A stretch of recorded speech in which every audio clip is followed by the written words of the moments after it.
see how we are dressed, me and you. We have covered our balls, but we are just like goats and dogs. It should be hanging. So this is one of the main reasons. Yes, it should be. Protect and let them be free.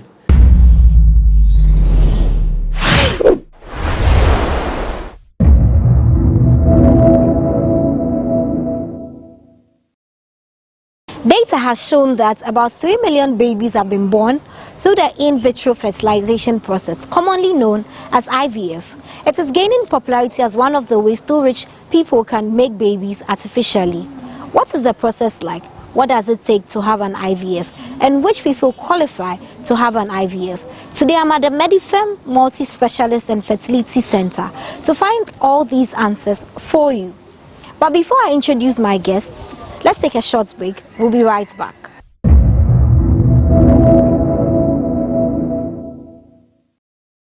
So you're welcome back from that short break, and I'm here with a principal fertility specialist at the Medifem Multi-Specialist and Fertility Center. His name is Dr. Nana Henaku Labi. Hello, Doc. Hello. So yes. Today we want to talk about IVF. I know the full name is in vitro fertilization, if I'm right. Yes. What is IVF? IVF, in vitro fertilization. I think before you understand what it really means, you must know what is the normal. And the normal is any couple who want to get a baby, there are certain 4 things which have to be satisfied. Okay. Number 1, it's the sperm of the man. 2, the egg of the woman. The egg and the sperm, they meet in the place called the fallopian tube. So egg, sperm, they meet in the tube. That's where fertilization takes place. So in normal settings, normal life, fertilization of a woman's egg is in the fallopian tubes. After the fertilization, the fertilized egg would drop down to settle in the uterus, in the womb. So these are the 4 things which are required for any couple to get a baby: the womb, the sperm, the egg, the fallopian tubes where fertilization takes place. And then it settles in the womb. 4 things, always. But for some reason, you cannot have the fertilization inside the womb of the woman. And fertilizing an egg, or the woman's egg, with the sperm outside the woman's body is in vitro fertilization. And in vitro means outside the body. It's a Greek expression for in glass. So in vitro fertilization simply means fertilizing the egg of the woman or whatever outside her body. Right. So when are couples supposed to go for an IVF? Which indirectly means, what are the reasons for IVF? Yeah. So after an egg is fertilized in vitro, we put the resulting fertilized egg, which is now called embryo, we put it inside the womb and let the thing grow, and eventually the baby is born after 9 months or so. Now, anything which will obstruct you from getting a baby may lead on to getting that fertilized egg outside the woman's body. Anything. And I group them into 4 reasons where how pregnancy takes place. So if there's a problem with the egg, itself, I start with the egg. I start with then followed by the sperm, and then where fertilization takes place, the tube, and then it settles in the womb. So I simply have to go through this for egg production. Sometimes the woman, you do everything, you are able to give all those things, you think everything else is normal, but no pregnancy. Yeah. So it eventually ends up with us bringing the egg out and fertilizing outside. That's doing the IVF. The next one is the sperm. Assuming everything is normal, and then the sperm is sort of deficient. It's not. If you introduce a sperm through the normal way, they won't be able to reach the egg itself. In that case, even the sperm, defective sperms, we can use the defective sperm in an IVF setup. Normally, you need 500,000 sperms to fertilize one egg in normal life. Yeah. But if the sperm is defective, what we do is we take the egg, get the best out of the sperm, which is good, mix them outside. So that becomes an IVF due to low sperm raising. And again, on the other hand, in certain situations, the sperms are so low, it cannot be used even in simple IVF setup. So we have to take one sperm, take one egg, and ourselves inject that sperm into the egg. And the process is called ICSI, intracytoplasmic sperm injection. Okay, so if there's a case where maybe the sperms are the problem, the woman is okay and everything, they still have to do an IVF to be able to get a baby? Not necessarily.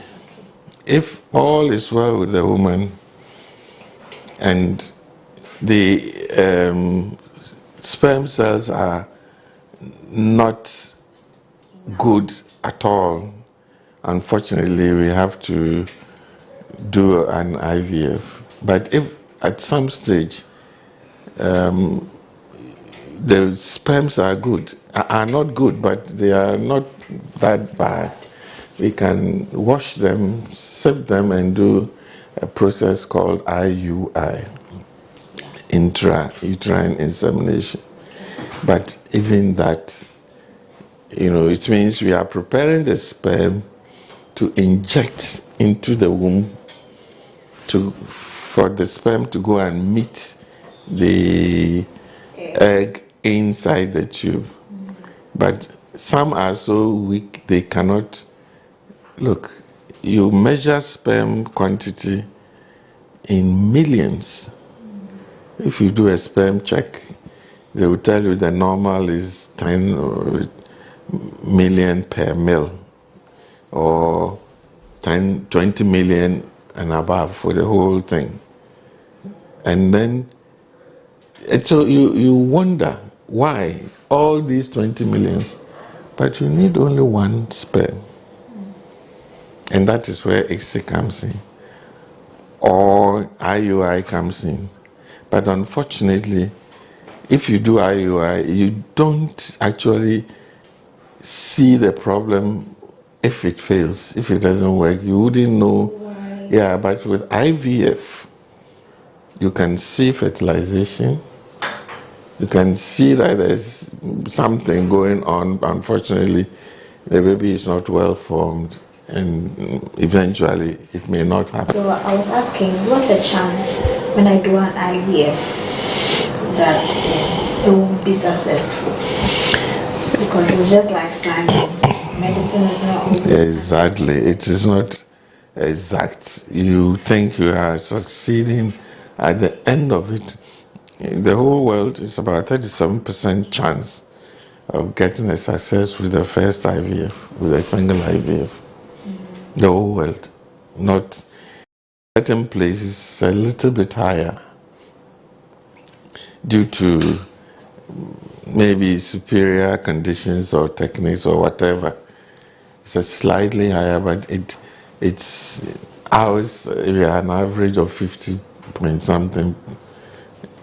And it fluctuates. It depends on who you are dealing with. An elderly person going through a normal IVF, the chances are not as high compared to a younger person aged in the 20s and things. If other things are okay, but an IVF is required, they have a higher chance of, sometimes over 70%, 77% chance of getting pregnant. Because I was going to ask what age it is best advisable to have an IVF. The best age to have a baby in any woman is 22. Oh. Huh? 22 years is the best age to have a baby. Wow. This thing is stuck in my brain for a long time since I was. It's the best age. The younger you are, it's not.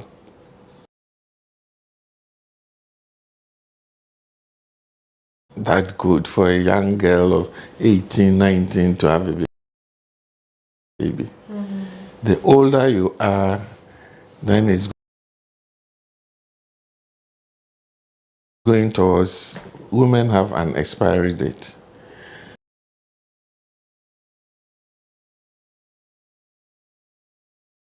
From 35 onwards, your fertility potential drops drastically, declines. So if you are 35, so for instance, if you come to me at the age of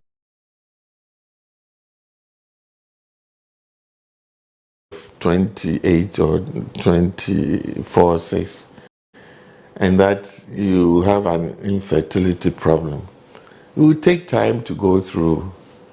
But if you are already 35 plus, we wouldn't give you the normal time that people expect you to get pregnant. No, we'll start investigating immediately, because as the older you are, the less likely your fertility potential.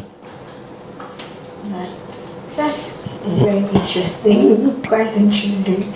22 years is the best age for having a baby. And the longer it takes, the higher your chances. Yes. Yes. So, how is the procedure like? Is it painful? Is it stressful? Okay. Is it expensive? Let me start from the bottom. Expensive, yes, it is. But comparatively to other nations, I think we are very cheap in Ghana. Like how much? Normally, in the US, for instance, you spend more than $15,000 to go through an IVF procedure. Ghana is roughly about $5,000. Dollars. Okay. Max dollars, roughly. And it depends on various units. You know, there are some units which are, we all differ a bit, but averagely, in fact, I was estimating, we were much less than the $5,000, but, and because the exchange rate, that's a problem. But that's the average cost of, we don't charge in dollars, we charge in cedis. Okay. Then, in fact, I was having a headache. I was taking paracetamol. I was squeezing my face just to take the tablets. Everything is uncomfortable in medicine. But we try to limit the pain as much as possible. Is it painful? What is IVF? How do we do it? We do that by giving you a series of injections, which takes you about 2 weeks. Every day you have to take that injection. And then once you get to a level where we are putting the baby inside, there are another series of injections until the baby is well established, which takes another month or 2. So injections itself in IVF is very, very uncomfortable. People complain a lot that sometimes my buttocks is swollen and that. So that's number 1, where you experience pain. 2, when it's time to go and you've produced the eggs, you've got to collect the eggs from the woman, and that is called egg retrieval. That's the second part of IVF. And of course, we use some long needle through the vagina using an ultrasound to prick. So it's not a major operation. It's an uncomfortable situation where you use a needle to go and aspirate all the eggs. And after that, 20-30 minutes, they are gone. They go home. After that, but the procedure is uncomfortable. So we give you something called conscious sedation. Conscious. You are but you are fully sedated, no pain, nothing, and it's a very brief period. Normally not more than 20-30 minutes for the egg collection, depending on the number, some 10. So yes, that bit is a bit uncomfortable. So you feel some pain. Your eggs are fertilized outside, and 5 days later, you have to put the eggs into the womb. And that one, ideally it's not painful, just like having a normal relation with your husband. You feel something being down there. Minutes, seconds, we push the baby inside. So how's sperm collection like from the man? How do we collect the sperm? We don't put needles and things like in the woman, but the main source is from masturbation. Okay. You know what that is? Yes. Have you done it before? I'm not a boy. I'm not a man. So they masturbate and then see the fluid coming out, and sometimes it's very difficult for the clients, the patients. And I'm sorry, I made a joke with it, but some need their wives to come and help them to do that. We resist or whatever you call it, from having sex in order to produce the sperm. That you lose a lot, especially the initial sperms. You may lose them, but that's where the concentrated things may be. Okay. So having sex to produce sperm, we don't advise. On the other hand, there are certain cases where there is no sperm. Normally, we have to dig into the testis area and aspirate some sperms. This is a special condition where there are no sperms even when they make their normal ejaculation, no sperm. So we have to find some sperm around the testis there and aspirate to use it to do the IVF. Right. Thank you very much. At this point, we'll go for a quick break where we speak to one of the people who have undergone IVF. She'll share her experience with us and how the whole process was for her. When we come back, we'll speak more to Doc.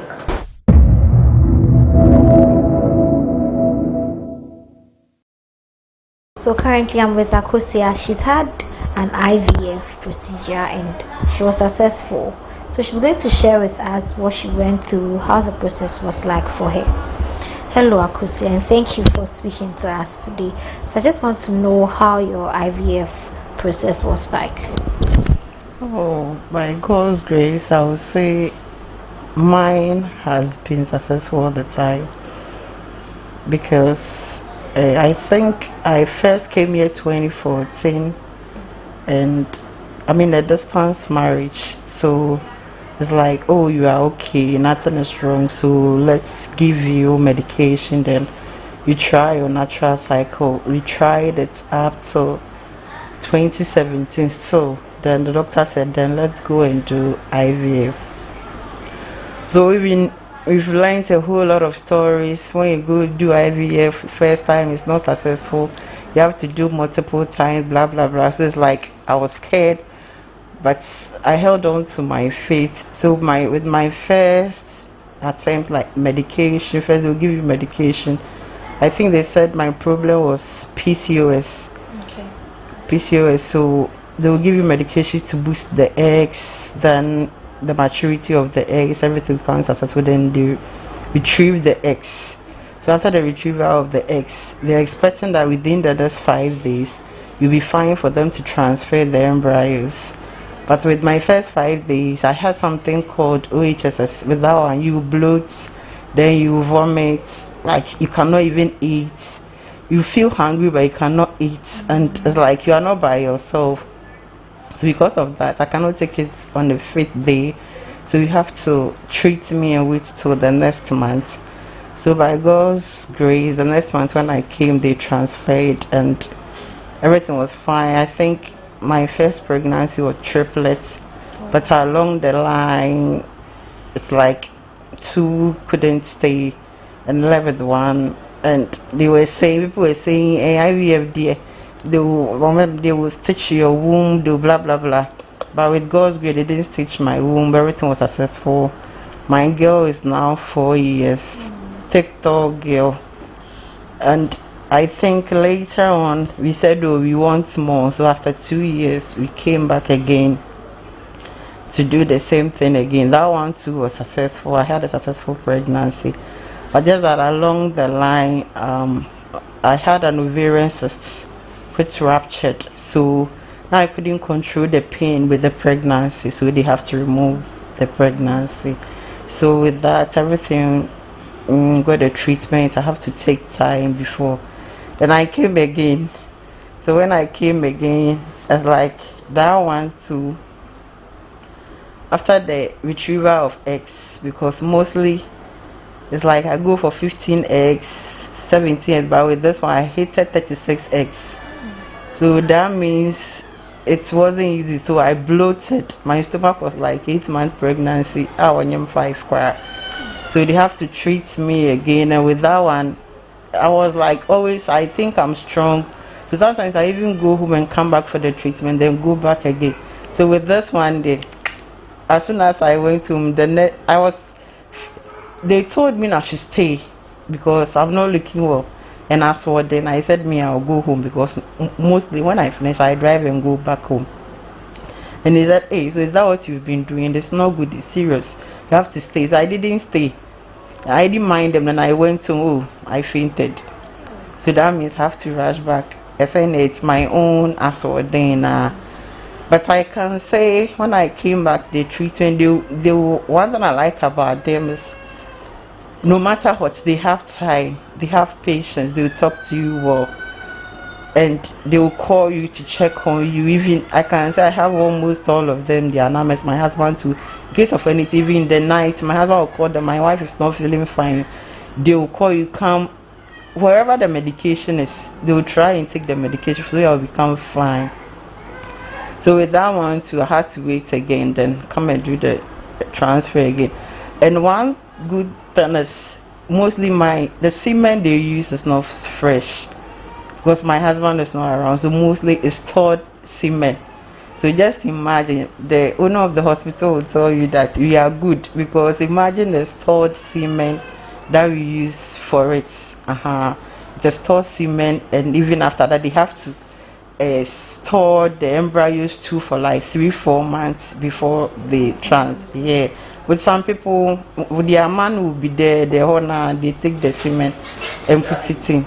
But with my, not that way, but at the end of the day, I get successful results. Me, fine, they are doing their job. But I believe in God too. I know without God, nothing can be possible. So one last thing I want to ask is, how was the journey like emotionally? How were you feeling about it? It's not easy because last time I told one lady at the front desk, climbing this staircase up there, having hope. What pains me is you have to always come for injections. There is not the medication alone that you take alone. The injections alone you take, especially before they will retrieve the eggs, and after the retrieval and the transfer, you have to take an injection again. That injection, the one giving you the injection is not painful. The injection, a drona kasana, they give it to you, and after that you could see otonya yeah. So me, if somebody is sitting somewhere and especially you come and beat my daughter there, I'll kill you. Yes, because the pain and emotionally alone, because last year when I miscarried, it's like when I'm walking, I've been crying because after that, we have to also see the doctor, come again for that ovarian cyst that I had because of the PCOS that I have. It's likely that it will come, so it's not their fault. It's normal. The experience emotionally. Just imagine somebody sitting there. The husband is sitting beside her. The lady was crying. When I got there, she was crying. I was said, it's painful. And I said, really, it's painful. Go and ask her if it is painful. How many eggs did you get? She would tell you like 10, 15, but me 37 eggs. Even if it was painful, I didn't cry. Who did I go and cry to? My husband is not here. My mother is not here. So I just keep quiet and lie down and fold my arms. So emotionally, it's not easy. All right, thank you very much for sharing your experience with us. She says the process, even though quite painful, is worth it at the end of the day. Let's go back to Doc and conclude the conversation.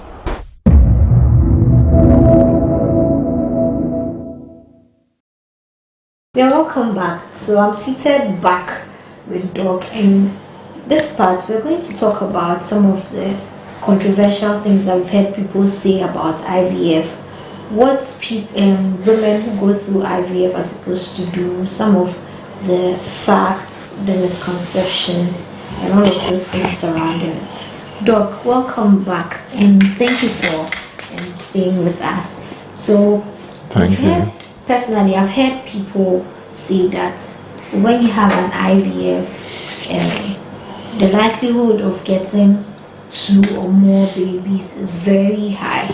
I've seen someone who has given birth to 4 quadruplets, and everybody said, well, she did an IVF, and she also confirmed that she did an IVF. So what's the chance of getting multiple babies from an IVF? And if that is very true, why is it the case?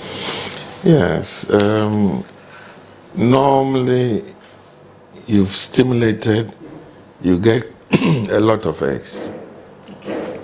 You fertilize them. Sometimes you get as much as 10, 15 fertilized eggs, which are called embryos. So, actually, we discuss with the patient, how many do you want to put in? And some of them who have been, yearning for a baby for a long time, they will tell you, doctor, put 5, doctor, put 4. But elsewhere in the US, UK, you are not allowed to put more than 1. Ghana, we don't have a law restricting us. Okay. But I'll tell you soon we will have, because we are working on it, the government and then our association together, we are working on a draft to regulate these things. And yes, we put, for us, not more than 3. If anybody even wants 3, they have to take special permission from me before I agree. Otherwise, we normally put 1, 2, and yes, sometimes 3. It depends on the way we see your fertility potential.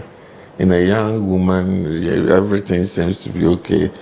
Maybe due to something, the male side, or we try to limit as many as we can. You put 3, you may develop all 3. And that you have the triplets. Some they insist, they really give us tough time. They want, and even for that we make them sign. They want 4. You put it and they would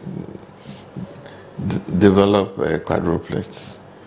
But to be honest, with our standard, we find it a failure if somebody has more than 2. You failed. Because 3, 4, you see it in you hear it in the news and all that. Really, it's not right. Because the amount of torture the woman goes through to carry these 4 babies, it's no joke. And why they normally end up having miscarriages. So the higher the order of pregnancy is, the more likely you develop a miscarriage. There are situations where some women themselves, from their family background and all that, they can't develop the higher order multiple babies, and that is not very common. That is to mean that maybe just 1 egg was put there, but they may be able to develop twins from that. That twinning from the 1 egg, yes, is commoner and is more, it depends more on the genetics of the person. You have a person from a twinning family, it can't easily happen. Right. So now let's talk about the do's and don'ts. When you are about to get an IVF, what should you do? What should you not do? Your lifestyle. It's why are you going for the IVF? Whatever is preventing you from getting pregnant, if it's preventable, you should try to avoid it. Smoking, you drinking so much, even your husband always, drinking so much. And this is part of the process of not getting pregnant. Food-wise, there are several conditions which is related to diabetes, for you to have poor egg production. In that case, you have to try and, with the advice of the doctor, to try and sort of manage that situation where your egg production can be. It's a very popular situation called polycystic ovaries syndrome, PCOS they call it. And then in that case, you have to watch what you eat, so as to, limit whatever. Men, usually, when they are poor, low sperm, we encourage them to take honey. And look, see how we are dressed, me and you. We have covered our balls, but we are just like goats and dogs. It should be hanging. So this is one of the main reasons. Yes, it should be. Protect and let them be free. Then pregnancy will take place. So avoiding, the root of the pregnancy, non-pregnancy causes could help in the situation. IVF is as simple as that. We promote eggs. So even if your eggs can't we can't promote it because of some of the conditions I've mentioned. We are not going to succeed because even though we are doing it, the eggs won't come. Yes, we do get situations where no eggs are produced, and we have to cancel the whole cycle. And so anything which will make you, your initial doctors will tell you regarding do this or that to promote fertility, it's sort of required in general. There are no specific requirement that I'm going for IVF, therefore I should not drink tea, I should not drink coffee, and that sort of thing. I heard them talking about it, but it's not true. Okay, so there is no medical basis of it. It's just like the normal care pregnancy thing. Okay, so can you choose a gender of your child? Yes, it's possible, but unfortunately we don't do it in Ghana yet. I heard some of our colleagues, they've been trying. We call it pre-implantation genetic diagnosis. It means before the egg gets stuck in there, we manage to bring some out. You take a cell out of the developing embryo and study it for whatever you want to. Apart from sex typing, there are some medical conditions where you can diagnose this before the newly made embryo gets implanted. So they take them to the lab, remove one cell from the growing embryo and test it. Sorry. Unfortunately, sex typing, it's supposed to be common, especially with the Nigerians, but it's a very expensive way of going through doing what I just described, PGDs. Yes. Finally, I want to know some of the lifestyle choices that young people can adopt to reduce infertility rates, because sometimes our lifestyles also put us at risk of not being able to produce. Very much. Both in men and women.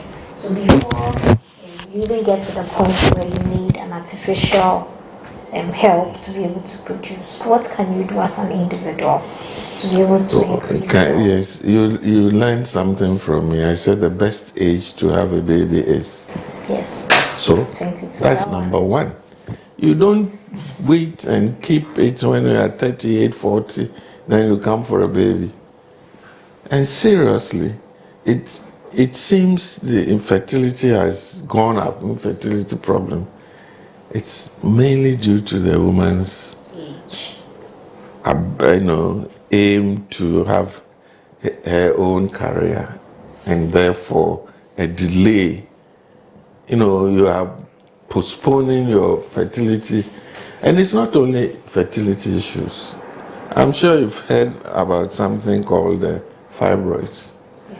You've heard about endometriosis. Yes. These are all something to do with not the uterus or the system not having a baby. So fibroids take over. Endometriosis take over. My mother had me when she was 46 years. Can you imagine? At that time, as if there are no endometriosis and no fibroids. Why? And after me, 46, there were 3, a twin and a terrier. That was my mother. Now, from the little you have gotten from me, how did it occur? How 46 she was still having a baby? Because she started very early and continued every 2 years, like that. So the spacing to is it? I mean, we're talking of the scientific aspect of it. We I'm not trying to be controversial, but it's a fact that as you delay your fertility thing, these diseases are mentioned, fibroid, and they take over because of what we call estrogens, which come up and they stimulate the growth of the fibroids very much, stimulate. And then at the end of it, you are struggling. Every year, every woman was born with a number of fixed eggs. Listen to this portion. At birth, you have about 1 million to 2 million eggs in you as a baby. Then as you grow, 10, 12, 11, you have your first menstruation, that is called menarche. You have lost about 30% of your endowed eggs. And every month that you menstruate, about 40 to 50 eggs come up for only one to stick his neck out. It will also answer you, are there problems with IVF because you are producing more eggs? Is she going to be able to, the eggs that you lose during IVF or you make, you would have lost them anyway in a normal brachet. So yes, age at which you have your family is very important. Younger girls, you should be very careful. You should be very careful not to have your tubes damaged from miscarriages, abortions, and things like that. That's very important for the younger ones. Inordinate sex, infections down there, tubal damage, eventually no baby. If, for both sides, male and females, if you had any issues about fertility, don't waste too much time. You go and see the doctor. They will assess you. And the other thing is men, they usually blame women for whatever their problems are, but they are equally culpable. But 40% of infertility is due to men. Thank you very much, Dr. Nana Henaku Labi. He is Principal Fertility Specialist at the Accra Fertility Center, subsidiary of Medifair Multi-Specialist and Fertility Center. And he has been speaking to us about IVF, the procedure, the do's and don'ts, and things that as young people we can do to enhance our chances of fertility. My name is Stella J. Jomsugli.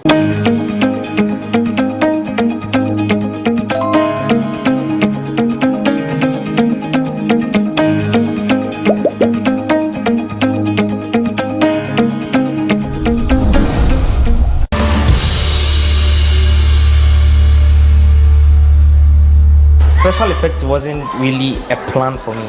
For me, I'd wanted to be like a pilot, a land surveyor, because I'm good in this calculation. Special effect basically is not just about the wound and all those things. We have the likes of the transformations, trying to change someone into an old man. I wasn't the one who brought special effects. I only drove people's interest into special effects. So the perception people create about art itself, not special effects alone, is so bad because they don't respect artists. It has been tough, really tough, because nobody actually thought of that. So it was difficult for people to actually buy into the idea, especially my family. It feels good, you know, it feels amazing doing something and being appreciated.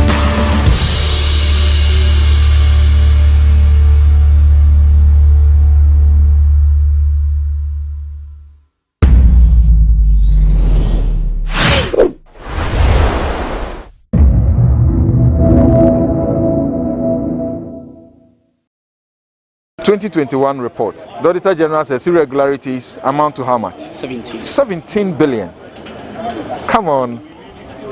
We are going for 16 billion. We have 17 billion that we can recover. And he says he won't issue the surcharges. Why?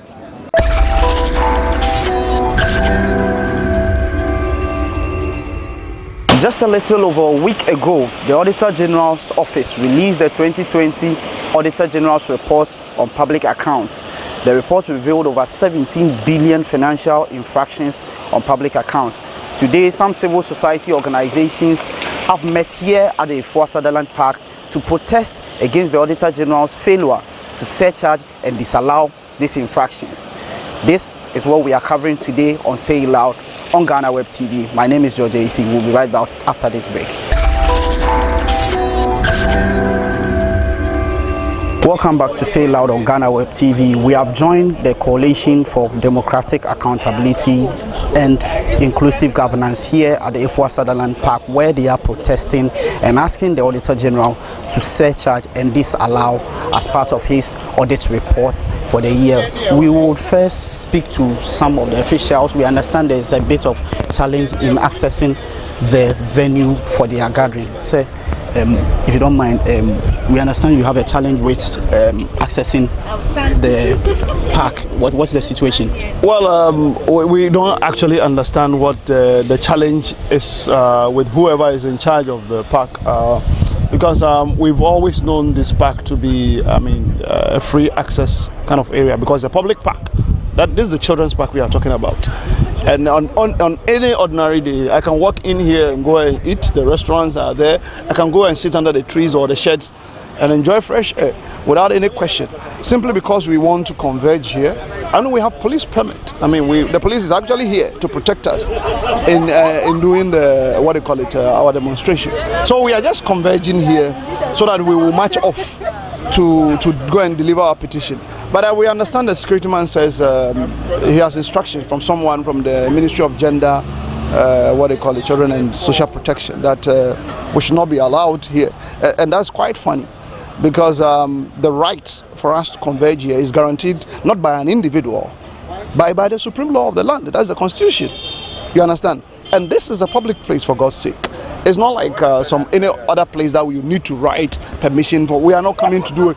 Within 45 minutes to an hour, we'll converge and move. So we don't actually know what the challenge is. But with or without whatever permission that is being said about, we are gathering. The people are still coming, and we are encouraging anyone who is interested, wherever you are, to come and join us. Very soon we'll start marching, and the demonstration will be underway.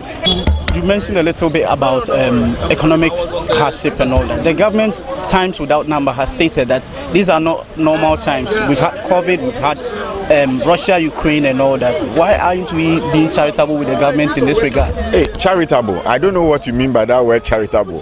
The truth is that there's somebody whose job says he should collect monies that have been taken. Supreme Court has ruled. He's not doing that. And we say we are chasing IMF for money. What is charitable about this? They should bring the money back. And not just that, we should also sanction them. You know how in the port case, they are saying that the rule is that if you don't pay the right amount, you should even be penalized 300%. We should even be penalizing them. Put interest on the monies that they have taken, they shouldn't have taken, and let's make money for this country so that we can run the government and we are not chasing IMF money. It's a very important thing we are doing today, and Ghanaians need to speak up much more. The countries where you see that they are doing well, Western democracies, it is because citizens stood up. They didn't keep quiet when things were going wrong. So there's no charity here. The right thing must be done, and we are going to ensure that we speak up to ensure the Auditor General understands that people are not silent. We are not sleeping. We are watching, and we expect him to do his work. There's this evidence of laxity in state institutions doing what they are mandated to do. Why are we in this place as a country? So, you know, we are at IMF. Why I am here? We're at IMF, and we went there reluctantly, all right?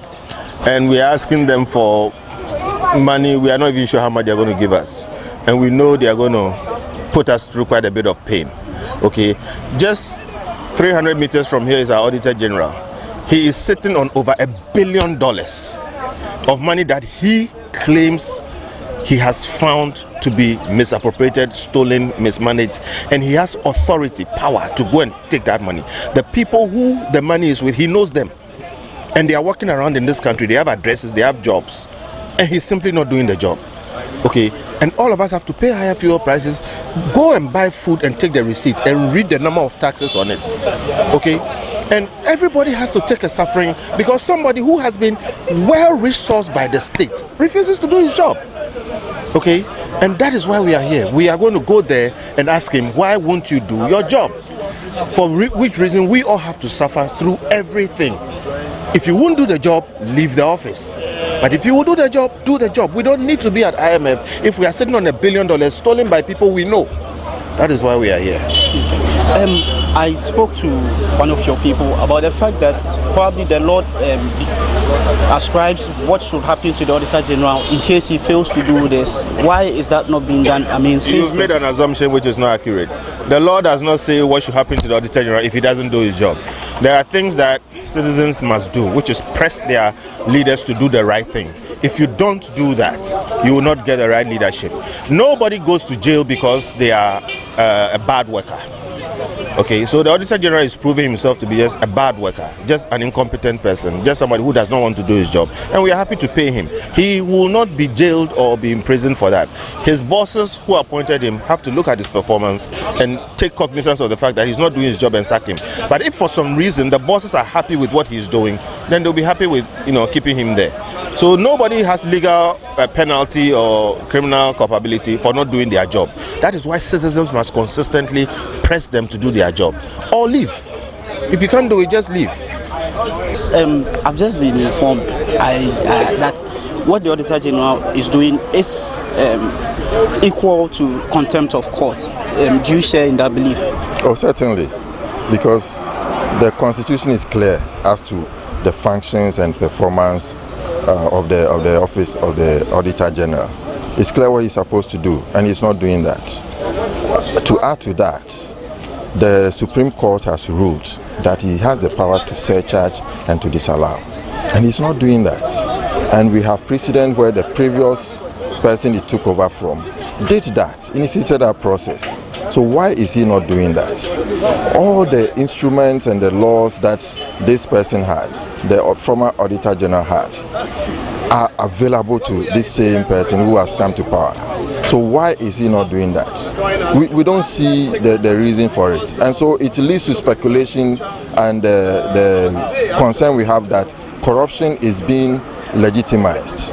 And that is why we are here to fight to make sure that we will push the Auditor General to do his job. Mr. Bento mentioned the fact, mentioned citizens advocacy. I believe this is one of them. How far is this group willing to go to ensure that the Auditor General sitting in his office gets to do his job?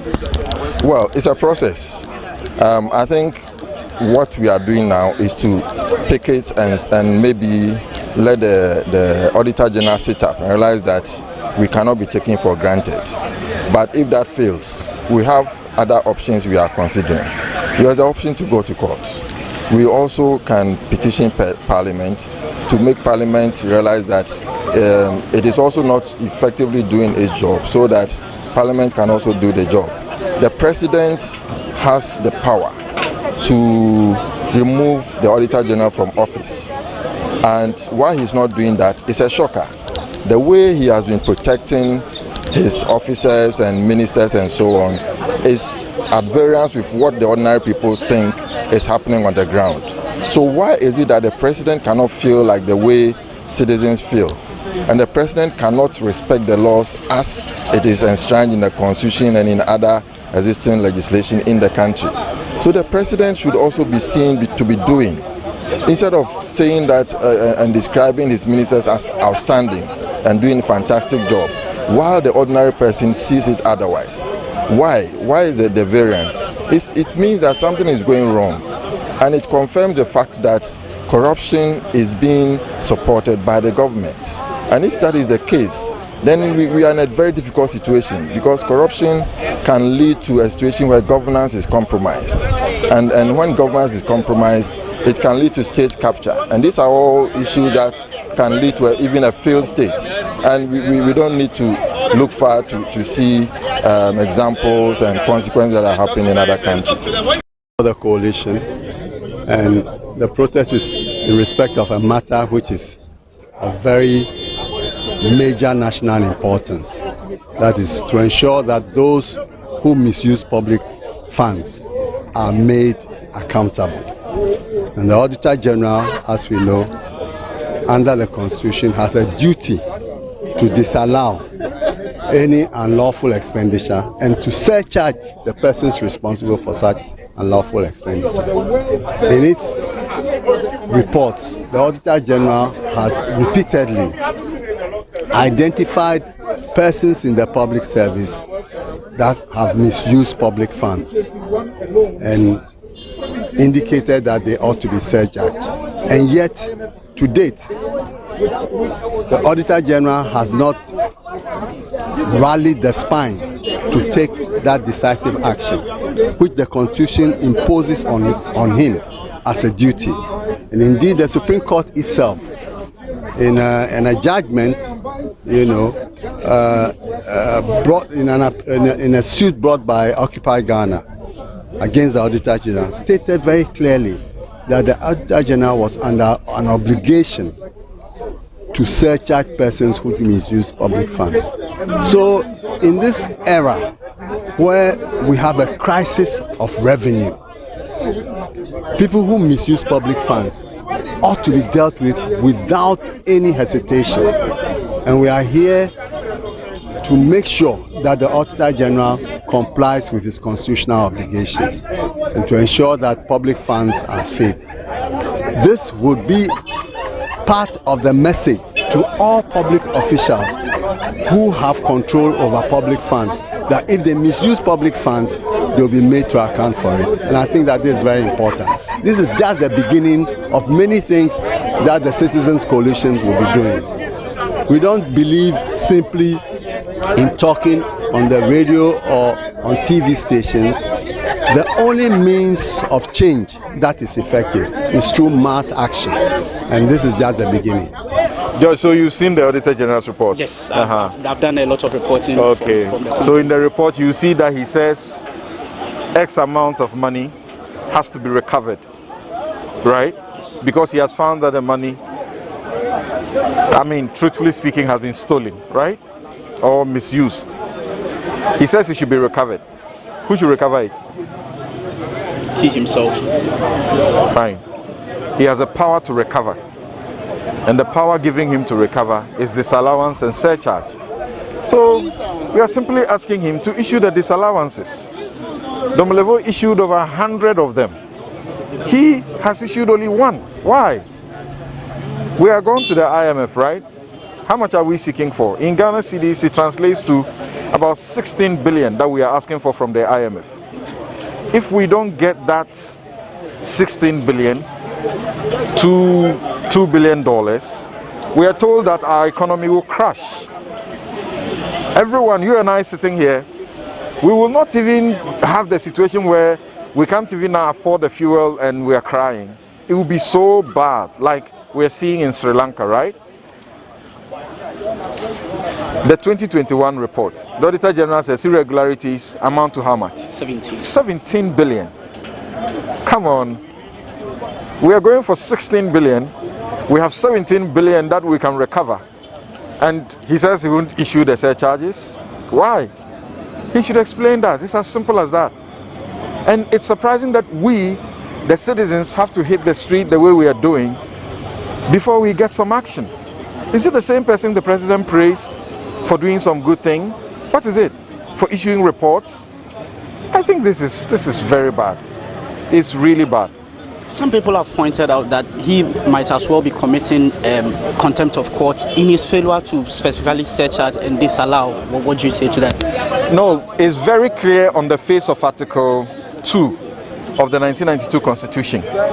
If the Supreme Court gives an order, and Occupy Ghana got this judgment with, consequential orders. The orders were mandatory that the Auditor General should issue disallowances and surcharges, right? Now, what does Article 2 of the Constitution say? It says that if the Supreme Court gives an order and you disobey that order, you have committed what is known as high crime. Do you understand? You have committed what is known as high crime. What are the consequences of high crime if you are found guilty? If you are a president is the basis for you to be removed from office. If you are vice president, is the basis for you to be removed from office. But if you are none of those, the law says, the Constitution, which is the supreme law, says if you are found guilty, you will suffer the penalty of not exceeding 10 years in jail. And then you will not have the opportunity to be able to stand for elections or to be appointed into an office in this country for 10 years. Do you understand? Yes, so it's that serious. It's not just a question of contempt. What has necessitated you being part of today's protest? Okay, so I think for us, the impunity in this nation is just too much. It's out of hand. Citizens have been inactive. We do not ask questions. And because civil society has also not spoken up enough, we see a lot happening which should not. And so that call to accountability is started. And the formation of the Citizens Coalition, which is made up of civil society and also very prominent Ghanaian citizens, is to initiate that process. So we are asking that public officers who are supposed to be performing their duties, which they are paid for, should begin to do so, because we will come after them. We will speak. Our voices, per the Constitution, says we should speak. And our president has also encouraged us to be citizens and not just watch. And so we are interested in that. We are taking that up. We are calling on the people of Ghana that they, excuse me to say, the nonsense must stop. We need to build more schools. We need quality in our education. We need better quality of public services to be delivered to us as a people. And so we are starting that process with the Auditor General's office. Your CSO, Ghana Integrity Initiative. For me, the word integrity is something that piques my attention anytime I hear it. If you are to speak about integrity in Ghana and in the public sector now, what would you say? It is one of the key low points we are scoring. If you do every survey, and for instance, we have one recently that was done by Shraj and the Statistical Service, you realize that the trust of the citizen in our public service is at its lowest. People believe that people in public office are occupying it to benefit themselves and their cronies and not to the betterment of our people. And we all know basic that integrity is doing the right thing when no one else is asking. That is the basic definition. You are doing the right thing. How many people do the right thing in this country? People are doing things to facilitate their growth, to facilitate the growth of their pockets, to facilitate those of their family members. And to a large extent, what we are seeing as a people is not encouraging. And the people have spoken. What else do we want to do? Do we want to see people going on to being rowdy? No, we don't want that to happen. Because as citizens, we believe that as this nation prospers, we would all prosper. And so the few who are benefiting at our expense, we believe the time has come to pick up a public office, and per the Public Officers Code of Conduct, the Constitution Article 284, it speaks to why we should have public servants who are adhering to certain conducts. Ethics, integrity is the key. And if they are not doing that and nobody is holding them accountable, we are speaking up. And we know our voices would be heard. And the change we want, we will see it. Thank you. So it is a gathering of all the big names in the civil society organizations terrain Ghana, and they are here at the Ifua Sutherland Park, where their objective is one, to protest against the Auditor General's failure to surcharge and disallow the many instances of financial infractions on government accounts that he has recorded in various reports, annual reports that he has sent out. And the gathering is just about picking up numbers, and hopefully any moment from now they will move from here through the ministries and to the office of the Auditor General, where they will present a petition. And this is Say Loud on GhanaWeb TV. TV with me, George AEC. We will be right back after this break.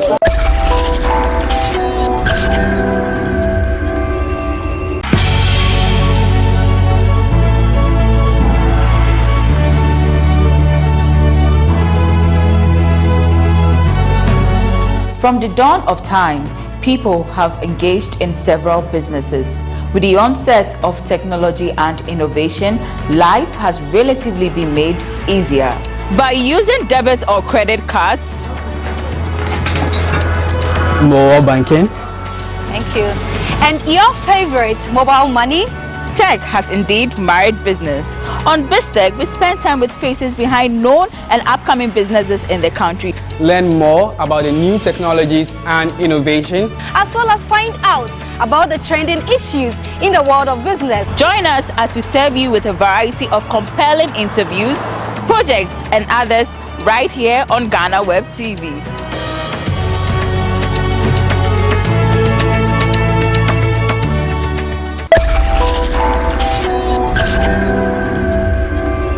So right now it looks like all is set, the gathering is set. The organizers are addressing the participants, and after which the protest will commence. So let's just get in and listen to what the organizers have to say. Auditor General's report.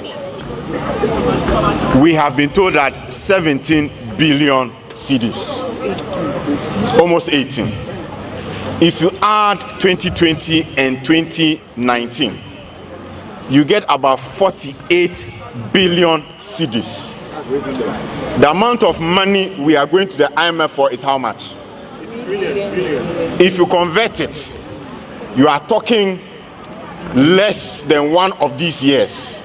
In other words, if we had retrieved any of the amount from 2019, 2020, 2021, we do not need to go to the IMF. Does that make sense?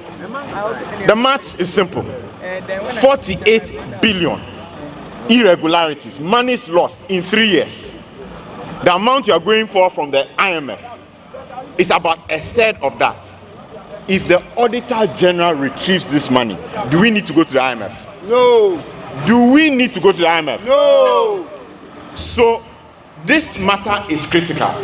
The Constitution in Article 2 says that to disobey the orders of the Supreme Court is a high crime.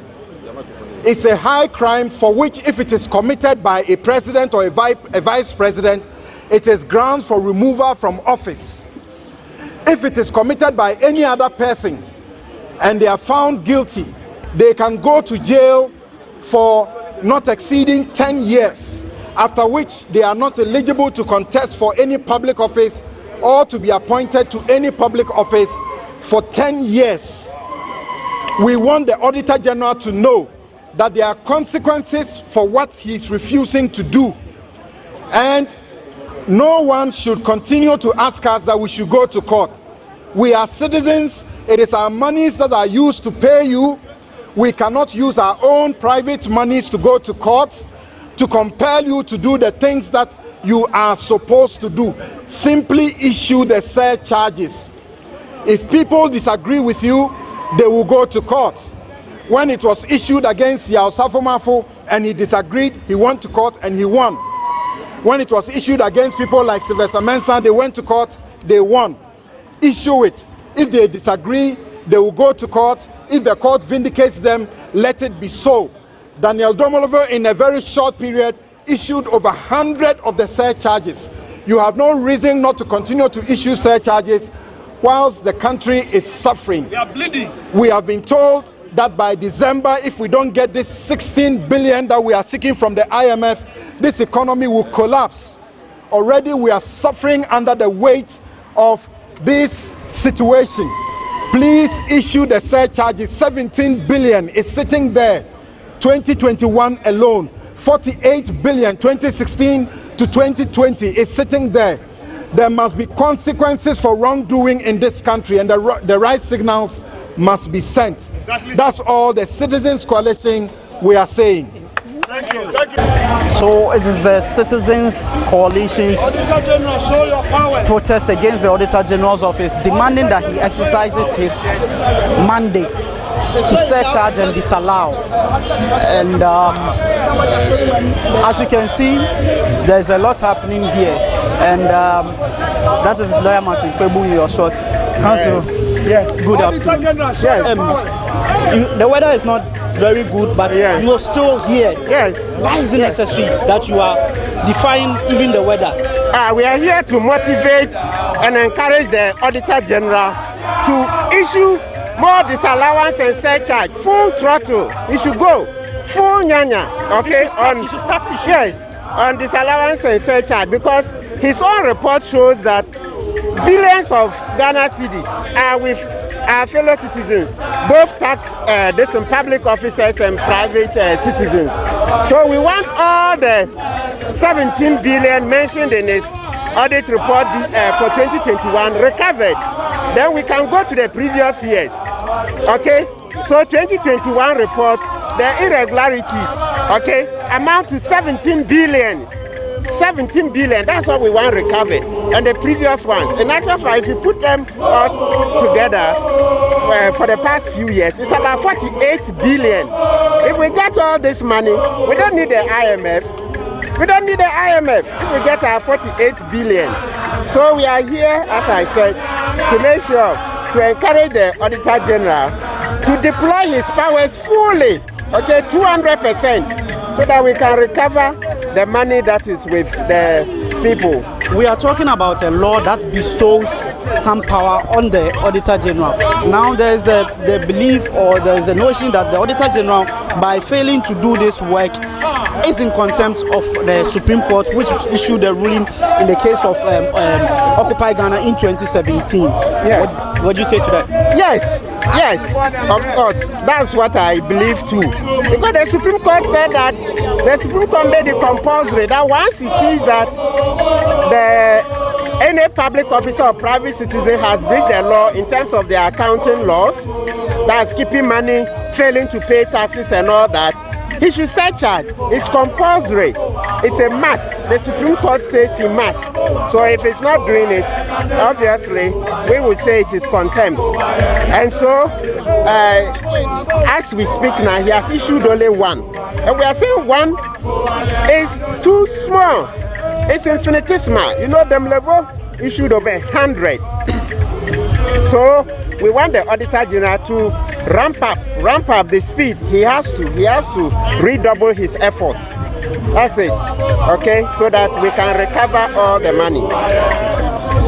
Thank you, sir. We'll come back to you. Yes. So that was Lawyer Martin Kwebu, a legal luminary in Ghana, and he has also shared the belief that the Auditor General is in contempt of the Supreme Court by failing to issue the surcharges as ruled by the Supreme Court in 2017 in the case filed by Occupy Ghana. And so they believe that, well, he calls it a motivation. They are here today to march, to motivate the Auditor General to do his constitutionally mandated job. And the protest, as you can see, is happening. The placards have different messages. We be citizens, as they call themselves, and they are saying things like, Auditor General, show your powers, obey the Constitution, Mr. Auditor General, surcharge and disallow, let's not settle for less, and so on and so forth. But then ultimately they are asking for one thing. They are asking the Auditor General to exercise his constitutionally mandated duty, surcharge and disallow for the various financial infractions that has been recorded on government accounts all over the years, which has resulted in a collective of over about 50 or 47 billion Ghana cedis being lost. And they believe that even when this is done and done properly,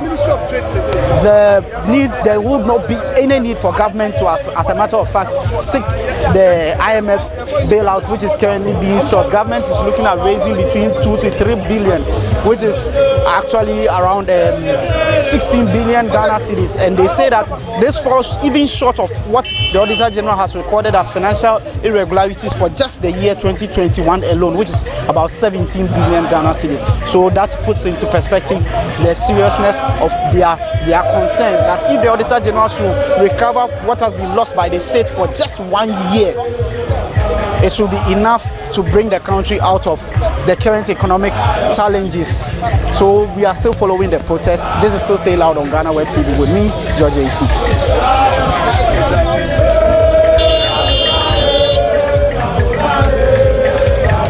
But if we are taking it from the beginning, I was asking why it is important that we as citizens embark on this exercise.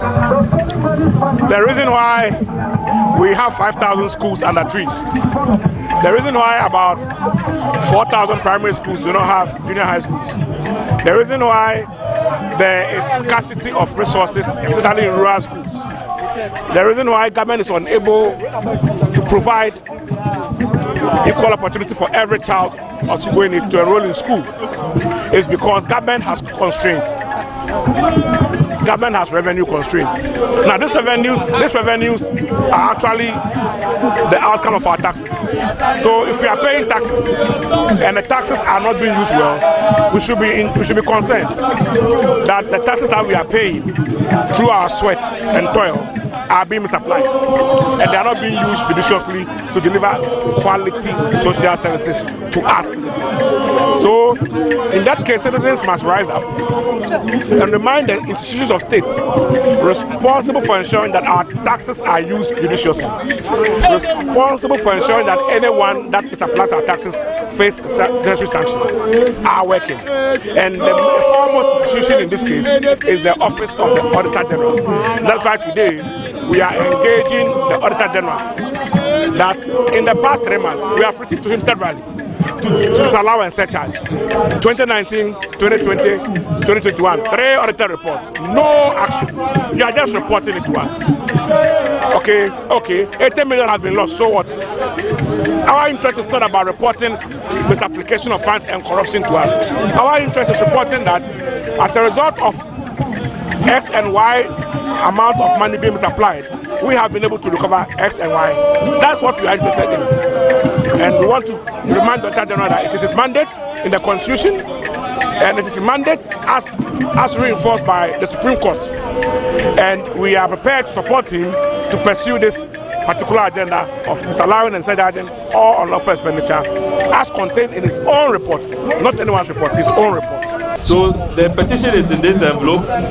We had an attachment which is in an Excel. We have taken time to even extract some of the potential cases of surcharge, which we want to work on. So we will send that by email. These days we are doing technology, so we shouldn't have any problem with that. But now we want to hear from them.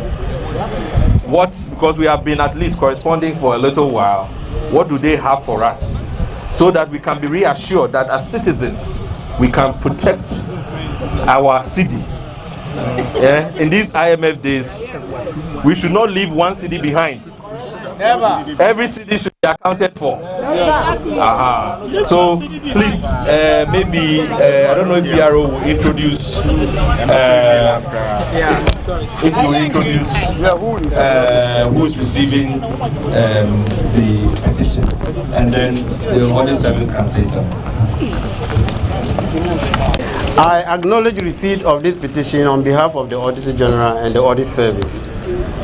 You know, I want to thank you for coming and the peaceful manner in which you have exhibited this demonstration. We want to assure you that we as Ghana Audit Service acknowledge and in fact agree to all what you are doing. We have a common goal that we need to fight to make sure that every city is accounted for. That is why we have actually exposed and publicized our reports. We have agreed with management for another meeting somewhere on Friday where we'll sit down and agree on the way forward. So on behalf of the Auditor General and on behalf of every Ghanaian, I want to thank you for drawing our attention to this and to assure you that all the concerns that you have raised will be addressed. Thank you very much. Thank you. So today's protest by the Citizens Coalition has finally ended with assurances from the Office of the Auditor General that their concerns have been noted and that they will call them to a meeting on Friday, after which all their concerns will be addressed. Of course, the Citizen Coalition says this is the first of many actions they intend to take in their pursuit for accountability. This has been another episode of Say It Loud on GhanaWeb TV with me, George AC. Special thanks to my cameraman, Kwame Ajaho. Until we come your way with our next episode, it's bye for now.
Voto Regional Capital Hall. The president actually opened that conference and made some remarks. Shortly, we will hear from the president, but just to take you through some of the key points from the president's statement. Well, he said that the government, the lawyers must support the commitment of the Attorney General to prosecute people who breach laws, including laws against illegal small-scale mining. The president also gave assurance that his government was working to get the economy to bounce back, and he also announced that government was going to construct 100 court complexes and bungalows for judges in all 16 regions. If you missed the president's speech, here are excerpts of what he said at the bar conference in Hull.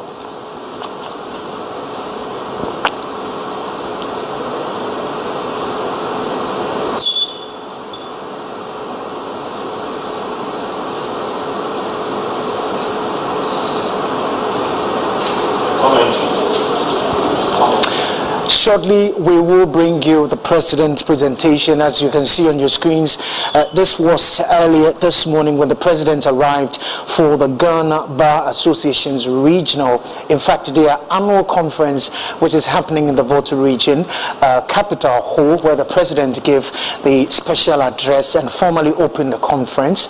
We can now bring you excerpts of the president's address at the opening ceremony of the Ghana Bar Association's annual conference happening in the Voto Regional Capital Hall. We will bring you that video shortly, but just to take you through some of the itinerary the president is expected to take part in. The president, as we speak now, is on his way to Peve, where he will be inspecting the Eastern Corridor Road. He will also be inspecting the Agenda 111 Hospital project in South Dae, which is also in Peve. Later on, the president will pay courtesy call on some traditional leaders in the Pini traditional area, and then he will be inspecting a steel bridge also in Bando. So those are the key engagements the president will be involved in, or the president will be engaged in on day one of his tour of the Volta region. Remember, it's a 2-day working tour, so the president will continue the tour tomorrow here at the Ministry of Information. We'll bring you a live coverage of everything that you need to know on the president's regional tours. Let's bring you the president's address earlier today when he spoke to lawyers at the Ghana Bar Association's conference, which opened this morning in the Volta Regional Capital Hall. In recent times, we've been witnessing significant difficulties in the management of the national economy, largely as a result of the impact of the COVID-19 pandemic on the global economy, which has been exacerbated by the effects of the Russian invasion of Ukraine. But the basic commitment to resolving these challenges within the framework of due process and democratic institutions must remain unshaken. And I'm confident that, God willing, we will overcome these challenges. We overcame the fearsome COVID-19 menace with resolution, decisive action, and correct policy. And we will overcome our current economic challenges with the same mixture of determination, energy, and appropriate policy. We've witnessed sustained growth in the size of the economy, rising levels of per capita real incomes, systematic expansion of the private sector, taking some strong measures to try to protect our lands, water bodies, and environment from the menace of environmental degradation and climate change.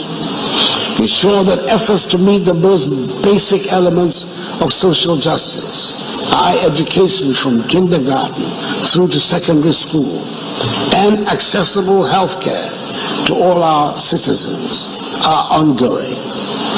Recorded significant reductions in maternal mortality rates and experienced a rise in life expectancy. Entrenched media freedom, deepened attachment to the rule of law, probity and accountability, respect for individual liberties, human rights, the principles of democratic accountability and social justice, and created an environment in which government and regulatory policies attempt to enhance rather than inhibit or frustrate trade, commerce, and investments. May I, learned colleagues, assure you of my full support of the Attorney General in his determination to prosecute Aisha Huang and her collaborators. The Constitution of the Republic has decreed that the judiciary has the final say in all matters of the breach of the law, civil and criminal, including matters relating to the interpretation and enforcement of the basic law of the land itself.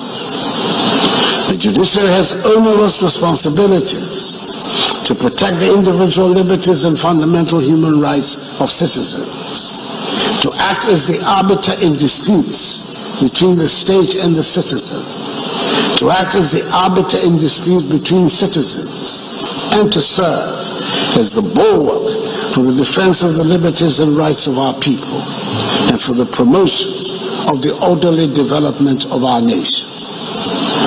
Government has, since my assumption of office, introduced a number of policy measures to help bridge the technology gap in the administration of justice. We've launched the e-justice system, which is designed to leverage technology in the delivery of justice. And we're also addressing the challenge posed by the inadequate number of courts in various parts of the country, resulting in citizens traveling long distances to gain access to courts and thereby weakening the rule of law. Through the administrator of the District Assembly Common Fund, happily a learned friend, and dare I say it, another product of Messieurs Akufo-Addo, Prempeh and Co. Government is constructing 100 new courts and bungalows for judges in all 16 regions of the country. 60% of these courts and bungalows have been completed and will be commissioned before the start of the legal year in October. The remaining 40% will be duly completed and commissioned by the end of the first quarter of 2023. 6 new regional high courts are also being constructed in the newly created regions, i.e. of Ahafo, Bono East, Northeast, Uti, Savannah, and Western North. 3 of the courts, that is those in Ahafo, Bono East, and Uti regions, will be completed and ready for commissioning, again, before October. The other 3, that is those in Northeast, Savannah, and Western North, which are at 80% completion, will be ready for commissioning by the end of the first quarter of 2023. A new modern Court of Appeal complex in Kumasi, together with 20 townhouses and a guest house to serve as permanent residence for Court of Appeal judges based in Kumasi, will be mandated to handle appeals from the northern sector of the country, will also be completed and commissioned before the end of October.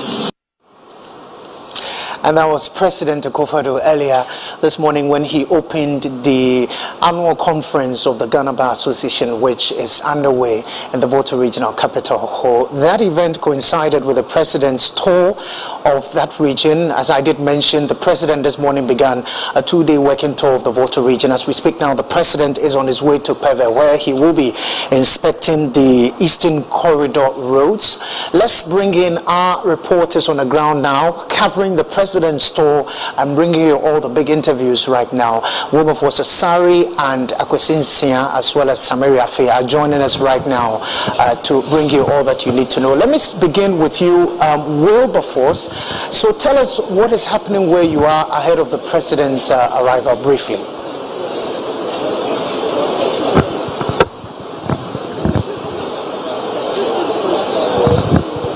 All right, Kweku, so I'm coming to you live from South Dai constituency in the Volta region, and South Dai is one of 18 districts in the Volta region, and the President of the Republic, Nana Addo Dankwa Akufo-Addo, is expected to pass by here and inspect the ongoing Agenda 111 project, which, according to the project consultants being Avant-Garde Design Services, it's about 22% complete, with assurances from the 3 contractors who are doing this job that in the next 6 months they will be able to finish the works and possibly complete about 90% of all the civil works. And so from South Dai constituency in the Volta region, we're coming to you live with images, and when President Akufo-Addo finally makes his way here, we will engage his presence here and also speak to officials who are gathered here. Dr. Nsia Asare, I should say, is the presidential advisor on health, and he's spearheading the activities of the Agenda 111 project. We will speak with him. We also have other persons here. Pearl Ojiri is the coordinating architect for Zone 7.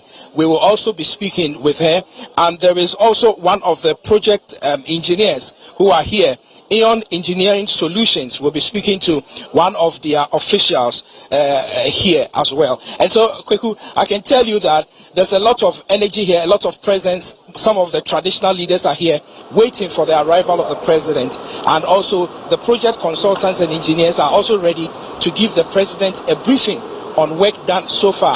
All right, thank you very much, Wilberforce Asari. Stay there because we'll come back to you when the president arrives to inspect the Agenda 111 hospital project in South Dai. That's specifically Peve. But right now, we're still in Peve, where Akwesi Nsia and Samaria Faye joins us. They are monitoring the president's journey to inspect the Eastern Corridor Road, and they join us now. So, Akwesi, Same, what can you report? What is happening on the ground even before the president arrives?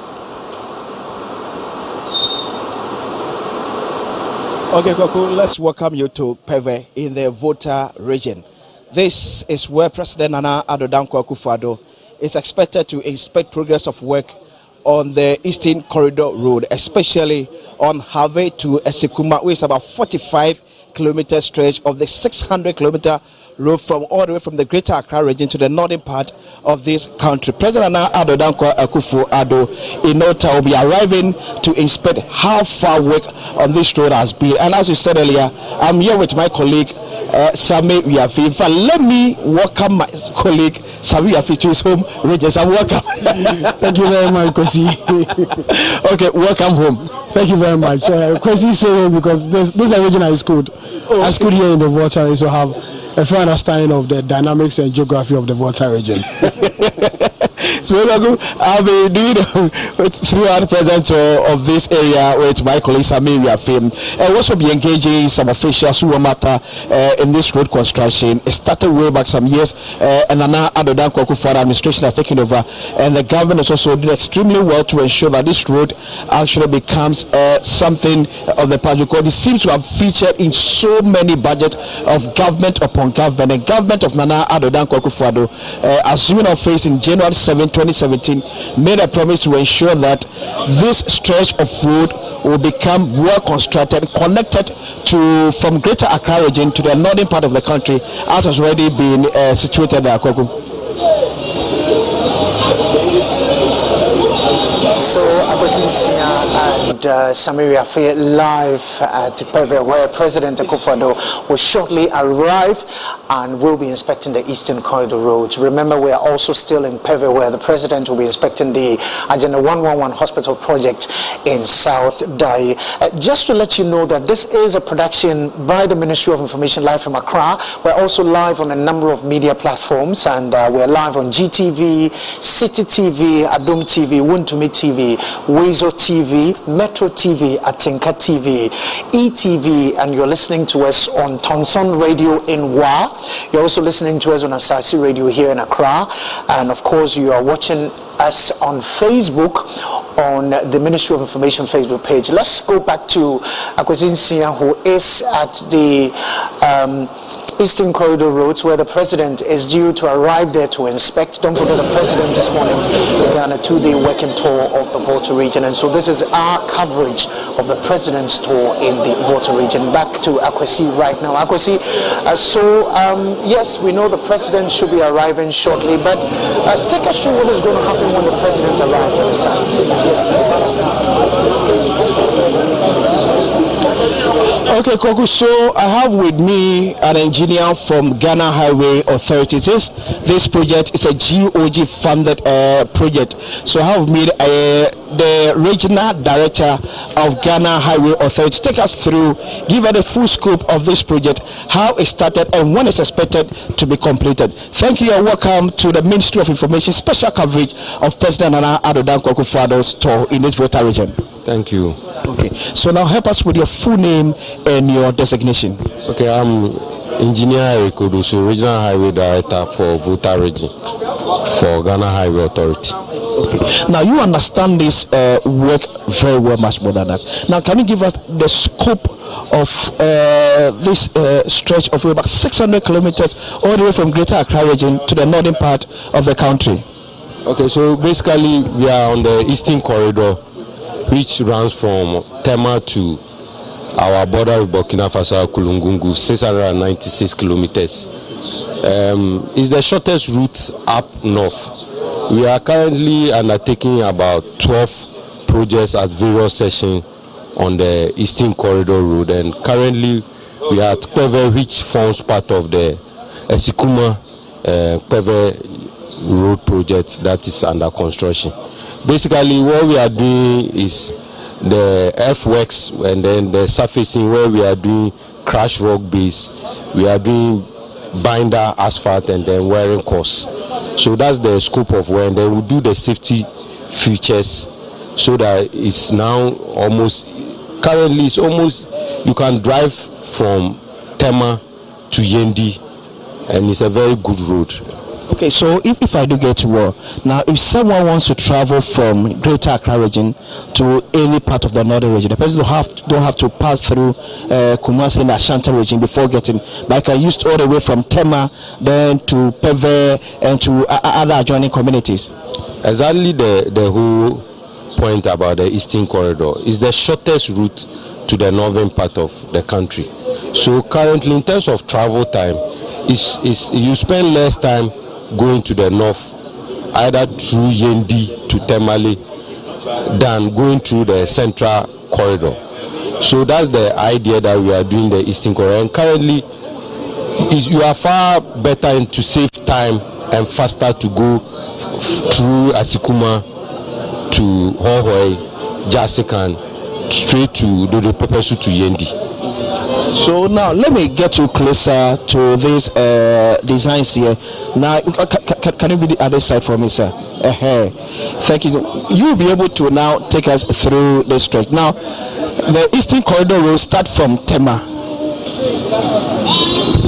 The Eastern Corridor will start from Tema, then all the way to I see Yendi here. How many contractors are handling this project? Oh, no, we have 12 contractors handling this project. Okay. 12 contractors are handling the road. So we have a contractor handling from Tema to Atimpoku. Okay. That's Messrs. Inzagi. Okay. And then we have Atimpoku to Asikuma, okay, which is under construction. Then we are now currently at Asikuma Have. Okay. You understand? And Asikuma Have is the third section on the Eastern Corridor. Okay. Then from there you have the Have Hohoi, which we have done about 41 kilometers out of the 53 kilometers to Hohoi, being done by Greenhouse. So Asikuma to Have is funded by GOG, and then Have to Hohoi, which is being undertaken by Greenhouse, is funded by Cocoa Board, which is still the government of Ghana. Then we have the Jasikan, Hohoi to Jasikan, where it's about 30 kilometers, and we have completed 22 kilometers of that section, being undertaken by Road Leader. That one to Cocoa Board is providing the funding. We just completed and handed over last week by His Excellency the Vice President, the Jasikan Special Section. That's about 56 kilometers of that one too is completed. Then we have in Kwanta, the Pepeso in Kwanta, and then which is also completed and handover. That was the one that was completed and handover by Vice President. Vice President took over Jessica and Dodo Pepeso. Oh, okay. That's the 56 kilometers. That is in the OT region. In the OT region, yeah, exactly. So from there you go to Nkwantak Pasa, where work is ongoing at that session, and then the OT Damango side to Yendi too is being completed. You can drive straight. So from Yendi there you go to Temale, you continue wherever you are. So that's where we are going. Now the Buntri session, the Buntri to the Kumbungu session is at various stage of procurement, and that will be the last leg of completion of the whole Eastern Corridor project. So I will come back to you again, Kwako. Tiema for NTS, where we are currently is Have to Asikuma stretch of the Eastern Corridor Road, which is about 45 kilometers on the over 600 kilometer road from the Greater Accra region to the northern part of this country. Aha ena mampeni nana adodan Kwakufado. Ba waba aha nomu enei is only coming to inspect progress of work on this stretch of road to make sure say yes, Sikana Ghana abain edi egum to ensure say this road is finally see light of the day, actually is being actualized. So to also be bringing on board the chief executive officer of the contractor or the construction company that's also handling this stretch of the road to tell us more about the road construction, some of the challenges that they're also going through, and how they also overcome these challenges. Now, from Ghana Highway Authority, one thing Ghanaians over the years have been talking about is about durability of our road. How are you ensuring that this road construction is about 600 kilometers? If I'm not even lying, will be one of the longest stretch of our road construction in this country. How are we going to ensure quality for what we are paying from our national coffers? Okay, thank you very much. The Eastern Corridor is the national route, rank number 2 So in terms of durability, we've taken care and got private consultants to supervise various sections to design the road. And we are not building just gravel and surface dress road. Most sections we are building asphalt of thickness 675 to 700 millimeter thickness of asphalt with crushed rock base. So we've taken our time to make sure that we are building a very durable road. The main thing is about the implementation, supervision, and making sure that what we intend to achieve is what we've done. So we have consultants, we have the regional office, and we have monitoring team from Accra coming to make sure that every inch of the construction we police it up to the end so that we get value for money. So I can assure you that for this project we will get value for money and it will achieve its lifespan when we complete the entire stretch. Okay, so from Asikuma to Have, how long should these people in this area be waiting for the final completion of this work? We anticipate and projected that we will finish by September 2023. So by the last quarter of 2023, the people around Asikuma, Peki, Peve, Have, and the entire country who use this track of road should expect us to complete it. I know out of the about 45 kilometers, we've done about 25 of it, taking it from 15 kilometers by 2016. Out of 2016, it was 15 kilometers that was constructed. By this month, you've done about 25 kilometers. Can you still give us that assurance that by September 2023, that's a year from today, we're actually going to see a final facelift of this road? We are left with a little about 10 kilometers to finish the first phase of Asikuma Have, which is up to 39. I can assure you that by the close of second quarter next year we'll finish. There's a gap of 6 kilometers that we are finalizing for the contractor to continue. That will take us a little bit, maybe up to the end of 2023 or first quarter of 23. But for up to 39, I can give you assurance that by third quarter 2023 we will be done. Thank you very much. So Koko, what is the Volta Regional Engineer of Ghana Highway Authority, giving us the breakdown, the work scope of the Eastern Corridor Road, especially the one in his enclave, that is from Asikuma to Have, weighs about 45 kilometers. By close of 2016, the then administration had done about 15% of it.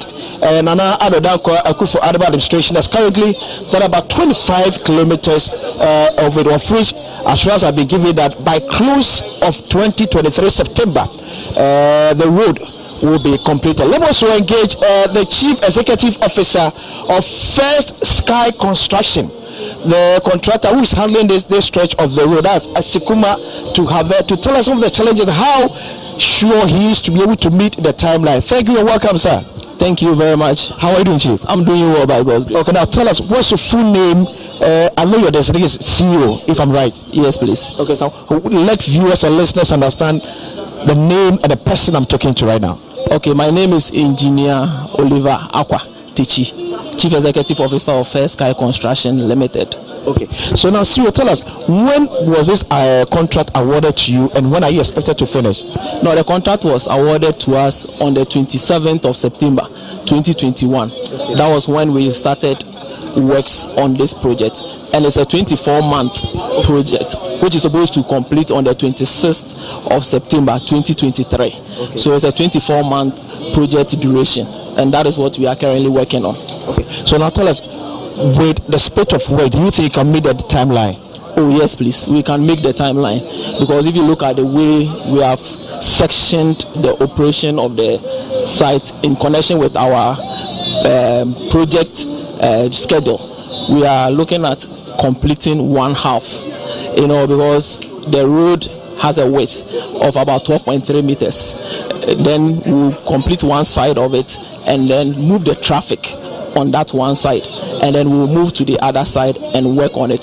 Currently, as we speak, we have about 3 kilometers to the end of the project with the asphaltic works, and then the team will turn to look at the left-hand side of that project that we are working on. So these are some of the highlights of things that have been happening on the road that the contract will give it. So Nathan, what have been some of the major things you have been doing, and what is left actually for you to do? Okay, the work that we have achieved so far, we've done the clearing of the entire stretch. We've also done the laying of the sub-base, the fill works. As we speak now, we are laying the 040, which serves as part of the pavement structure. And then from the 040 laying, we'll do the asphalt binder. As we speak now, we have only about 3 kilometers of the asphalt binder, and then the 040 laying, which forms part of the pavement structure, currently ongoing. And then we also are doing the box culverts, the pipe culverts. As we speak now, we have completed all culvert structures that are on the project as we speak.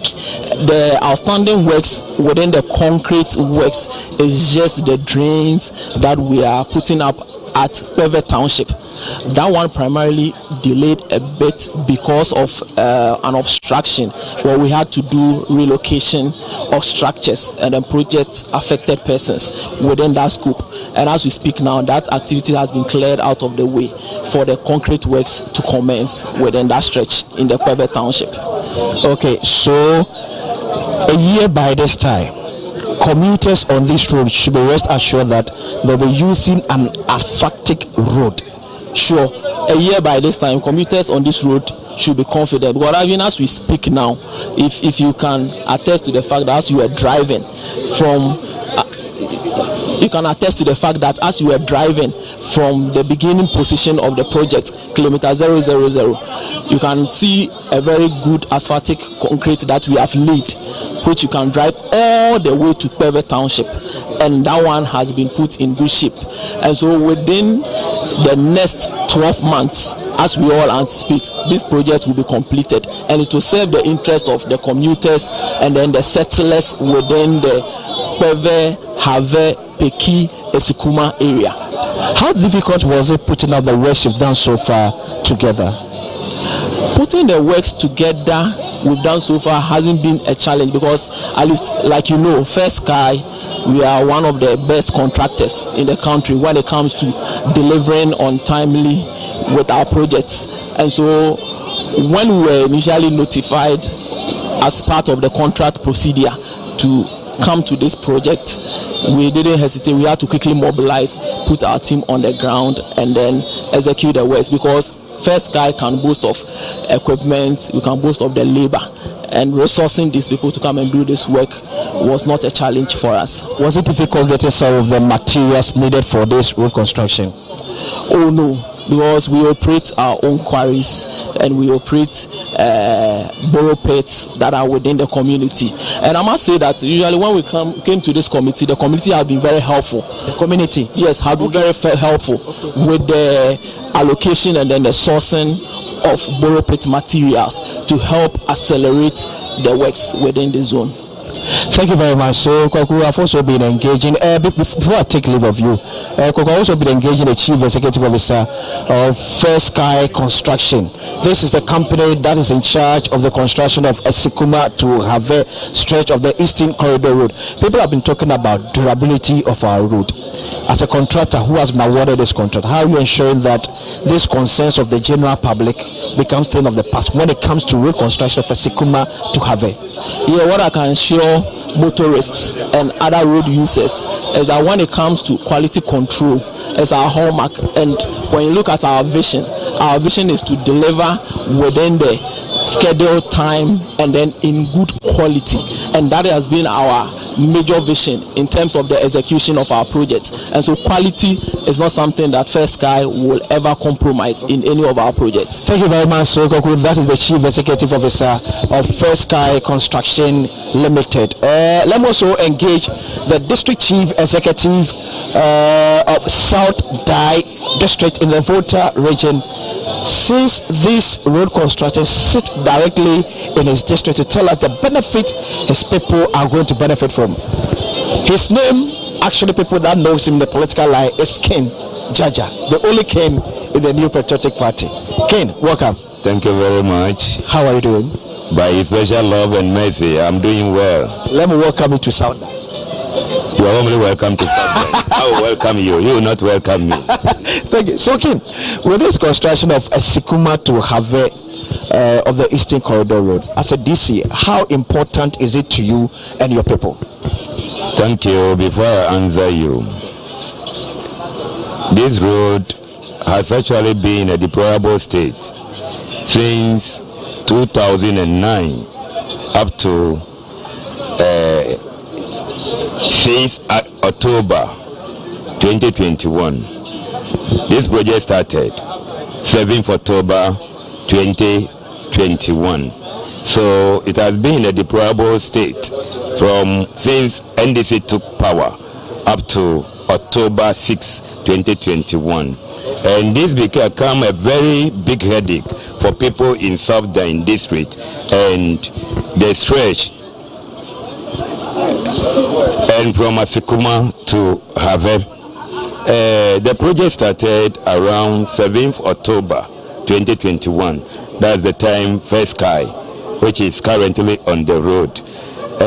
We are so excited about the current state of the road, just because it helps our people, not people from South Dine alone, but people from all walks of life in Ghana, especially those plowing Eastern Corridor Road right down to Burkina Faso or Northern region. It helps them to reduce time of their traveling hours and time, you know. And besides, let me limit myself to South Dine. First time, you know, it's a stretch from Asikuma to Piki, a village community or a cottage called Anyensu, Adiado, and Kunga.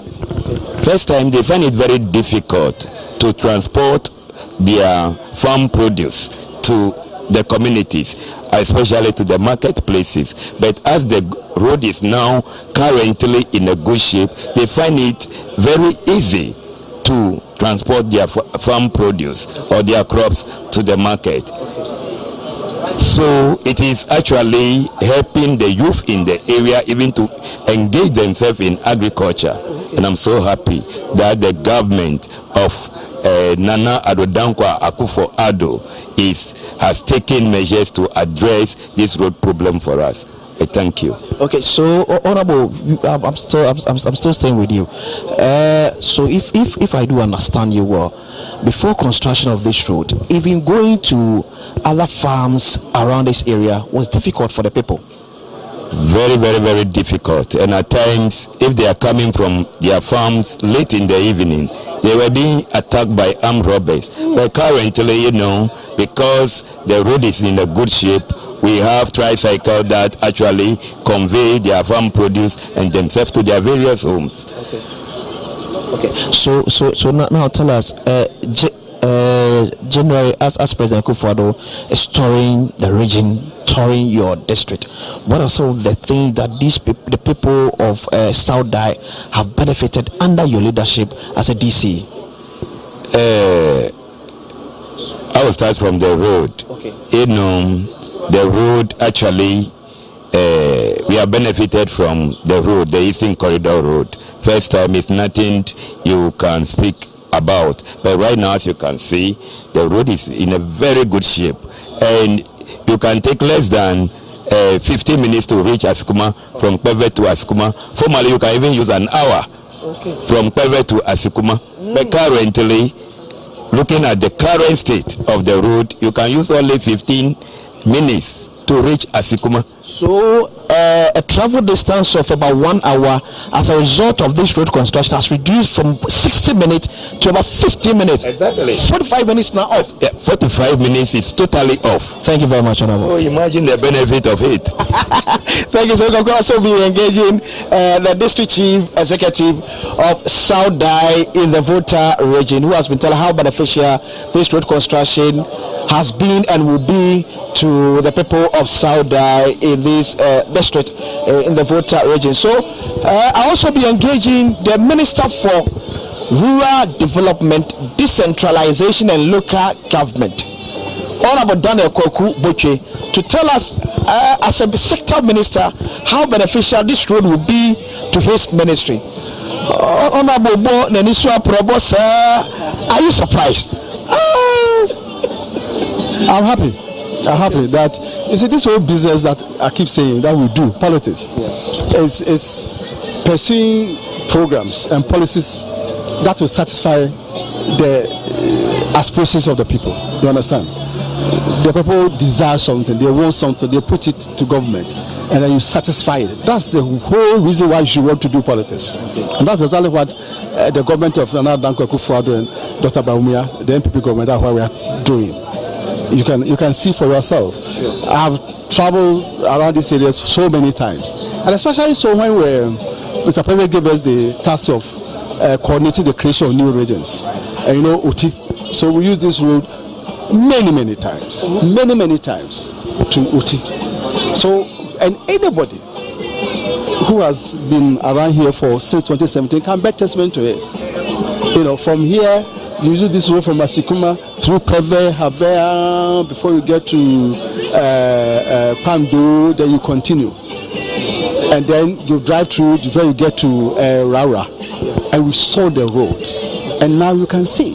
The last time we went there, when I became minister for local government, the time within a short time we were in Dambai.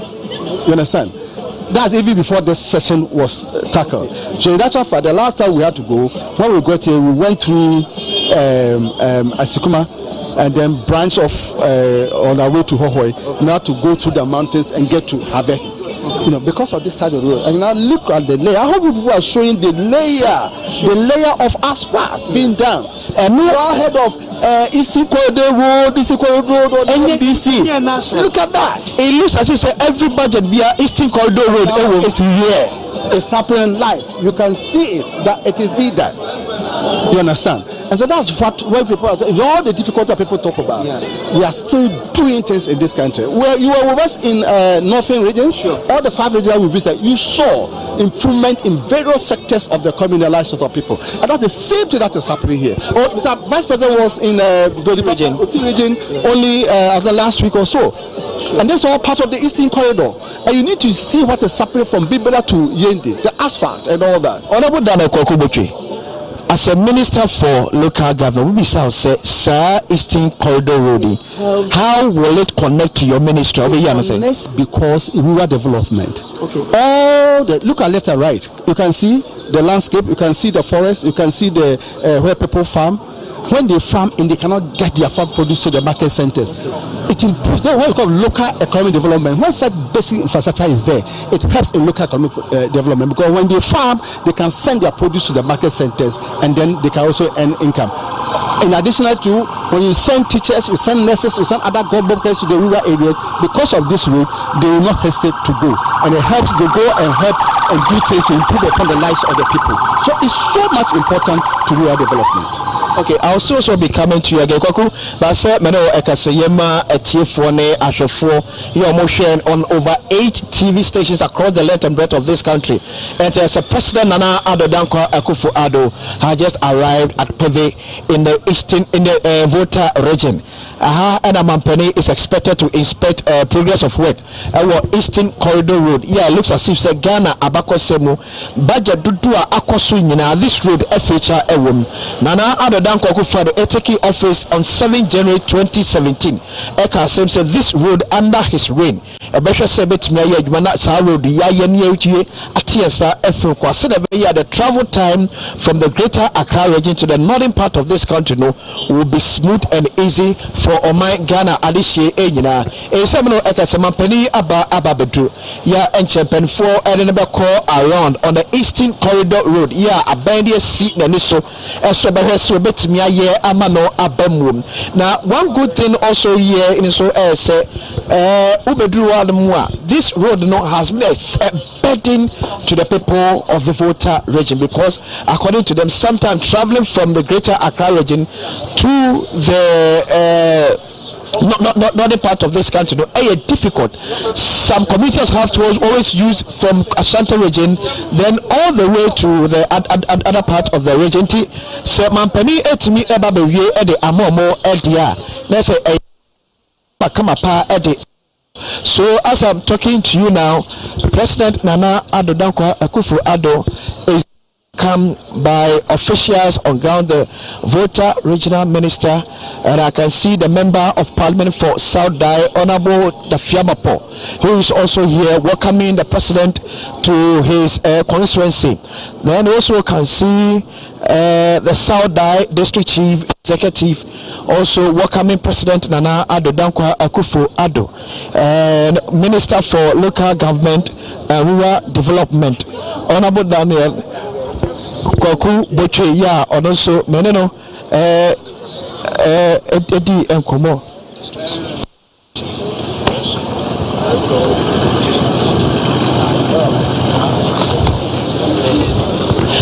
Eti Kwaku say like meneno eka say President Addo Dankwa Akufo-Addo is being taken away, and as usual the Minister for Roads and Highways, Honorable Kwasi Amwako Atta, as part of the president entourage, since sa akwawe pani enso eba no abe na di hade kese pa ede amano abe pani so ede hade kese pa se we make sure say sa ekwan ya ye kan wasemi e betimi aye ni papa mu enso. So you know, time President Nana Addo Dankwa Akufo-Addo will be taking round to also see progress of work akoso on the Eastern Corridor Road, especially the one that moved from Esikuma to Have South Dai district in the Volta region. The Council Akacho said this Eastern Corridor Road stretches all the way from Tema to the northern part of this country, over 690 kilometers. Over 690 kilometers. Just last week, Thursday, Vice President Dr. Alhaj Mahmoud Baumia commissioned one in the OT region, a Jasikan stretch of the road. That also said, Abai Empen for any ewo equanaso, you are more 8me a year to make sure, say, no so many carcass so met me aye ama connect me every piano a bit abamusa a day ama womo. So in no time also be engaging the Minister for Roads and Highways, the Minister for Roads and Highways, Honorable Kwasi Amwako Atta, to also be speaking to him more about this road and what his ministry actually has been doing to ensure say all contractors assigned on this road will be able to be amity any timeline day amanuam. Now the contractor handling the Sikuma to Harvest stretch of the Eastern Corridor Road, Erika Akacha said by September 2023, as the contract stated, he's sure and confident said the good people of South Dai in the Volta region are going to have the benefit of the Eastern Corridor Road as construction of the Sikuma to Have Road will be completed. As I've said earlier on, I'm still waiting on to get in with the Minister for Roads and Highways, Honorable Kwasi Amwako Atta, who will be speaking to us na eja openisu etimi achire how also den share egu akomino. So one of the ministers key part to ensure say those working on air contract be any dear biano etimi every pay or pay eso account AB. So we also be getting Honorable Kwasi Amwako to also tell us more. So say say President Nana Addo Dankwa Akufo-Addo is being taken round and for NMO through the architectural designs the Eastern Corridor Road before and after senior they are taking the president through to see how the construction will be. And from the look of things, President Addo Dankwa Akufo-Addo, I can tell you is happy about how far works has been done on this stretch of road, and President actually congratulating the contractor especially for the Esikuma to have this stretch of the Eastern Corridor, which is about 45 kilometers. In the whole of this region, the government has undertook about 9 road construction. About 9 road construction in the Volta region, and the government said about 40 road construction which is currently under construction. As we know, I can say it is road contract best 9 there. Abai and Nana Addo Dankwa Akufo-Addo road construction, about 9 road construction in the Volta region under the able leadership of Nana Addo Dankwa Akufo-Addo. Road construction about 40 so has been also been awarded Yeah, contractors also more ejuma, and I've also been told say all the contractors more ejuma, they are making sure that durability meeting timeline to me are possible because it's the about any set by 2024. Yeah, the road of Nana Ado Dankwa Akufo Addo will come to an end. He will make sure the road construction be at least about 70 to 80% here. I'll say a road a bit me hand it over to amount for abaybe no kaso beye efa akwaye no ampa abaye etim aye, and one of them the Eastern Corridor Road. Yeah, but they say baby bia washe no edu bia so beye amasa Eastern Corridor Road no every pair no etimi aye so ayem. Let's also give a brief background about this Eastern Corridor Road. A road one the travel time from the southern part of this country, the northern part of this country, so at me at it. So now at first, if someone wants to travel from the greater Accra region to the northern part of this country, the person have to drive all the way through to Kumasi, then to Tachima and the other part of the country, and some to me Abba, the northern region. But with this one here, you can drive all the way from Tema using the Eastern Corridor Road straight to Yendi and the other part of the northern region. This is what this road and this is what President Nana Addo Dankwa Akufo Addo is here to do today. And it's actually, as I'm telling you now, the president is also inspecting road construction. Yeah, ECOSO on the Eastern Corridor Road. Medical Kacho is a government of Ghana funded project. Yeah, a fit tema all the way to the northern part of this country. President Akufo Addo is here. Engineers, Ghana Highway Authority officials, the chief executive officer, other contractors who matter in this road, the minister for roads and highway, and so and the minister for local government, rural development and decentralization, and so or many penny and this Tomo.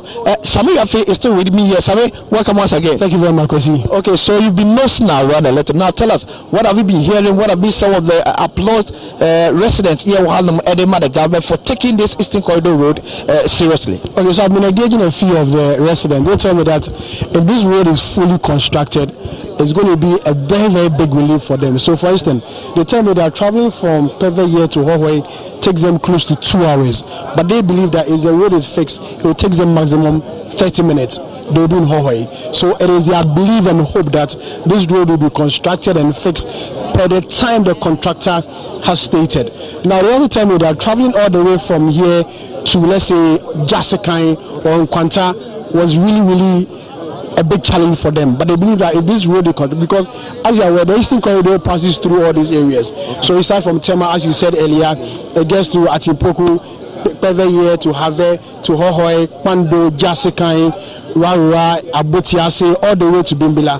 So they believe that when this road is fully constructed, those coming from Accra will no longer use the Accra, Kumasi, Techima, Kintampo Road to the north. They will prefer to use this stretch, which is probably by 7 hours they should be in the northern part of the country. And according to the contractor, is the shortest route one can find traveling from Accra to the northern part of the country. Now they tell me that there are a lot of traders here. Now the traders here do a lot of business in Jasikai, in Kwanta, Rara, in the Oti region. Now if this road is well constructed, trading activities will be very, very, very good for them and will improve their trading. So they pray that the government is able to construct this particular one. Not too long ago, the Vice President commissioned a section of this whole Eastern Corridor Road. Now they are praying that the way the Vice President has commissioned a similar one, they believe that all these parts of the Eastern Corridor Road will be commissioned, and then that will be a good thing for them, the residents. Okay, Sami, so don't just take a leave of me. And Tikoku, when I saw Sami, we are free, a colleague I'm working throughout the president tour in the Volta region with. Yeah, 2 days tour of the president in this region. We are giving a live coverage, a live feed. This is not a corner, but just a live feed happening now on grounds near ECOSO CA.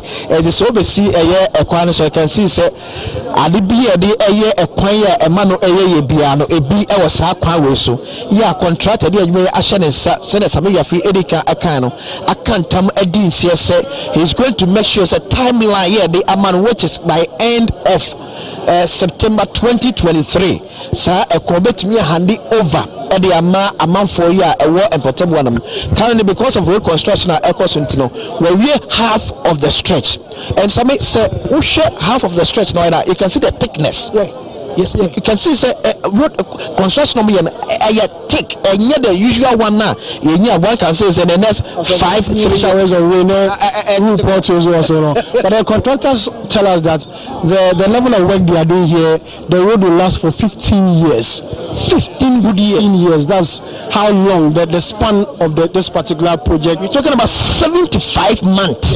15 years is how the length or the lifespan of this particular road they are doing. So they believe that after 15 years there will be another construction. But then they want to do it in such a way that even if they are going to do rehabilitation works on it after 15 years, it will be minimal because they are going to let a lot of materials go into this. They believe that this is a major road, this is a trunk road, this is a road that links cities, because if you know, this road will link Greater Accra to the eastern region, to the Volta, northern, northeastern, and the upper east and upper west region. Even outside Ghana, like Togo, Burkina Faso. So they believe that they need to do quality work in here, let the materials that are supposed to be used go in there very well so that the road can last more than the 50 years. But they are giving themselves 15 years for this particular road in terms of the lifespan of this particular road. To be honest, when you come here, the cheering up to the president tells it all. Yeah, actually, I'm for energy AJ for Nana Addo Dankwa Akufo Addo government taking this road seriously. As say DC no Ekasano, DC no Ekachreem, as so Okasa Wosha, even Omwa Equiafu around. It was difficult going to their farms because na Equano Enye. But this time Equano Enye now it's easy for them to so maybe your monema at the free and from Ediaba Ejaso Ababato. And one thing that Anam should be Ama a year and near my dear. Aye dimpa wa Ghana ama niema aduane bo aye din wa Ghana eye akwan a enya na entumi kɔ yefo ahodo mu na akuafo ntumi fa won fudie emfiri emfuom emma eye edwaso ene ade a ama na aye die pant na kɔmonte so a aduane bo aye dem etina DC eye o Saudi ka kyerɛ sɛ I feel say contractor ba kwan so be ye ekwan ye commercial say etu emu enkyere ya atimi abo sɛ akuafo a ekɔ from na no tukra ekoba entem na ka enka ne nse kuani eko efom na so kokofa ne fude e de ba emonte so a akrofo bokra atake no e wo krom e wo efom na yagye omo enua no mukito ma so ne ensa se ekwan na eyenti no taw no waba abawiti so kra betimi aboa amanuane a ne bo aye din e wo yaman edwa wodo so no ano so atimi abafom same ya fide ofri Volta region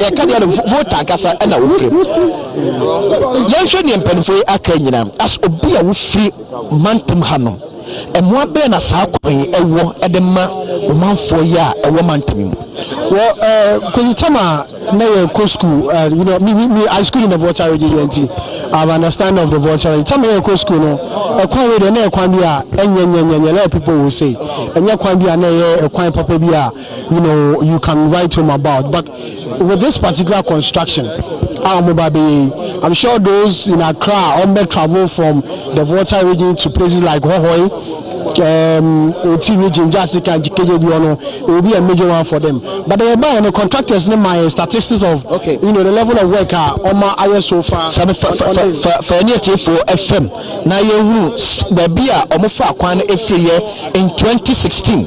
And by 2022, baby akuya about Eastern Corridor Road, baby aba bedroom. Enti same faye FM eye, faye FM eye. Na ejaye hunu, baby yabefa kwan ede efri yem. Enti mehunu, for example, a Sikuma to have 45 kilometers. Yes. By 2016, by end of 2016, and benefit to me 15 kilometers. by and now you can say contractor by you coin at me at the 10 kilometers. I come and do 25 kilometers. Okay. And don't also forget say yeah what the contract name contract no in 2021 August 2021 and yeah what the contract no at the man.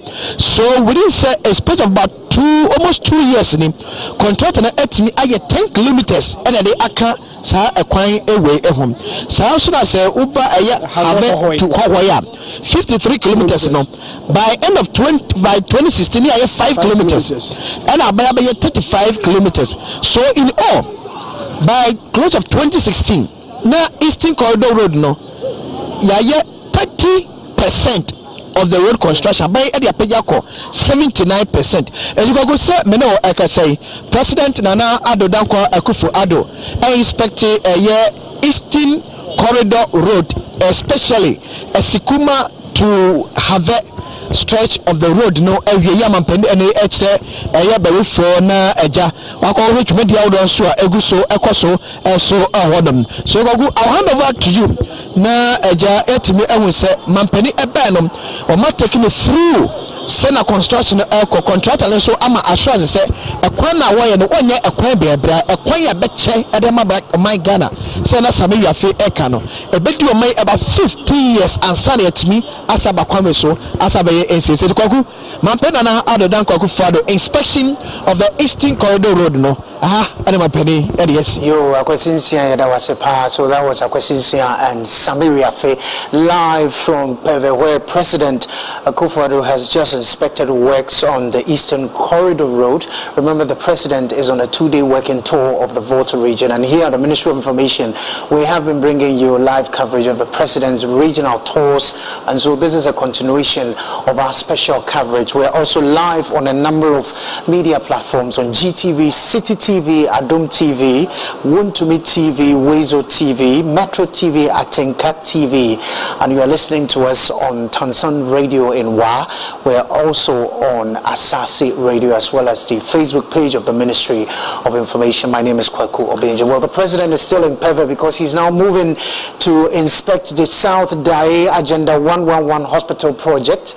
We will take you there shortly as our man Wilberforce Asare is standing by to bring us all that we need to know even before the president arrives in that if you like vicinity for the inspection. So the president is moving now to South Dae Agenda 111 Hospital project, where he will be inspecting work done there so far. Remember, as part of the president's tour, he has been commissioning projects. He's also been engaging various stakeholder groups, particularly traditional leaders, and he's also been inspecting works on the Agenda 111 hospital projects, which has begun in most parts of the country. And so on the Volta region tour, the president will inspect one of such facilities, which is in South Dae in Peve. The president is actually on his way there, and we will be bringing you a live coverage when he arrives there, and his engagement with contractors as well as workers on site at South Dae Agenda 111 hospital project site in Peve. Remember, the president later will also be calling or paying a courtesy call on some traditional leaders. He will also be inspecting the steel bridge in Pando. Right now though, let's cross over now to the South Dae Agenda 111 hospital site, where Aman Wilberforce Asare is standing by waiting for the president together with the workers and the contractors on site. Wilberforce, what is happening where you are, and take us through what you have seen so far.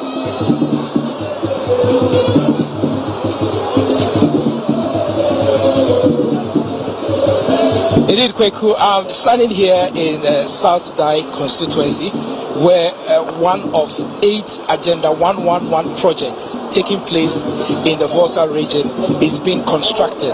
I've been talking with the officials who are responsible for this project, and I've gathered so much information, but I'm going to go to them so that they can also tell all of us exactly what it is that has been happening as far as the Agenda 111 project here is concerned. I have with me Dr. Isia Asare, who is the Presidential Advisor on Health, spearheading this entire Agenda 111 project. Let me establish presence with Dr. Isia. Dr. Isia, good evening. Good evening.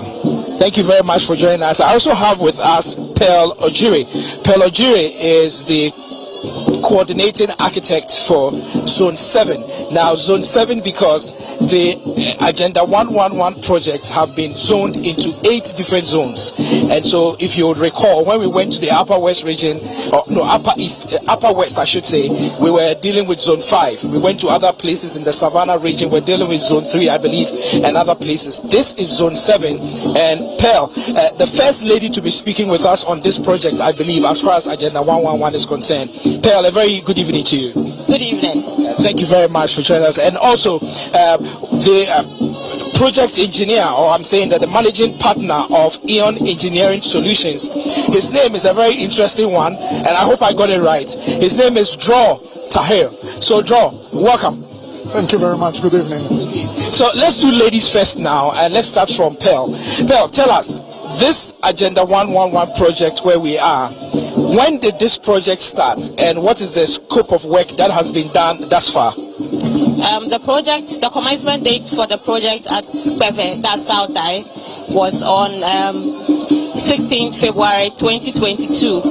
And there are 32 buildings supposed to be constructed. So the Kweve Hospital is a 60-bed district hospital, and there are 3 contractors on site. The lead contractor is doing 2 lots. That is Eon Engineering Solutions is doing lots 4A and 4D. ISO Panel is doing lots 4B, and Muharram Limited is doing lots 4C. The lead contractor is doing 22 out of the 32 buildings. ISO Panel is doing 6 out of the 32 buildings, and Muharram is doing 4 out of the 32 buildings. So far, at the end of August, overall for the sites, we have a completion of 22%. For each contractor, the lead contractor has 26% completion as at the end of August. Muharram had 4% as at the end of August, and ISO Panel had a completion of 10% as at the end of August. Indeed, that's very comprehensive update on this particular bit. Let me come to you, Draw, and to tell us, your company is the lead consultants or contractors as far as this project is concerned. Tell us, thus far from where you sit, how much of work have you done, and would you say that you have had cooperation from the authorities you are working with? So, thank you.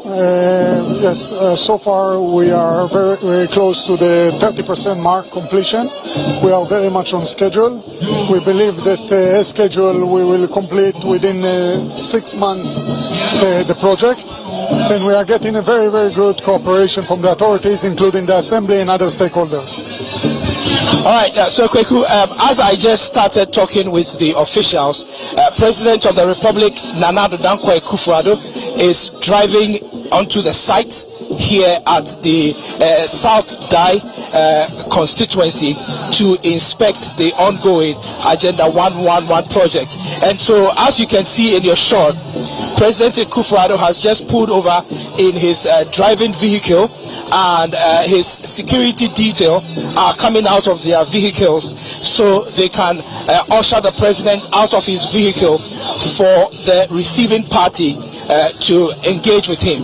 The receiving party made up of the Volta Regional Minister, Lecha, and also the Presidential Advisor on Health, Dr. Insia Asare. We also have the Avant-Garde Design Services, which is the consulting organization for this particular project. They are also part of the receiving party. And then there is also those who were speaking with a few minutes ago, Draw Tahir, who is the managing partner of the Eon Engineering Solutions Limited. They are going to be sending the president round.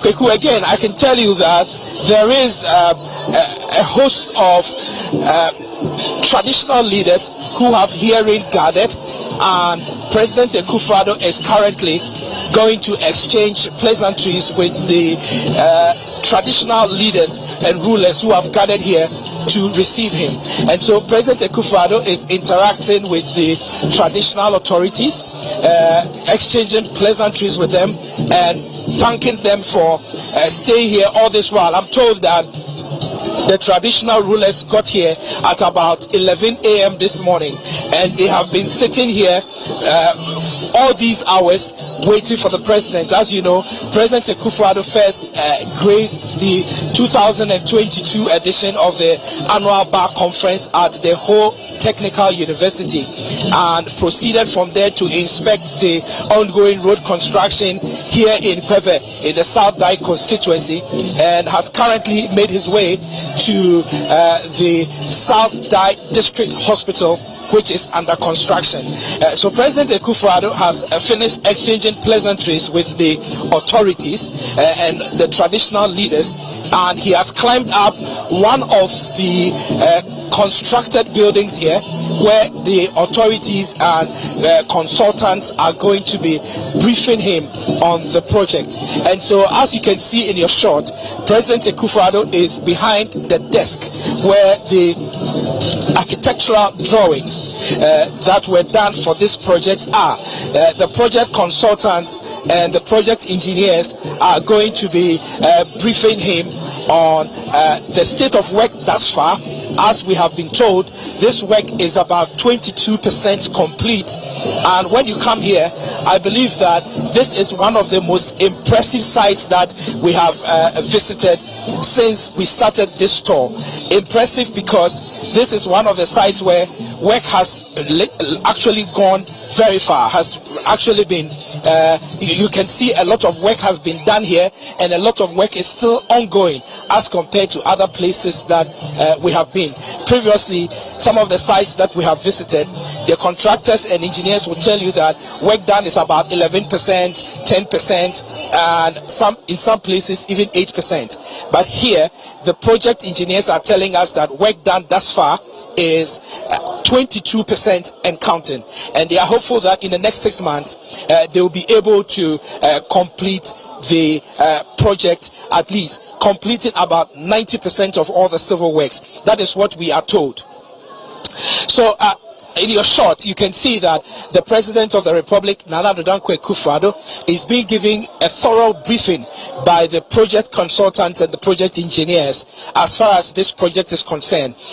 So we Ministry of Information, Jumedia Omodebro Sonko, Jumedieno, Nana Addo Dankwa Akufo-Addo, Oya Omampehi Ewa Ghana, or the Esile Nisu se, Afibiano, Obeko. Kro ewo Ghana nyina no de nani akɔhwɛ dwumedia ekoso enti ene ɔde ne dwumedia abepie mu ɛwɔ ɛyɛ Volta region na Volta region no ɔhyɛ aseɛ no ɔkɔ ɛyɛ aloyafo nhie mu ɔne ɔmo kɔkasa yɛ kansɛm bebree wɔ hɔ owie no ɔde nani bɛkyerɛ kwan a ɔmo ɛyɛ ɛwɔ ɛyɛ constituency a ɛwɔ ha sɛ South Dai constituency ɛka Eastern Corridor roads no ho ordinary abehwe osileni aso sesi ameno kasei na Nana Addo Dankwa Akufo-Addo ewo eye South Dai constituency ahano na ban esi eye agenda 111 projects dodo na omoye no oye baako ewo South Dai constituency ha de yenyante ye ne se aha ye zone 7 na zone 7 no over Volta regional omo wo districts baako 18 out of 18 no 10 our district hospitals, emu 8 any hospitals. It is over Volta region ha 8 agenda 111 projects and na air coso our Volta region. Na emu baako and na President Akufo-Addo edineni eba behwe our South Dai constituency our Volta region.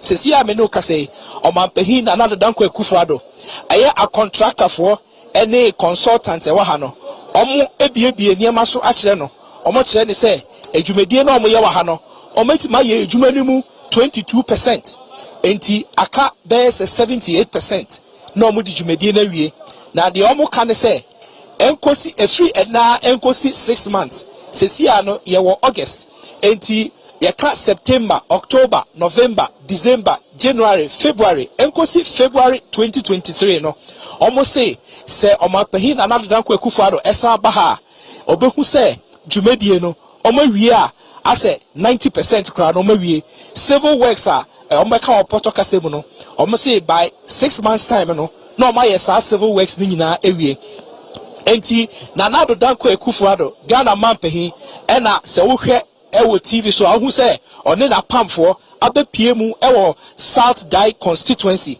ode nani aba behwe eye agenda 111 project a ekoso ewo South Dai ha say said e be ya ontna ne office enka say oh bi nkofo ye adwuma enti enye hwe ono ase opeso ode nani behwe said e be ya obehu said adwumadie ne ko na se owo bi ka kire omo a obeka kire omo ye adwumadie a oye sese ana a contractor for no ene eye consultants no ombesa abaha ne omo ka kire omo pahin no maybe sa omo na omo ka kire yen so enti se wo hwe yen a we eye Ministry of Information omo dwumadi a omo de omo pahin na Nana Addo Dankwa Akufo-Addo ne pipe okọ ewo Ghana nyina no obepie mu ewo Volta region na Volta region ene no South Dai ene obepie se ohwe mechi ha agenda 111 project kese pa ene ekoso omampahin na Nana Addo Dankwa Akufo-Addo do no ankasa nani aba abehwe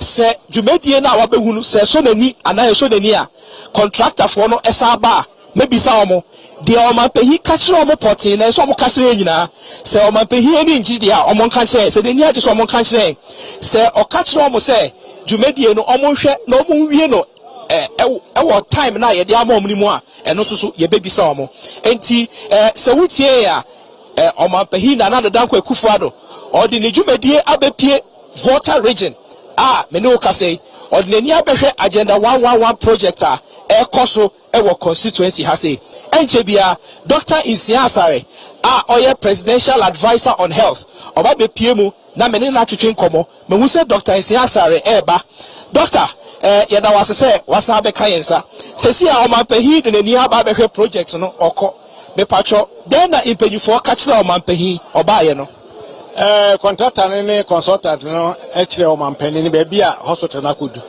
o shase be 6 months ni o e be 30% ti o ka kire omampahin se o she ne boss in 6 months time no o be hand over hospital na ama no no commission na Ghana for nya ho mfaso yo na anyabia project consultants no almost see dwumadie no mudi wa ha no ahi no mewie normally ye kind of percentage then no ka kire omampahin efa percentage ho o percentage na lead contractor no and aye be 30% and na wo ma aka no so enye nu 30% do kan nyina abomu a aye be 22% and wo ma ye yo enti o meni so aka say omo ka kire omampahin say onhwe nim 6 months time but hospital ya see what has to see no a kind of minimum say bi wo ha see 100 bed e bi wo see 60 bed de omu see wa ha no ne we he 60 beds de ne say municipalities nyina benya 100 beds ko ho na nipa no doso na districts so ebenya 60 beds it haka this is obenya 60 beds no so sika from in Asia here no aha enwotwe na wo Volta region ha baako a 100 bed ni wo Akachi North municipality ena bi wo Akachi South ebi wo Agoteme ebi wo Golokwati bi wo Whole West ebi so wo Hefa Krabim enwotwe na wo ha eti maako nwotwe enti ebesi awie no na je say municipalities ni this so ha nyina no obia e wo ne primary referral center your friend district hospital and then omampanin e dey esi na ni so se be ya ansa no we free abamo akono 6 of January 2025 no na Ghana ha no obi entutu kwan ko chiri free ne district ansa na wakohu be bia doctor wo anya ayaresa ti e de ayaresa no e ben nipa no e de ayaresa no e ba wo district mu a se be ya obi yare near refer no free district health center master chip center or baby a wo ko wo district wo doctor for ho lab wo ho x-ray wo ho baby a operation wo ho ti ahwe ni nyina awie no na se bi emu yadina na afi yade no ko regional hospital obeka ya ye 101 district hospital wo all the primary referral centers no na ye sande hospitals regional hospitals maako enso ka ho this region say T no for fraud to say Oti North East Savannah Bono East Ahafo and Western North no nyina benya wo hospitals na Takoradi so de ba ko so koka e ko ho ni adane Takoradi old regional hospital na e Fear Kwantano aye no Metropolitan Hospital ma secondary Takrade etien sa no a yes wo yare ba bia e hwe wi a wo ba bia se bia wo se refer wo ma ko hunu specialist anase super specialist a wo benya bia ko ansana e bia emu ya din do ko teaching hospitals no ti e be ma no bed syndrome be firi ho e be ma obi tutu kwantin tintin akopa yare sa nyina be firi ho ye sa no yes Ghana no ye ku anim e wo apomudini mu the friend universal health coverage WHO dia to ho nyina say by the year 2020 benya 2030 benya universal health coverage no Ghana saade wono ene de ku animo wo the health insurance ka ho na wo de enkofo aye train wo mu wo apomudini mu doctors nurses ne ade nyina ka ho a e say benya ni behwe nipa no e benya nipa so a aduro so e be ma no so no be be okura say nsuo to a entimi kokura na drones ni ko say drones ya wo ma centers ba ko nsia ya de mienu be ka ho next year na ye nwotwe ti about 98% of health facilities wo ha nyina no e benya ba bia e di ko. Okay, answer member wa kono the baby say our last question but project consultant and it's a project consultant and a consulting architect Pearl Pearl, what did you tell Mr. President when he came for the inspection? Honestly, I didn't tell him anything. The project coordinator at HIG took him through the layout of the facility. He showed him how the facility is supposed to work, from which building, how the buildings interrelate and connect to each other. And then he also showed him the number of buildings and the positions the lead contractor is doing, that's Eon Engineering, the number of buildings and the positions the other contractors, that is ISO Panel and Muharram, are doing. Do you get the impression that the president is satisfied with the level of work done here thus far? I think so. And so what are the future projections that the consultant told him what to expect in the near future? The lead contractor indicated that in the next 6 months, we project that the project would be approximately 90% completed or more. So nearing completion, basically doing the finishes and doing testing and commissioning to hand over getting ready to hand over the project in about 6 months. Thank you very much, Pearl Ojiri. And Kweku, as I wrap up the conversation, to ask Dr. Isiasari quickly that apart from the South Dai Agenda 111 project, on this presidential agenda, is the president going anywhere else as far as Agenda 111 is concerned tomorrow? Yeah, tomorrow the president will go to Avidakwa to also go and inspect what the work going on there. So tomorrow we'll go there in the morning and look at what they are doing there. I understand they are doing also very well. So tomorrow expect us again. Indeed, Kweku. So that is Dr. Isia Asare. He is the presidential advisor on health, bringing us all the 9 yards as far as the president's visit here to South Dai constituency is concerned to inspect the Agenda 111 project that is ongoing. What I can tell you in wrapping up is that it appears the community members here are excited about this particular project. We engaged some of them and they did tell us that currently in the South Dai constituency there is some sort of a clinic, and when everybody is sick you have to go to that clinic. There is not enough facilities there, and if the ailment is serious you have to be referred to go to Ho in the heart of the Volta region.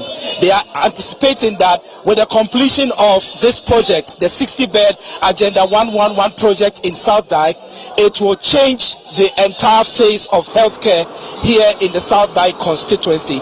And so, Kweku, from the South Dai constituency, indeed, I've been bringing you President Akufo-Addo's visit to this constituency. We move to the next location, hopefully tomorrow, as President Akufo-Addo continues with his tour of the Volta region. All right, thank you very much, Wilberforce Asare, live from the South Dai Agenda 111 Hospital Project site in Peve, where President Akufo-Addo has just inspected works there. Remember that the President began his 2-day working tour of the Volta region today. The President this morning opened the Ghana Bar Association annual conference in Ho. He's also been inspecting projects, which includes the Eastern Corridor Road, and as you just heard from Wilberforce Asare, the President just just completed an inspection tour of the South Dai Agenda 111 hospital project, where the president will hold talks with some stakeholder groups as well as call on some traditional leaders before the day ends for his tour, day one of his tour of the Volta region. Don't forget that tomorrow we will continue our special coverage of the president's tour. It will be day two. The president is expected to visit the 66th Artillery Regiment military barracks in Ho. He will also be inspecting some few projects as well as commissioning some projects in Ho, including the North Tong District Magistrate Court in Bato in the North Tong, if I should say, constituency. That's for tomorrow, and we'll be bringing you more live updates as well as interviews from these activities which involves the president. You've been watching our live coverage, special coverage of the president's regional tours produced by the Ministry of Information, and we're live on a number of TV stations across the country. We're back tomorrow with day two of the president's tour of the Volta region. My name is Kweku Obenje from SO. Thanks for watching. Goodbye.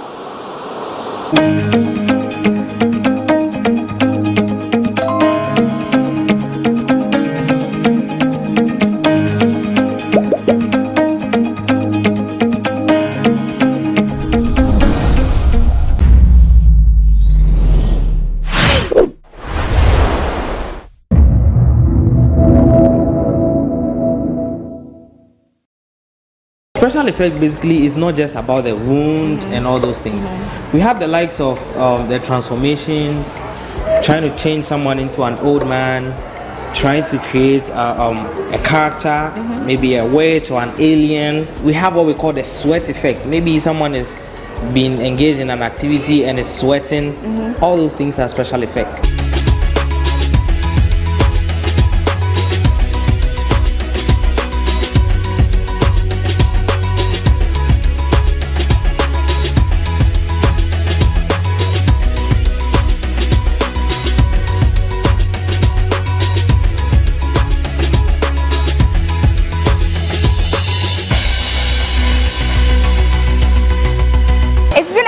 And I'm happy you could join us for another beautiful episode of People and Places here on your favorite channel, GhanaWeb TV.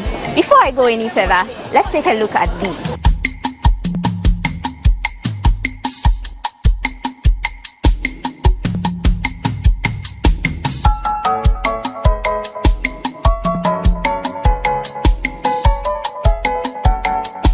Well, these are works produced by my guest today. He is an award-winning special effects artist and a prop director. We'll be meeting him right after this break. My name is Mondami Hagan. Welcome aboard. Welcome back from the break. Thank you for joining us. This is still People and Places. Our guest today is, like I said earlier, an amazing person. His work speaks for itself. He has quite a number of names I've seen, so I'm just going to ask him which of them he's more comfortable with. Hello. Hi. And welcome to the show. Thank you. Thank you for making time to speak to us. Welcome. You're a big man. That's what people say, but yeah. And you have a lot of names: Nathaniel Cruz, Nathaniel Amewuga, and then there's Cruz K. Yes. Which of them do you usually prefer them? So Cruz K is actually the brand name. The most popular. Yes, okay. That's my brand name. But then on Facebook, that's when it's Nathaniel Cruz. Okay. Yes, but then Cruz K, my real name is Nathaniel Amewuga. Yes. Okay. F1. Do you speak good away? Oh yeah, I speak good away. Solid away. Yes, I'm 100%. Just that most people don't know. Yes. Okay, so what you do is called special effects makeup. Yeah. How long have you been doing this for? I'll say this is my 6th year. Yeah, Okay, this is my 6 6th year. Wow.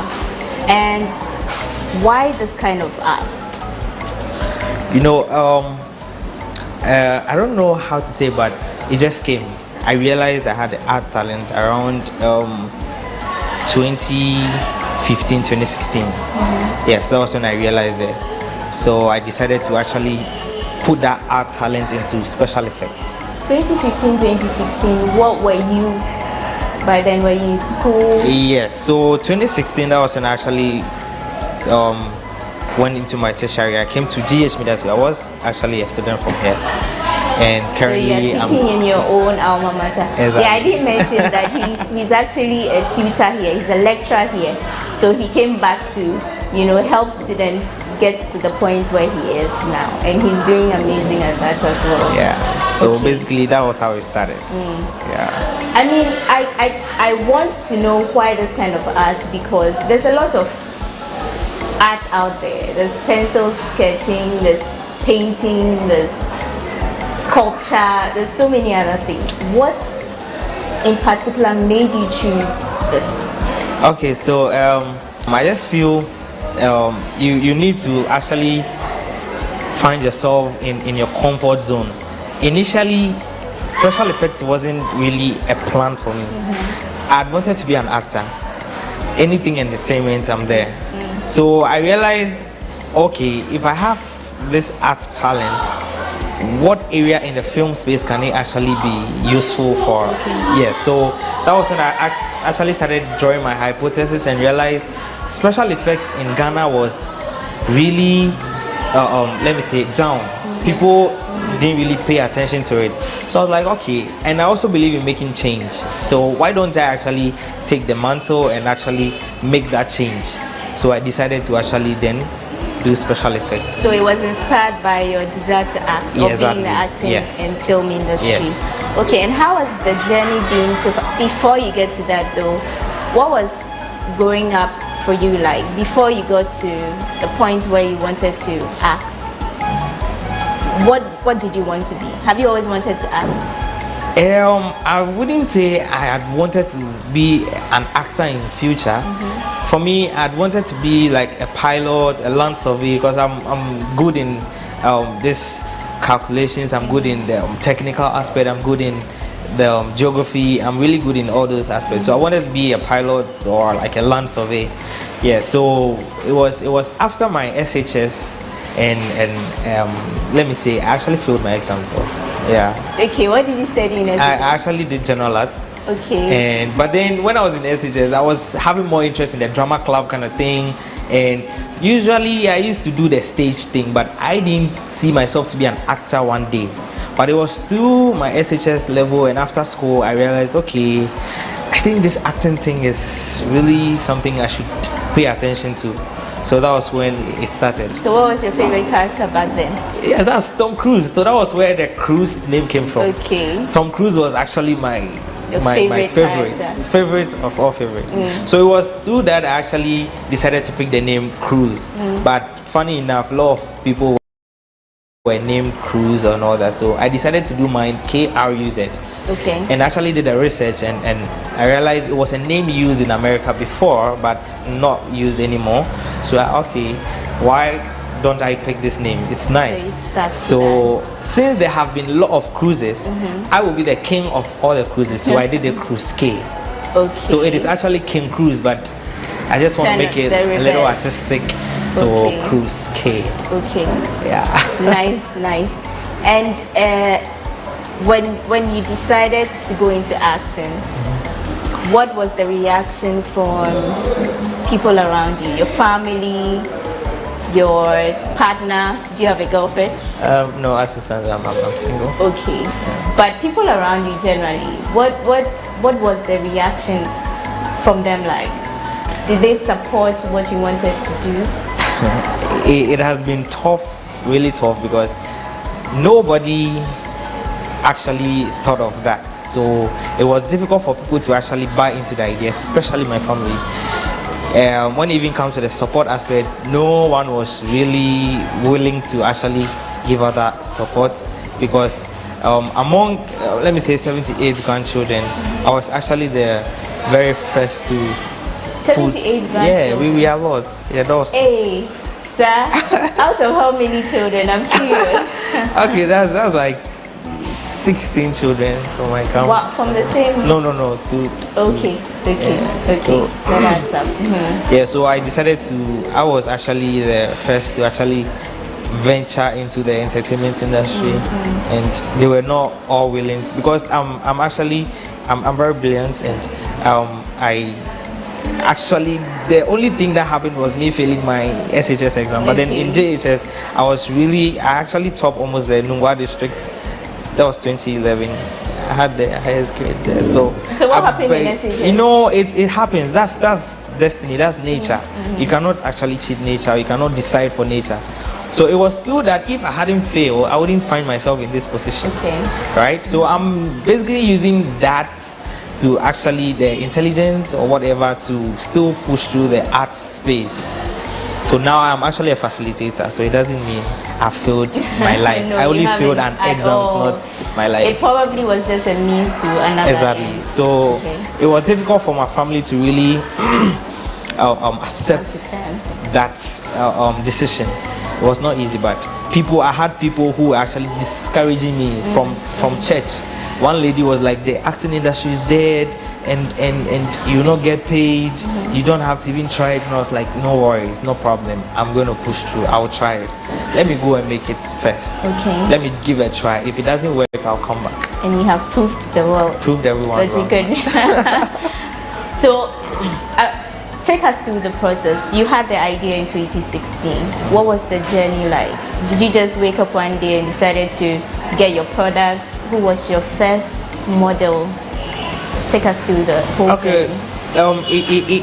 Everything came when I was in school in GH Media, and I went to acting class one day, and our directing lecturer, Major Vine, he was actually the one who taught us a little of Halloween makeup. He was just doing a sketch of Halloween makeup because he's a director. He studied in German film school, so he has the knowledge of makeup and all that. So he just did a little of that, and I was like, this is so nice. I was loving the whole thing. So I came to the hostel that night and actually borrowed a friend's laptop, and I was using the school Wi-Fi, and I went online watching more videos on YouTube and all that, and I realized, okay, this looks pretty interesting. So I decided to take, and funny enough, there were no materials by then in Ghana, and as it stands, there's still no materials. So watching the videos and trying to create the thing was so difficult because you don't have the materials available. So how then do you create? So I decided to start doing more research and finding ways to improvise and still do good special effects. Okay. So yes, that was actually my agenda from the very beginning, trying to improvise, talking to people who were there before me. I wasn't the one who brought special effects. I only drove people's interest into special effects. But then there were pioneers who were already doing. Mr. Johnson, who did Chewa, the makeup we used to watch when we were kids. He was the one who did that, the Chewa movie. So I spoke to them, and Mr. Kojo Hilton, the art ambassador for West Africa, he's actually in Ghana. And so I actually do my hypothesis, trying to find information, get more information. So they were doing it before, so I was looking at ways to improvise. So that was when everything started. Before I even started getting my products from Nigeria, which is actually our neighboring country. So that's where there's a shop. That's where you get your That's where I get my products. Okay. Yes, but then when I started, I was still using the normal food color, the glue, the tissue, the cotton. It's all about your creativity. So it's been progress. It's been progress, yes. And the products you get from Nigeria, are they very expensive?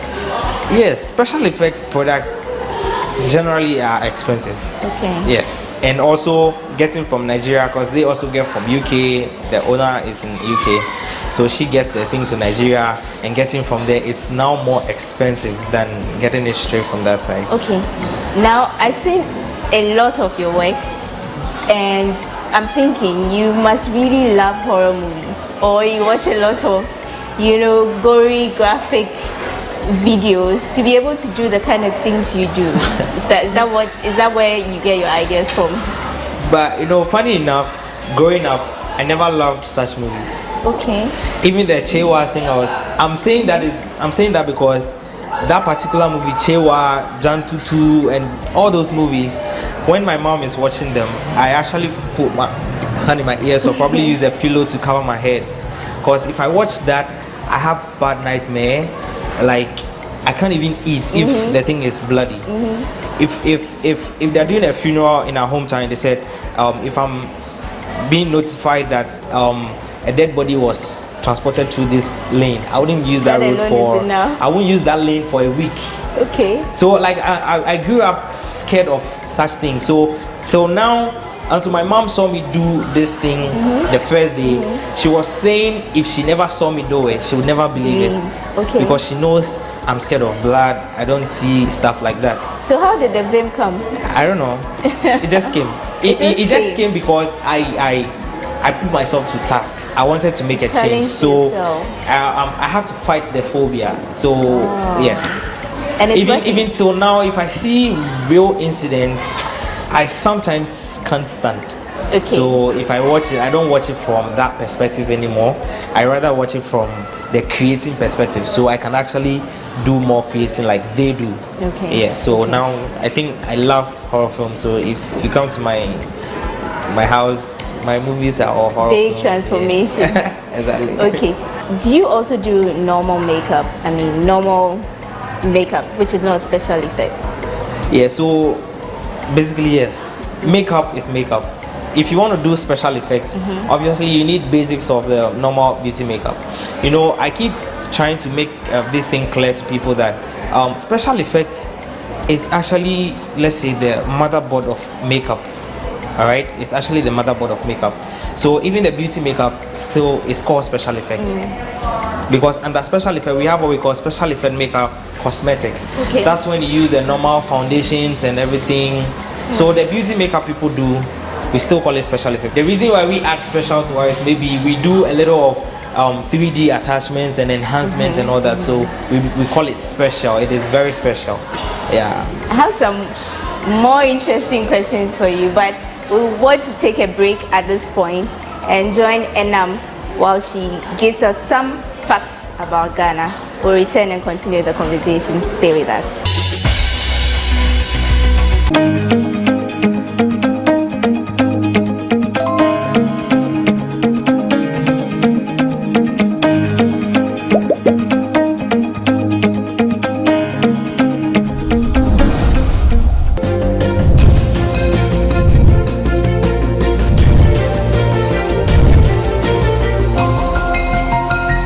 And now, let's learn something interesting about Ghana.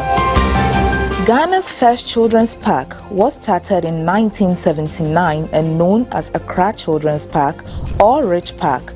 It was later renamed after Guinean playwright and children's author Efua Sutherland. That's all for this week on Facts About Ghana. Until next time, let's get back and learn more with Wanda and her guests.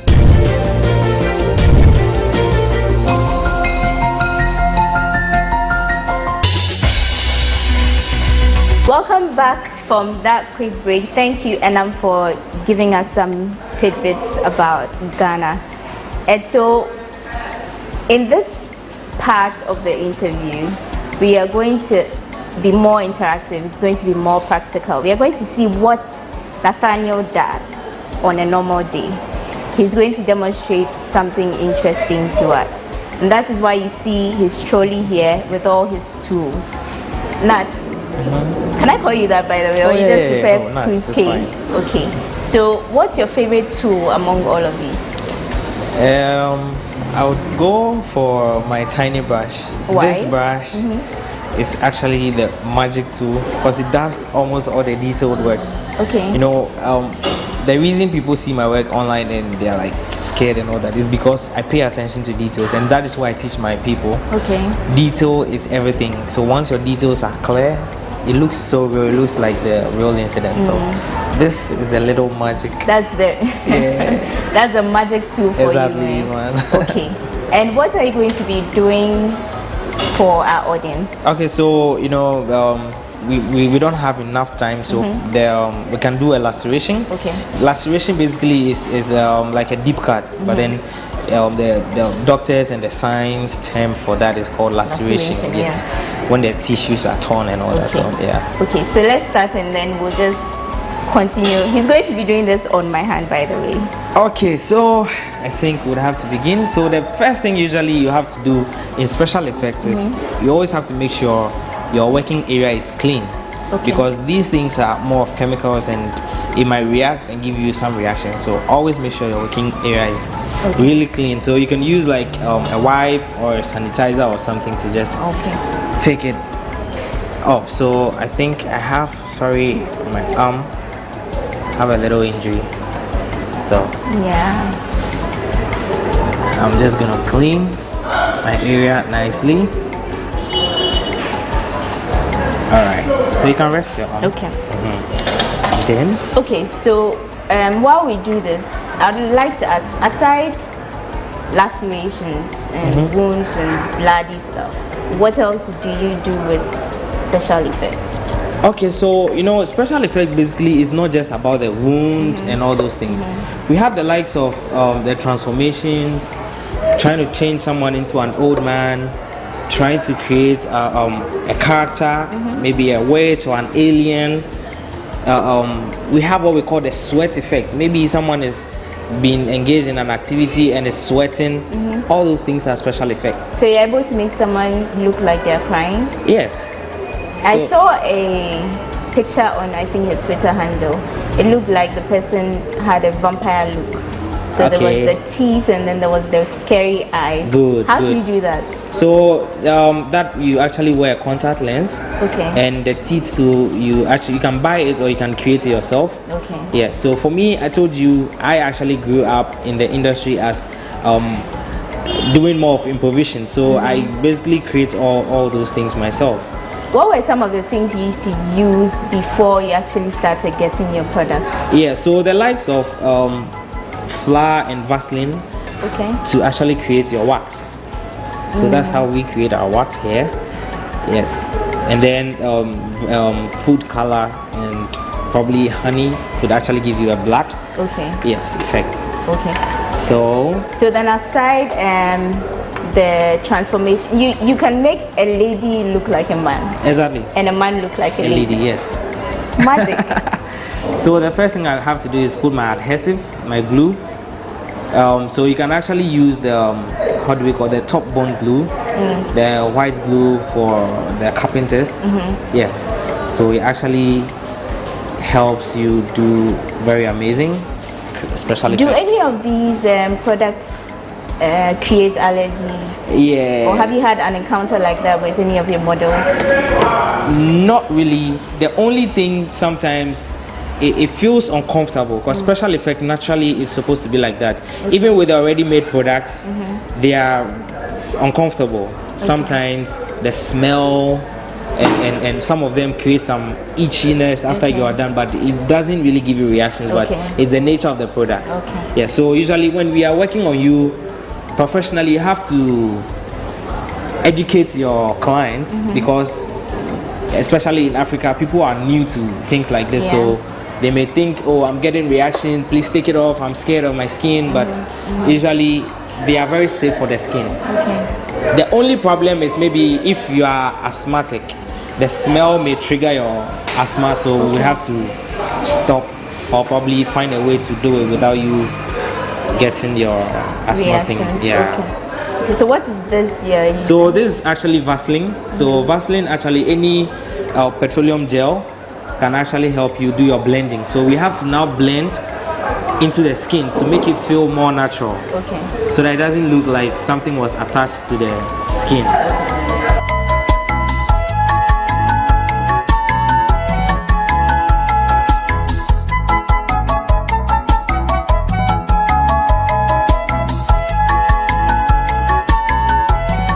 What's the most difficult makeup you've had to do so far in your 6 years of profession?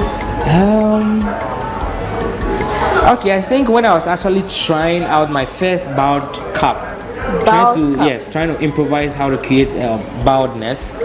Yes, I was trying to improvise, but it was not working out, and I had to use let me say the hospital latest gloves. Yes, to improvise. But then how did you do that? You actually tie the fingers and get like a knot. So you wear the open space, so you have to wear it on the head, but usually it's very tight, so it gives you that mark around the head, and it doesn't really work. So that was my first time, So I realized there was no other means to actually improvise to get it perfect, unless you have to buy the bout cap itself. There's a bout cap sold, already made. So yeah. And what kind of people do you work with? For me, I work with anyone. Yes. So far as you need my service, you are my client. So.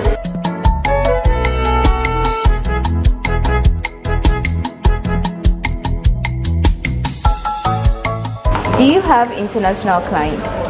Yes, I do. I have international clients. From where? Which countries? From Nigeria, South Africa, America. I did a recent job that's work from the archives with Hassan. He was part of the Black Panther crew cast, the warriors who actually did the Black Panther. He was part of them. So we did a project, a short film, work from the archives. And that was also as a result of recommendation? Yes. No, he actually searched online. I worked with one of my directors and he came. We wanted to do a film and he actually volunteered to be a part of it. And we met him through that. So yes. Okay. And how is doing this kind of work in the Ghanaian industry? How would you describe it? Is it difficult? Very difficult. Very, very difficult because people still haven't gotten the whole idea. So it makes the income level difficult because right now, if I'm trying to do this, and also the perception people create about art itself, not special effects alone, is so bad because they don't respect artists, and I think that has been a major problem from the beginning in Ghana. So someone calls you for a job and it'll be like, how much are you charging? They'll be like, when you charge, it'll be like, oh, this is just but it's not like that. If you want to employ someone, you don't just employ someone because of what the person's come to do for you. It took me years, it took me more money to actually invest into myself. So if you go on my page, most of the works there were my personal work. I paid people to do that and post it to build my portfolio. So if you call me for a job, that alone should tell you that I am capable to do what you want me to do. That's why you came for me. So you don't have to just pay me what you are paying part of my investment. Oh yes. That has been, especially from Ghanaians. So that has been my fight with most people in the industry. So it means that the reception or the reaction is better with international clients? Yes, because they understand the job. They brought it, so they know what goes into it. With this, if sometimes you're going to work, our things are expensive. So getting a product, I might not say because I'm coming to create a wound for you, is just this small wound. If I want to create a wound, I'd have to use a wax, I'd have to use a toning paint, I'd have to use spirits gum. So just to do this wax can even cost us like 1,000 cedis for products. But here, if you even say that amount for products, they'll say, how much am I even paying you? It's not seen like that. Yes. So it's really a major problem I think we should address. But is there improvements? Was it like that since you started, or people are getting to appreciate it? Obviously, people are getting to appreciate it. When I started, it was not like that, but I think it is getting better, and I know it will get better. I'm actually done with my toning. So, another thing in special effects is you get your blending right and your toning right. So once you get that right, everything works perfect. So what did you use to get these colors? So basically, we have the toning paints. It comes in different shades. We have the dark brown, we have the normal brown, and then we have the light brown. So depending on the shade of the person, you actually mix. So you have to mix to get the right tone. Right. So what's next? So now I would have to do my cutting, but before that, I would want to kill the shine by using a normal baby powder. We call it translucent powder. So I'm just going to use a little of that to kill the shine.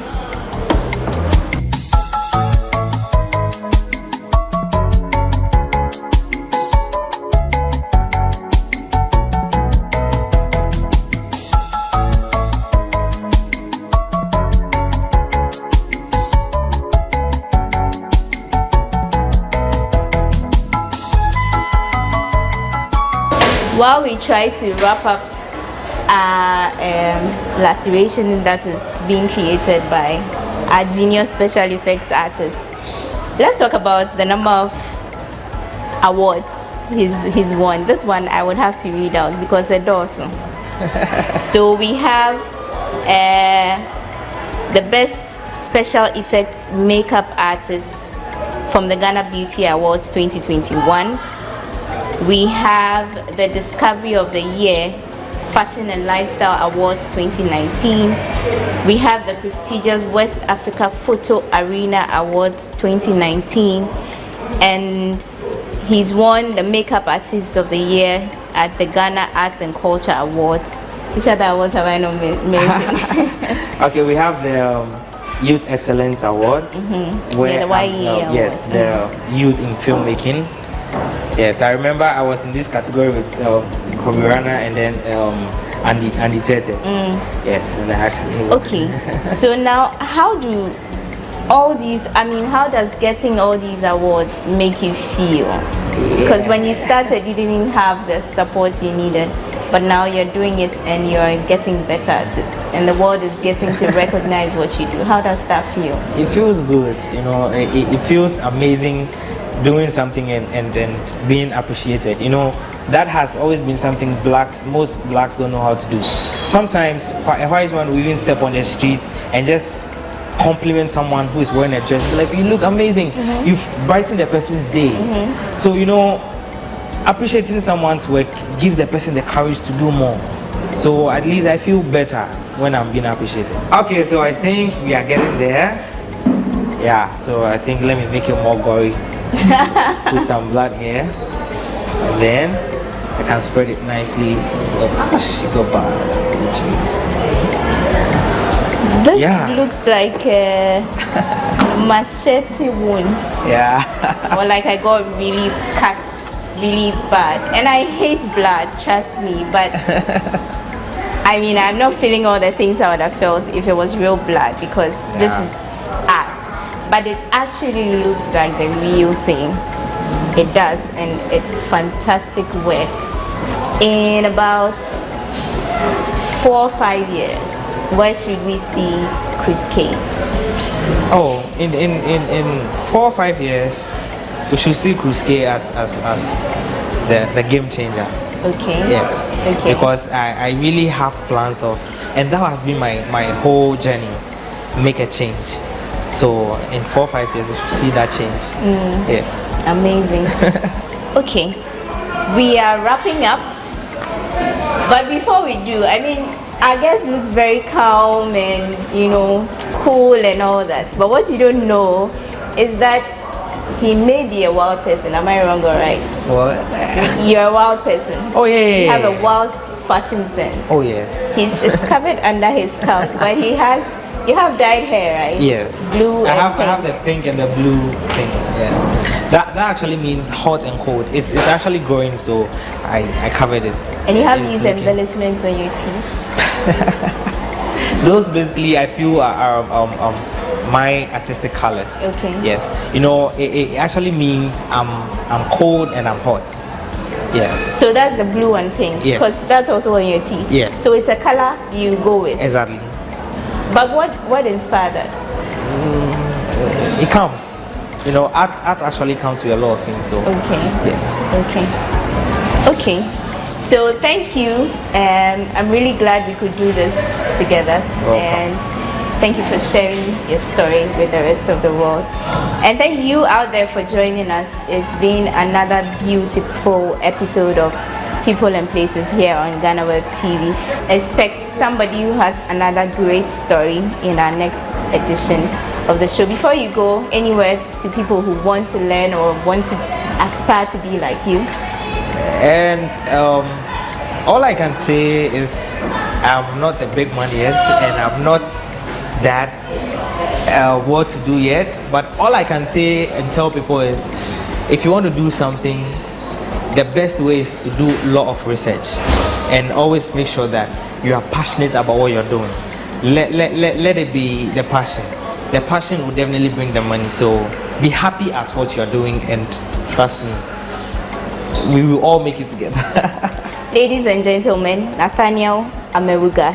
He is a special effects artist, award-winning special effects artist. So that's how we wrap up. Thank you again. See you in the next edition. My name is Wanda Mihagan. Stay safe.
Ladies and gentlemen, I would also like to support Sheikha Musa bin Nasser in her expression of condolence and sympathies to the new King of the United Kingdom, King Charles III, the royal family, the government and people of the United Kingdom, on the death of the late Queen Elizabeth II. She was a dignified head of the Commonwealth of Nations, an organization of which Ghana is a proud member and will be sorely missed by all. I'm honored to join you to observe the third International Day to protect education from attack. I thank the Director General of UNESCO, Madame Audrey Azoulay, and Her Highness, Sheikha Musa bin Nasser, the founder and chairperson of Education for All, a great champion of education and a tireless SDG advocate, for their kind invitation. Indeed, through the efforts of Her Highness's Foundation, in collaboration with Plan Ghana, some 90,000 out-of-school children in some of the most deprived parts of Ghana have been successfully enrolled in school. The stellar work that Education for All is championing across the globe must continue to be an inspiration for all of us. Education should be a right which all of Africa's youth can exercise. Today's youth running barefoot to school could be a future leader of the arts, business, industry, or government. Education is the equalizer of opportunity, and it is the catalyst to the transformation of societies and nations. In the words of one of the greatest, if not the greatest son of Africa, Madiba, Nelson Mandela, education is the most powerful weapon which you can use to change the world. As a matter of fact, realizing SDG 4, which demands that we ensure inclusive and equitable quality education and promote lifelong learning opportunities for all, will be crucial to achieving all the SDGs by 2030.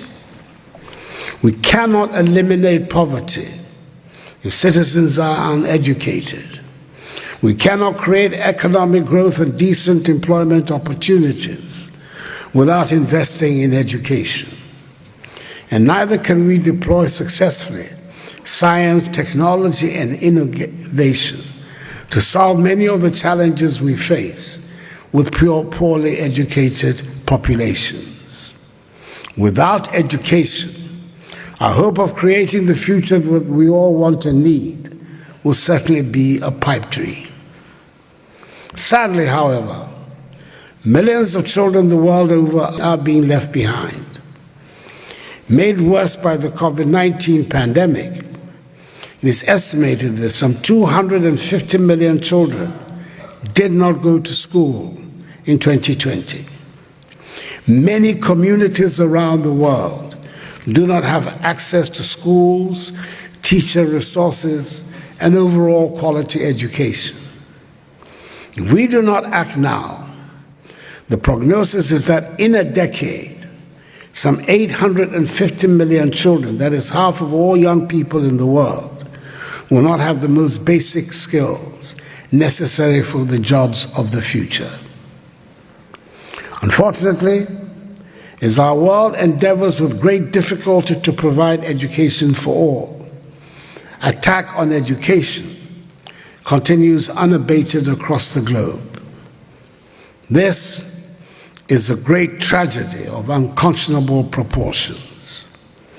I've been saddened to read from the recent Education Under Attack report, which tells us that in the last 2 years alone, there were more than 5,000 reported attacks on educational facilities across the world.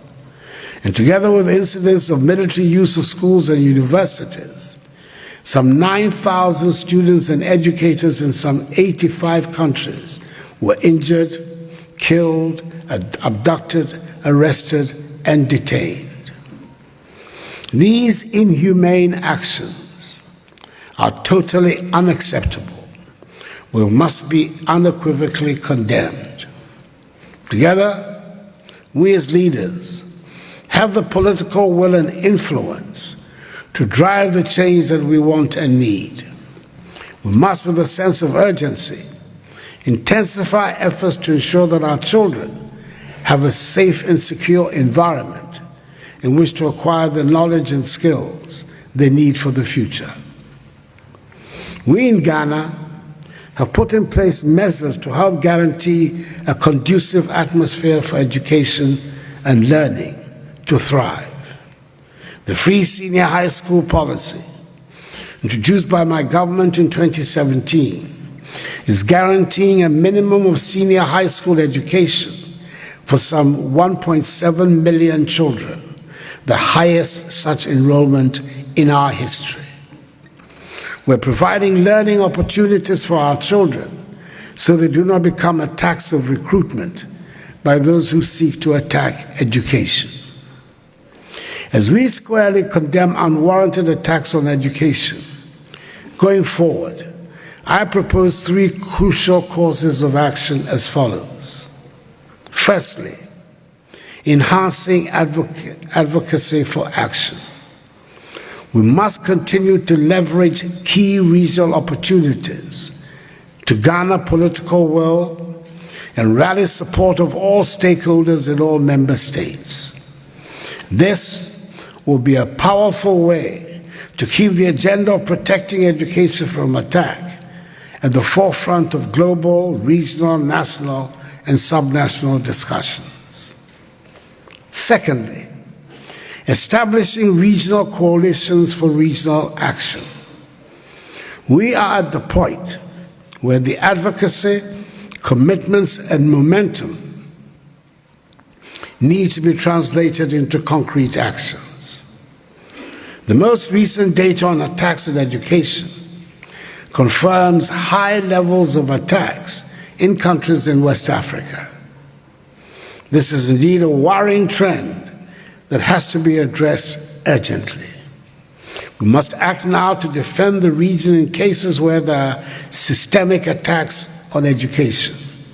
This, together with the coming into force of the historic United Nations Security Council Resolution 2601, passed unanimously by the Council, will give us a fighting chance. Thirdly, mobilizing financing.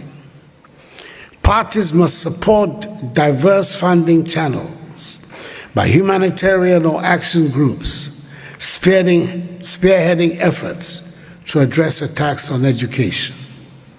We must also continue to make education a national priority by increasing the scope and quality of educational programs.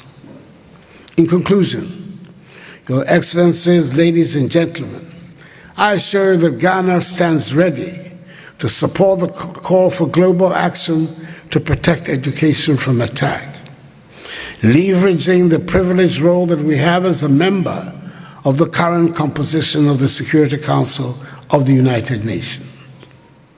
And to this effect, we call on all member states to abide by United Nations Security Council Resolution 2601 and to work towards developing concrete national action plans to guarantee safe schools and protect education from attack. The time has come for all of us, as they say, to walk the talk and mobilize the needed resources to combat attacks on education and ensure a safe and conducive learning environment for all children everywhere. We must do so in order to achieve our shared goal of safeguarding the right to inclusive and equitable quality education for all our children, particularly for those in conflict areas. I thank you for your attention.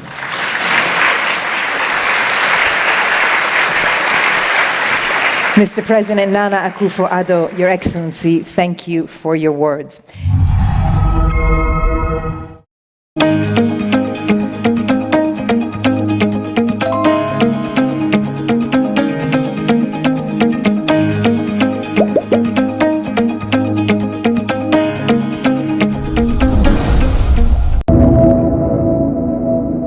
First off, what's your assessment of Sarkodie's job at radio presenters? For me, I see it to be very unfortunate, and I think he goofed. I've taken time to read the story. Initially, when I heard I saw the headline, I thought maybe it was just a headline, but when read through, I could see that the writer didn't take his position in contest. It is a real position that he took, trying to denigrate presenters who have heard him from the scratch. And of course, Sarkodie, about 11 years ago that he emerged in the industry, it was, those time you could say that social media wasn't too vibrant like this. Mm-hmm. There isn't any way no presenter has, one way or the other, not supporting him. I can't remember when Kasahari was at its peak those days with Dr. Duncan. Sarkodie was part of the people who passed through Adom FM and other radio stations. I'm not saying that Adom FM brought him to the limelight though.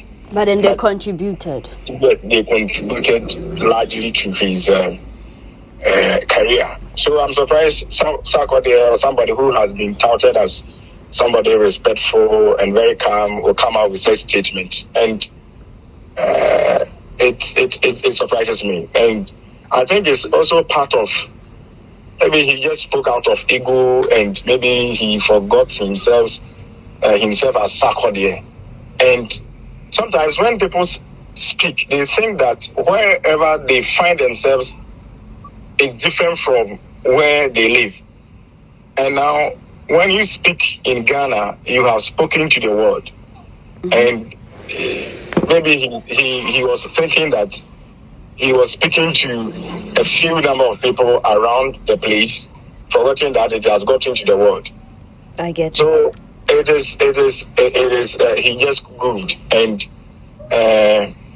I'll be very happy if he sits down and thinks of it and come out to apologize. Because you can't just denigrate every presenter. And is he telling Ghanaians that those big presenters who he's passed through didn't do anything to his career? And then he's now telling the presenters as local champion. And music is different from journalism career. Because when you are a musician, you are motivated to go internationally. It is not the same as media person or a media personnel to be going international. Because if we have a medical doctor in Ghana, it doesn't mean that the person is not worked with a hospital in abroad, and for that matter, he is not qualified. He is not a good doctor. Because we do journalism in Ghana, and looking at those Kwesi Pratt, Kokubakos, and those people, they have worked in Ghana for quite a long time, and we haven't heard them working in those of the stations he was talking about, the BBC and the Choice. Yeah. But they are all good journalists who, when they speak, the international community also pick their stories and or what they say, and when this whatever they say, it also carry weight. It doesn't mean that the person hasn't worked in abroad as a journalist, so he's just a local person. And I don't know why they term some of us or those in Ghana as local champions.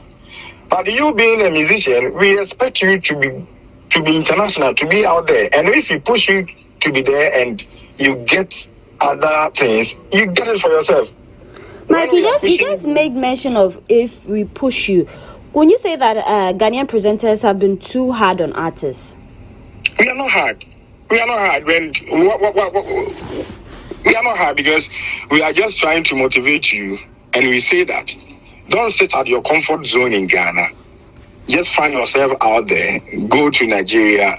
Go to other places. Of course, we are not saying that Sarkodie hasn't done so. He's done a lot of all this we are talking about, but there's more room for improvement. And if somebody calls for such opinion and then you come out to say that if you have not been at BBC, you cannot criticize me. It's just like what some time ago former President John Dramani Mahama said to Nana Danko Akufo-Addo when he was a flag bearer, that if you have not become a president, you cannot criticize me.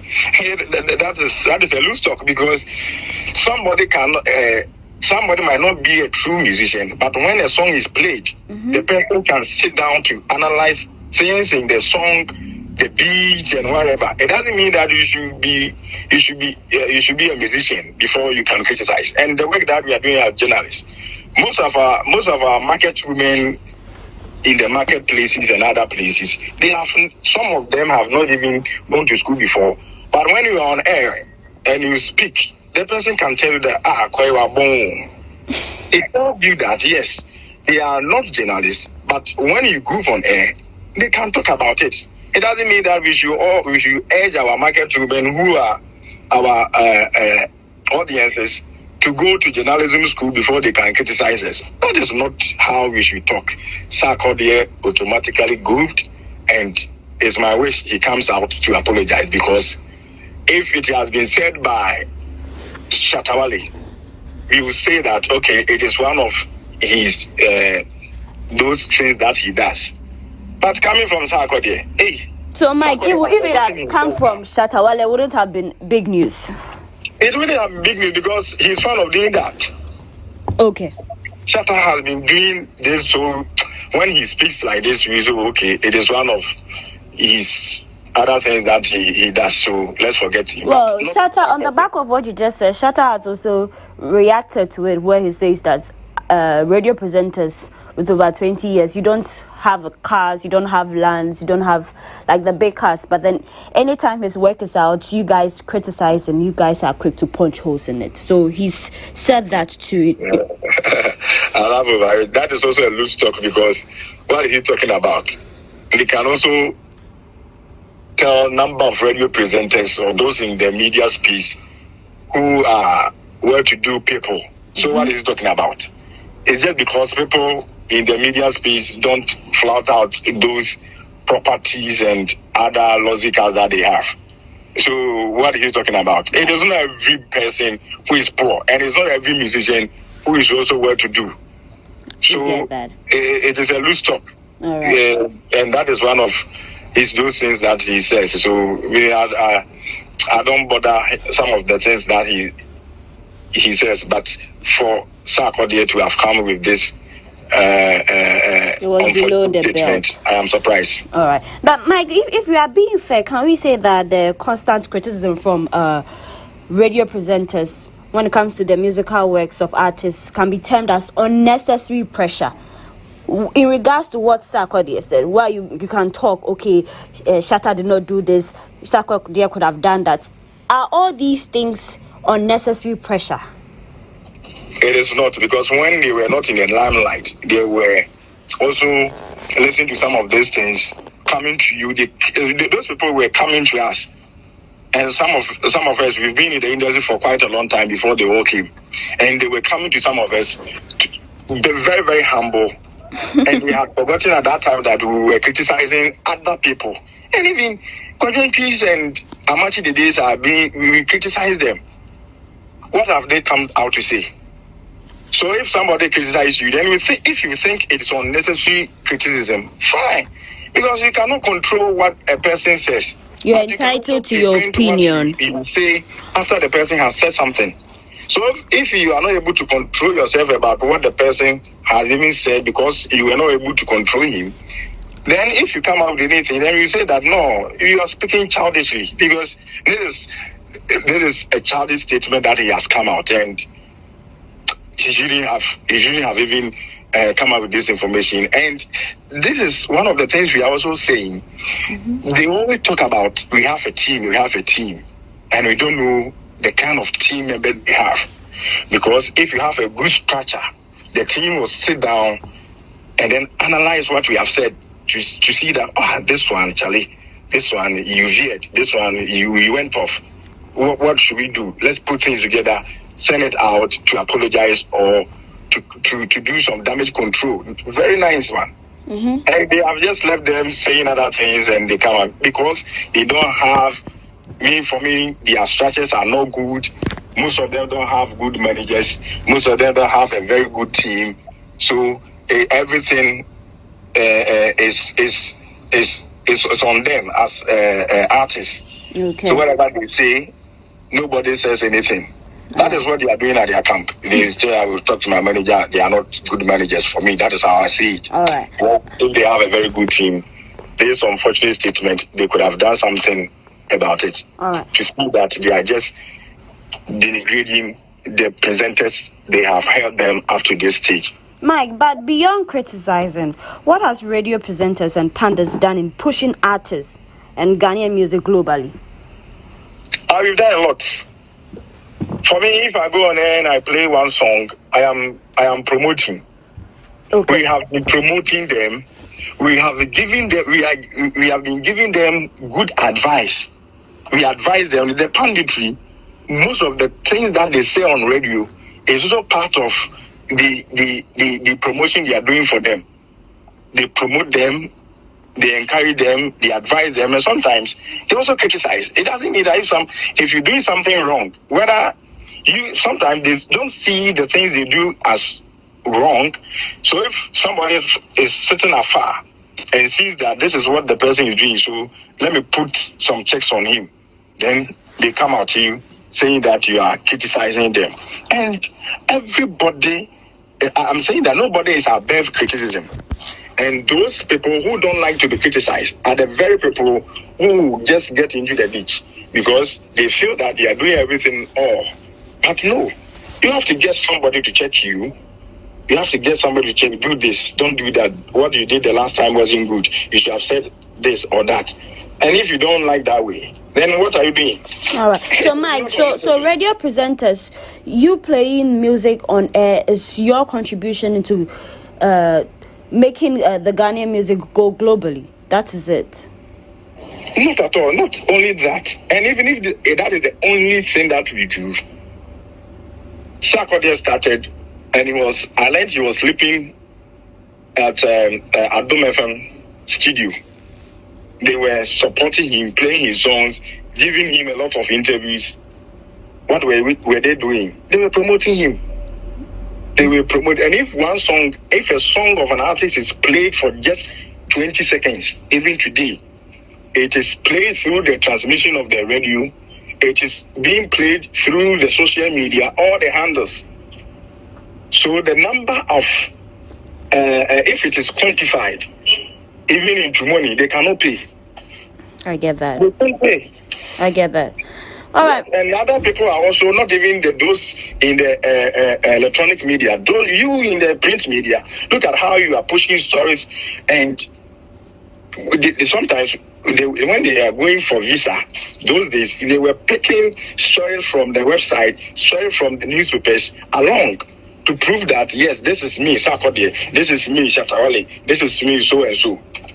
So what kind of promotion do they need again? Mm-hmm. Mike, so still on the back of Sarkodie's statements, will you say that our artists have international recognition compared to their Nigerian counterparts, or we shouldn't even make that comparison? Sometimes it surprises me when someone says we shouldn't compare.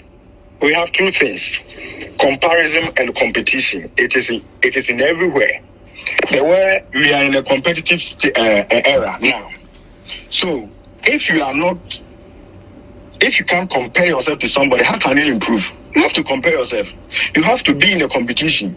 When you being at GhanaWeb, you have to see yourself to be writing very good, to be getting good stories, to compare yourself to other people, those in the other websites. You have to compare. So comparison is not bad at all. For me, every day I have to compare myself. I have to see that what competition am I in, so that I can improve upon myself. So I listen to other people to see whatever they are doing. It's also in a way of trying to compete them. Because if you're saying that you are not competing somebody, how can you move on? If you say that you shouldn't be compared to somebody, how can you move on? Comparison is not a bad thing at all. You have to be compared so that you see your strength, how you are moving on, how your production is going, how your music career is going. Comparison puts you in a very good check. Competition puts you in a very good check so that you can improve upon your works. Okay. So it's not a bad thing at all. So our artists should take it in the good side. Like, it's not always bad. Great. It's not bad, because they compare you that, hey, sister, this is even your dress. Sometimes you compare dresses and see that, okay, next time I won't wear this dress to this program. Because when your dress was compared to that of your other lady or colleagues, you could see that, oh no, this dress, I shouldn't have worn it. Great. So comparison is good. And it also puts you in that shape of competition. We are in a competitive world, so you are saying that you shouldn't be compared. You shouldn't say that you are competing. Then how can you move on? All right, Mike. But before we wrap up, one will ask: does radio presenting pay well enough to afford a comfortable life? Because with everyone jabbing you should go to BBC, you should go to Choice FM and all that. Is radio presenting paying in Ghana? It depends. It's relative, because it depends upon where you work. Where the person works can also determine. And of course, for me, I have been saying that I am the highest paid presenter in Ghana. That is what I say. Because I don't see how much my colleague is paid, so I see myself to be paying the biggest amount, and that is okay, because any amount that is paid you will still be asking for more.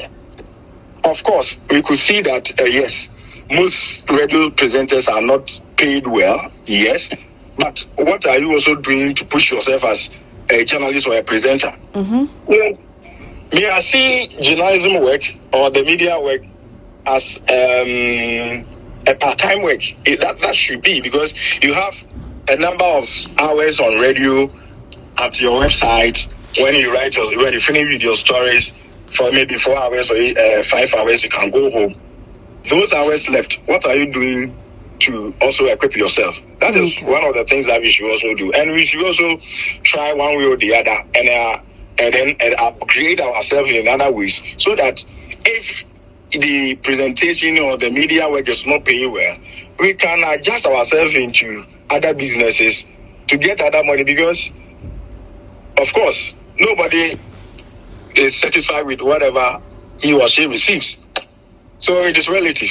All right, Mike, you've said a lot, but in summary, how can punditry be branded in Ghana so it courts respect and admiration in this jurisdiction? Because we always entertainment pundits, we hear some bad stories and stuff like that, but what can be done to court admiration?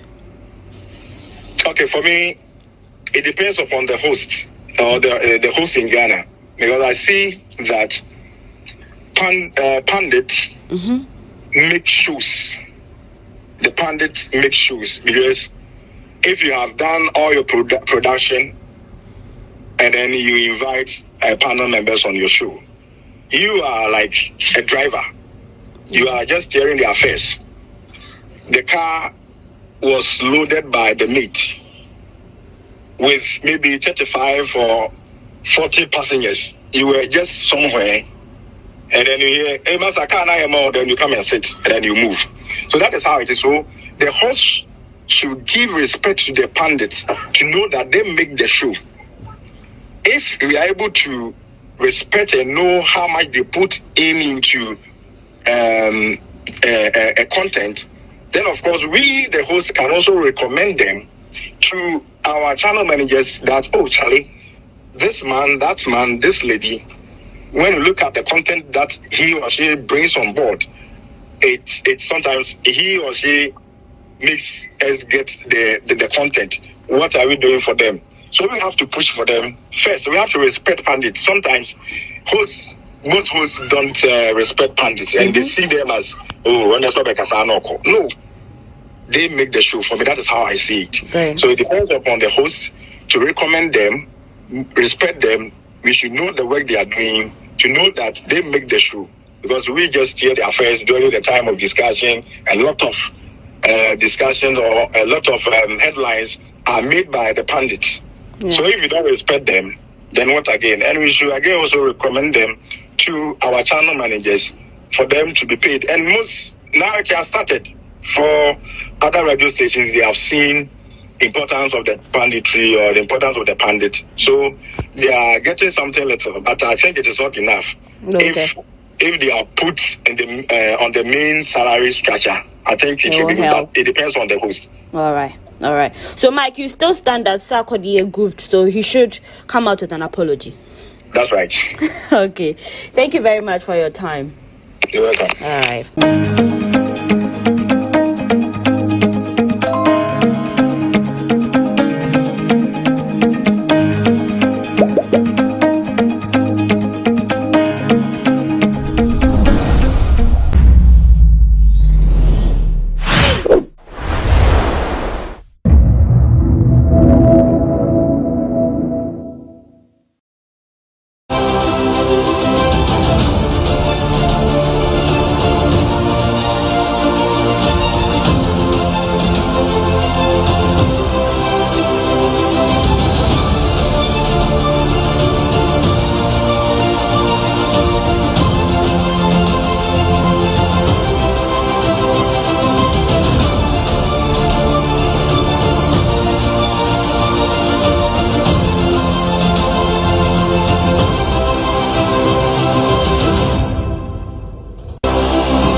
Hello, good morning and welcome to day 2 of our special coverage of the President's regional tours. This time we're focusing on the Volta region. The President yesterday began a 2-day working tour of the Volta region. It was a packed day for President Akufo-Addo.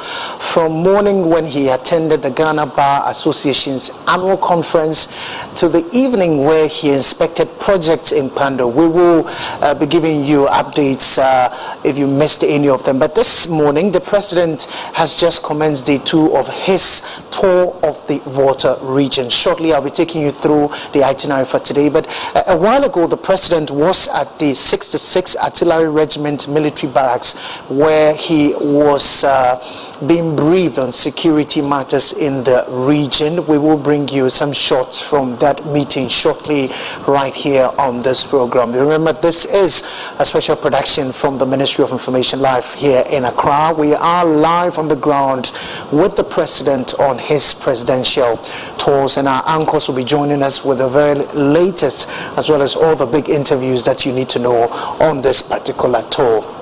Today, the President will be heading to the whole central market where he will be inspecting the Ghana Secondary City Support Program. But even before that, earlier this morning, he was at the 66 Artillery Regiment military barracks where he was being received by security chiefs there. As you can see on your screens, the President arriving this morning for that meeting. Remember that this is the first time in 18 years that a sitting President has visited this regiment. The key operation is known as Operation Motherland, which is focused on ensuring the security of Ghana's eastern borders. And the President was given classified brief on developments on our eastern borders as well as responses. And as you can see on your screens, the President also inspected a parade at the 66 Artillery Regiment military barracks in Ho.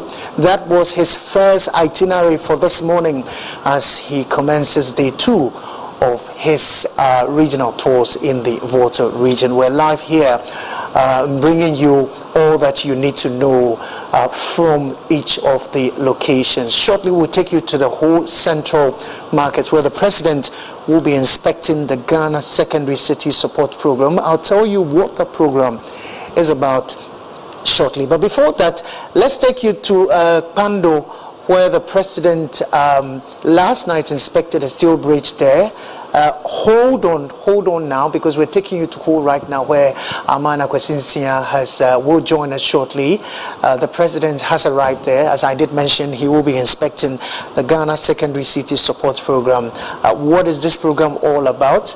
The President has arrived there, and Aman Akwesinsia is joining us. He will join us shortly while we bring you all that you need to know as the President begins his second day of his official tour of the Volta region. Remember, we're live on a number of media platforms, including City TV, GTV, Adum TV. We're also live on Wuntumi TV, ETV, Metro TV, Wezo TV. And if you're listening to us live on radio, you are listening to us on Asasi Radio as well as Tonsan Radio, also in WA. We're also streaming live on the Ministry of Information Facebook page, so watch us live there, and you can also share the link on other platforms. Right now, though, we are getting ready to take you to Ho Central, where the President, we're told, has arrived. He will be inspecting the Ghana Secondary City Support Program. Aman Akwesinsia, in fact, Amen Akwesinsia and Samaria Fe are joining us. They will join us shortly as we speak to them on that. But before that, let's go for a quick break. Let's welcome you to I'll tell you more about what is happening at Ho Central. You're watching our special coverage of the President to inspect progress of works on the construction of about 237 store market in the Volta region. So, as I'm speaking to you now, President Nana Akufo-Addo just arrived at the market where he's expected to be taken around in a tour. Now, we're expecting how our construction the construction of the whole central market, is in 3 phases. First part containing about 88 stores. The second part also contain 58 stores, and the other one also contain 37 stores. And I'm here not do this alone as Akwesinsia, but I'm here with my colleague Same Wiafe of City TV. Same, about to vote once again. Thank you very much, Kwesi. Thank you very much. Okay, so you have been taking a tour stores, no, Ankasa, and we share with us what have you been witnessing before Sebe engage traders, no, who will be direct beneficiaries of this stores, no. Tell us, how are the shops like? Okay, so may compare or give a bit of a comparison. Similar to the WA Central stores now, President inspected when he visited the Upper West region. It's a similar design and a similar structure. But what's more is we also there's about 200 and something, 37 in all, compared to Warden, which was I think 100 or so. Emune is spacious enough for the traders to more or less pack their wares and have their wares in there to sell. And according to Assembly, they are left with some few touches to be done, and then by close of this year, they will give it out to the market women. Now, normal catcher and they said they've given every trader one session or one store to keep. And they started the registration before almost started construction. And so by the time I'm handy in, it will be an easy one. Will be in the shop number. And our shop there's their number. All of them have their numbers. Who trade and the number that and the time you say you're moving in, you're just moving straight to the shop allocated to you, and there won't be any confusion or any basa in terms of allocation to the traders. Okay, so Kwaku, are there back also one of the shops? Shops it comes with light and a ceiling fan. Provided and your own prepaid meter. And your own prepaid meter. In a very short time, technical crew, some of the videos now, you capture our Adam. But so I'm one the shop you are talking about at the whole central market. But let's also keep our viewers and listeners informed. Say this is an old market. Yeah, and pen for redeveloping a old market. Yeah, now what the traders were telling us, it was clustered. It was difficult for it to even get a space to trade because Santa will be a nipa or the best 3 tables and across it. And but with this one coming on board, it tells you that every trader will be entitled to a shop. And in fact, there's also another one coming up. Because this is a phase 1, phase 2. There's another phase. That also almost here 3 phases. 3 phases, yeah. Phase 1 is done already. Sure. So this is the second phase. And they are now by next year they'll do the third phase. The third phase of the project. So 1, 2, 3. And their hope is that by the time they are done with the phases, clear market to more to get a shop themselves. It's free for vehicles to move and human activities also take place there. Okay, so for only a year and then for interaction, it has not come to base. Every trader Biana or Wahanum and Sanasa development taking place Biano will be assigned to a shop as the names were written some years back. Yes, definitely. And your momo shop numbers okay. It is a trader, Yamami shop number 1 dada. It is assembly baby mamia. I know say me call number 1 mo. Mini obianko prayer MKS me pay will be allocated with the number. So when the assembly officially says, oh, we are done, now take over the shop now. You know, say I'm going to shop 1, I'm going to shop 2, I'm going to shop 3 without any confusion going to happen at all in terms of the arrangement. Okay, so Kwakunti, if you can hear the loud sound at our background, is the arrival of the president. Yeah, traders up. Say President Nana Addo Dankwa Akufo-Addo NPP government has done enough for Omo traders, because over the years the traders I cry for this shop. To get a decent place or more able to me actually in now when you come here the shops in the one also consist with of a toilet, a washroom, then a police post, there's a fire service station here, and it's all because over the years one of the complaints from our traders say Eja eto ejuenemu epe before fire service ebe attend to omo na omne man dodo na action. We can make a record of a year Abubulashi. We can make a record of a year Makola, then Kumasi Central Market. Of late, Honorable Danko Kuboche, the Minister for Rural Development, Akachain, of late said the new market in our government is a new market that is coming on board with all these involved. A fire service station. Yeah, Kobase Eja Etope. it does not have to take a fire service for to travel about 1 hour or 30 minutes to get to Bebia Ejano Atono. But the janitor, and there is a station there, quickly they will respond to it. And there's also a fire hydrant. Yeah, every day, every time, we have been told, say, it's working 24/7. Now, Bebia Yedri, after engaging some other officials, I said, or more a banner or more ababeji say or more the keys no ebema assembly no. Now it's just left we say on be connected light add to baby a ye ebi one more or ma connected light no edada. For example, the one that contained the chamber here contained about 88 shops is only left with electrification, of which I've heard say Energy Commission and paid for around in collaboration with Electricity Company of Ghana to do that electrification. So Uber at our back here 37 shops here is already connected to light here to Bemwa also lighter a year juma ceiling fan and so elbow shop BM and so a Harlem. So you can see say this is a fully well built shops are the Emma Yamama 24 year whole central in the Volta region, because this has been their cry over the years. Because you know, can away if you saw the mocks back on. There's a mocks. Mocks are market women so traders know. You know, until here your left hand, your right hand side. There's a mocks available for them as well. Until you no the time no so. They'll go in there and go and do their prayers and the lives. All like Omeja, shop or no Marco Quintin, baby, I prayers. Where the mocks not be on here. It's all on Park. I know to me in the shop on the slope. Be a fire.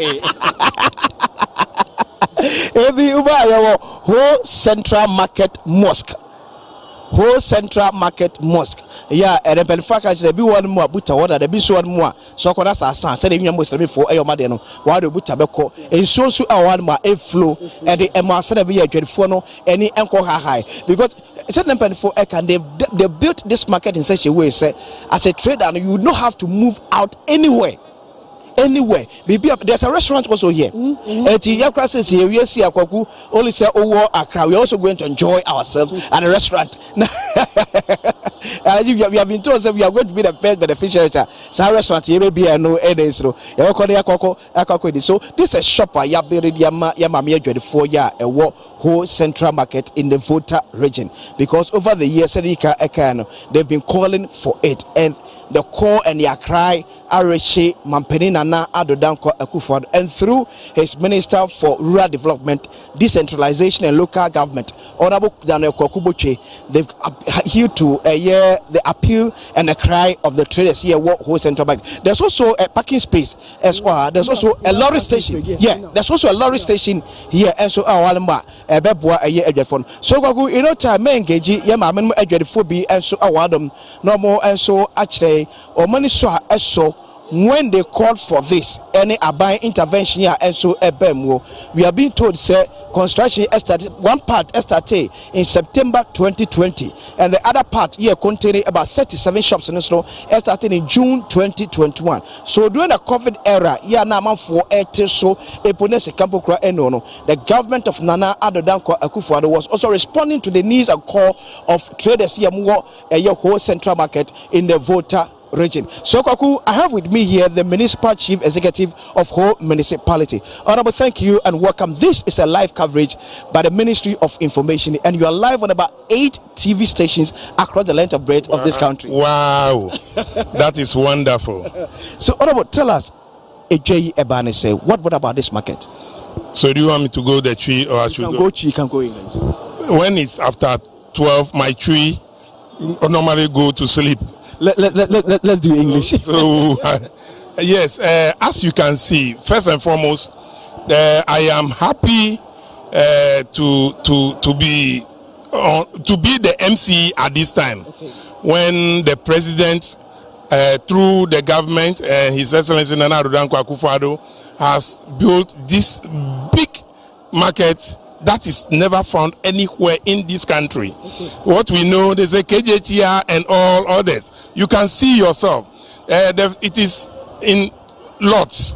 These are 4 different lots put together, 152, 102, almost getting to 260, 270 shops with other auxiliary facilities, 36 toilets, a mosque, offices for the transport union. As you can see, you will see that the transport union offices are given. So it is a modern facility, and the people of whole municipality are so grateful to His Excellency Nana Addo Dankwa Akufo-Addo and his able leadership that he is giving to this country. You see, they are shouting, the government is taking too many loans. I want to put it on record that the loan we have taken, the people of Ho and the Volta region has benefited from it. It is not a loan meant for Chichinga and tea. It is not a loan meant for the president to go and build a house to live in. This is the evidence that you can see for yourself. And I can tell you, the market women are happy, the people of the municipality are happy, and this is not continuation of the GAM project that was built by the NDC government. And the GAM project, I am happy also to tell you, I am fixing electricity into those facilities. It was just a shop or offices built without electricity. And me fixing electricity. So we are the government of the people. We are the government of the day. We carry the people at heart, and without MPP, I don't see any other government that can do this kind of project in an area that we don't derive any political benefit from. But he has considered us as people of the country and also part of Ghana, and in his even distribution of facilities, this is what we have gotten. Okay, as a municipal chief executive of this municipality, now take us through, how was this place like before putting up these structures? I wish I should be in my office to show you how this place looked like before these facilities, and I will also urge you to move a little into the market. There are some slums still in the market. When you are able to view or walk through the slum, then you can tell how this place look like. And we are not only doing this for any reason. It is going to enhance our local economic development component of our IGF. When this thing is distributed, my brother, the assembly will get IGF through this my quota from the common fund, from all other sources will increase, because I'm going to increase on IGF. So other distribution that comes from other sources will be increased automatically. Okay. We know about, I think this is the first lot, there is a second lot, there is a third lot, there is a fourth lot. Yes. Now, most of them virtually are technically complete. Yes. When are our traders, market women, taking full possession of these shops? You see some of them standing by. That is what they want to hear. We are more than ready to begin allocation to these people, but we have some few external work to be done.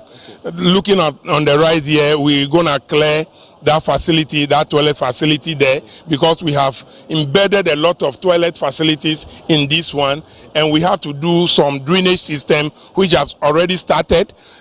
We had advertised the pavement, we have awarded it. It will be done in a matter of a month. When this is done, my brother, we will begin allocation. And I want to assure the people, I will not look at faces, I will not look at people, I will not look at callers, but those who are project affected beneficiary will be considered first. Thank you very much. So Kwaku, I've been speaking to the municipal chief executive of Ho municipality in the Volta region. Yana Okachre say some of the projects started by Mampenda John Dramani Mahama and the NDC government or no ebains wabanis ha project watching and kania akum senebeya edwefo hodo no a ye purchase shops ye wa ne omuntimi enye bi no omso breed na se ye shops no me ne ometimi enya shops enso ewo ho no manya e ma me bako a onso ye dwadini ma me akwaba. Thank you. Boko de Atwani. Ye de nyame ase ale se ma dwadefo one mo kan empanifo pa ho. I'll speak English. Okay, so now as a trader here, tell us, how was this place before the putting up of these structures? Thank you. It was in a mess. I'm Vivian Vuvo, Whole Central Market Management Committee and a beneficiary. At first, this place was not nice at all. We thank the government for the good work that it has done to the whole township. And the shops that he has built for us, we are happy. It will enhance business. We will not be running a helter-skelter of going up and down with our goods. Rain will not beat us again. We will take our shops back and be inside, sell and develop the whole township. We are thankful. We are very grateful to the government. So now the MC was talking about allocation, and basically that is what I know my your other colleague traders here are also waiting for. How were you selected, the traders, and are you sure that all those whose name were penned down are going to be allocated a shop? Yes, those affected shop owners, MC promises that he will give us first before looking to other people. So thank you very much. So Kwaku will also be engaging other traders here to also tell us more. But before that, let me also engage the consultant. Yeah, or no, and as I said, one of our longest serving engineers and war on my Ghana Hadam. Engineer Bokodi. Yamiadum Boko, Opa Bunti, no Yapa.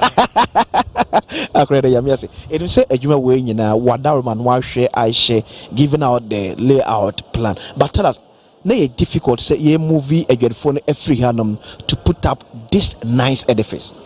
Odemedasipi, Sinaunum no. There's always resistance. Until brave, but fortunately, with the help of the municipal assembly, we're able to convince them and then assure them so as soon as we finish, they'll be relocated there. So based on that assurance, they moved out and they have cooperated with us. They attend our site meetings, we discuss issues dispassionately with them. So far so good. Doesn't be any problem again. Okay. Over 8 TV stations and Ajibre a show Sabra Yekase. Now bet me actually some of the components are a war was a shop simo. Okay. Yeah, project in under UDG1 and UDG2. UDG urban development grant. World Bank financed in a project. Under UDG1, yeah, 88 stores, restaurants, and 24 washrooms. And yeah, the first one that you see on the left hand side. On the right hand side, there's 58 stores, 12 washrooms. So that completes the UDG1. Yeah, by UDG2 now, baby agencies here, 37 stores. Yeah, mosque. Because there was a mosque here before we moved in. And table book, replace Ama. And I 12 washroom, 24 washrooms were. And I revenue office, and the transport office, so union offices, so that I can. The only project the last one, which is about 70% complete. There were a few issues, but it's going to be resolved as early as possible. And also, all 54 stores, 12 washrooms. So that's where we are now. In all, we are counting about 237 stores in all. One concern that you get for retirees here say, my stores who is near na emusha measurement the fun way. Oh, based on the design, interaction, we give them all options. So what could many crop? Most say, they are relatively smaller because space in this one know how to. But fortunately, high space in this one, you touch your mama compare with what we've done elsewhere. Into 100 a reasonable, and I think once they move in, they'll be comfortable. Thank you very much, Menyo Brave Rafe. Koku, what is it, many consultant here, did you make a share and sir, and come on. Now, let me get to speak to the main contractor. Yeah, a Jumay, a man, yeah, what G a Jumay, aye, a Jumay, Ankasa. Contractor Bokodi. Boko, Yamiasi, ma Ashefo, Entime, Entiona, Yemuno, Udin, your full name and your construction. My name is Randy Kuma. Our firm is Visual Investments Limited. Yeah. So now you are the one who actually came on grounds to do this work. Now tell us, only it is what actually na normal area, and have you done especially the na omosha dia momo? Oh, of course, yes. This is a World Bank funded project, and there are modalities to go about. So when we came, there were issues that needed to be sorted out, and the assembly has done that before we came on the ground. There were some few issues, but we managed to sort it out, and here we are today. So for Nebetimiakaskana, oh, of course, yes. Where we are currently, 37 units completed. with meters fixed. So as soon as we put the hoarding here, you will see that they will allocate it to the various shop. Okay, thank you very much. So Kaku, you also heard me speaking to the contractor who actually had this contract to work on that year. So President Nana Addo Dankwa Akufo-Addo had just finished taking an inspection of the central market in the Volta region, and this market contains about 237 shops. There's also another phase, which is the last phase coming up. There's also another one that was built by the elsewhere regime of the municipal chief executive, also giving assurance that we shall see electricity because traders are one currently shops here available, and until the other one is why you're lighting so as far as also coming on stream the last phase of this project. We are wrapping up your engagement on say they are willing to move in. The assurance no about say enche commission. How are they taking it? They are very excited, very happy about it. Many drivers no cross okay, because you know how both market and lorry station. Drivers no they're excited about it. Okay. Say there's such a project is coming on board. For them, no, they believe say ye omufi kwan ho a ebe boa with their work, because almost the traffic nature and you be and the cause traffic. But if you're able to move all of them into the shop, and then we'll help them with their driving activities. And for them, they are very, very excited about it. Traders will believe you say a bit decongested markets. At a point in time, I have very, very congested. But then say there'll be free people will be in the activities without any causing any congestion for them.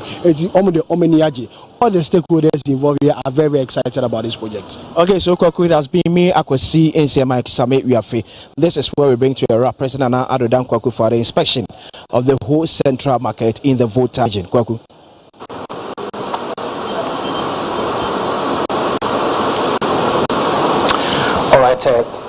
All right, thank you very much. Akwasinsia and Samiria Faye joining us live from the whole central market, where President Akufo-Addo has just inspected the Ghana Secondary City Support Program, which is a facility that will benefit traders and a lot of people living in the area who deal in wares, as well as we heard from the contractors, the MCE, as well as traders. They are excited that the project is taking shape, and very soon it will be commissioned for traders to have the opportunity to sell their wares to customers in the whole central market. Well, you're watching our special coverage of the President's regional tours. We're focusing on the Volta region because the President yesterday began a 2-day working tour of the Volta region. Today he is on day 2, and he will climax his tour later on today. But let's take you to Pando, because last night the President was there to inspect a steel bridge there. We will go for a break and come back with some more coverage on the President's tour in that region. While we go for that break, we'll leave you with a footage of what happened when the President visited the steel bridge in Pando last night. Have a look at it. As I speak to you now, we are in the Pando district of the Volta region, where in a short while the President will commission a very important bridge that serves the people of Darfur, which is part of the Pando district. You know, there's never been a bridge in this particular community, and before you could leave the Pando town to Darfur, you need to use a canoe. And the residents here have complained for years that anytime there is heavy rains, which result in flooding, they are unable to cross to the other side of the various towns. Construction started in 2018, according to the contractor. It was supposed to take 2 years, but due to a few issues, it dragged on and it went on for close to 4 years. That's how we are having the commission as of now. It's 175 meters steel bridge, that links the Pando township to towns like Darfur, Nkonya, Warua, Abutiasi, and the rest. If you can see the background of what's happening, but the President just arrived to commission this particular bridge. The women here or the residents here are singing the President's praise, because for the first time they've had a bridge that will link them from the Pando town to the Darfur town. It has never happened before. They've never had a bridge here. Anytime they want to cross to the other part or the other town or communities, they have to do that through canoe. and when it rains heavily, they are unable to do that. And so for them having this bridge, it's really good news for them. Not only the bridge for them to walk on, a bridge for vehicles to use as well, motorbikes to use as well to the other side of the community. And according to the contractors or the engineers working on this particular project, now they are able to more or less link them to Rara, Abotiase, Nkwanta, Jasika and the like. So this bridge is a very, very important.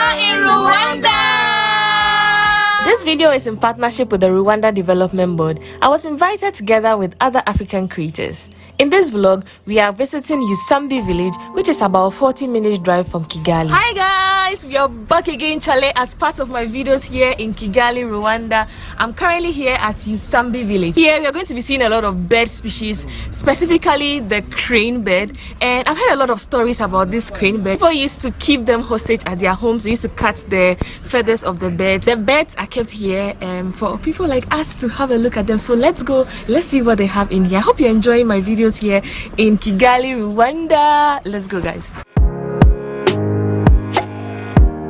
Good morning. How are you? Good. You're welcome at Usambi village. Yeah, I'm going to give you like a brief introduction about Usambi village, why Usambi village exists, and then afterward the Christian will take you around. So Usambi village is a nature reserve and a sanctuary for the grey-crowned cranes that were rescued from captivity. People used to have these birds that you see here, the cranes, in their homes and hotels. And when they had them somewhere, like chopping off the wings to stop them from flying, which is not good, and it's illegal to have cranes in homes or in captive. To start this, we started in 2014 as a project, and it became a local organization called Rwanda Wildlife Conservation Association. If you can see, it is written here on my shirt. And this organization is the one that established Usambi village after seeing that we had disabled cranes, which were from people's homes. As I said, people were chopping off the wings, and we wanted a safe place where we can put them to rebreed and multiply. The reason why we worked on cranes, it's because they're endangered, like there are very few in the country, and we wanted to see how we can increase the population of cranes in Rwanda. And after that, after doing we did census before we do anything else. In the whole country, we had like 500 plus. But these days we have, actually last week we did census, and we have 166 cranes in the country.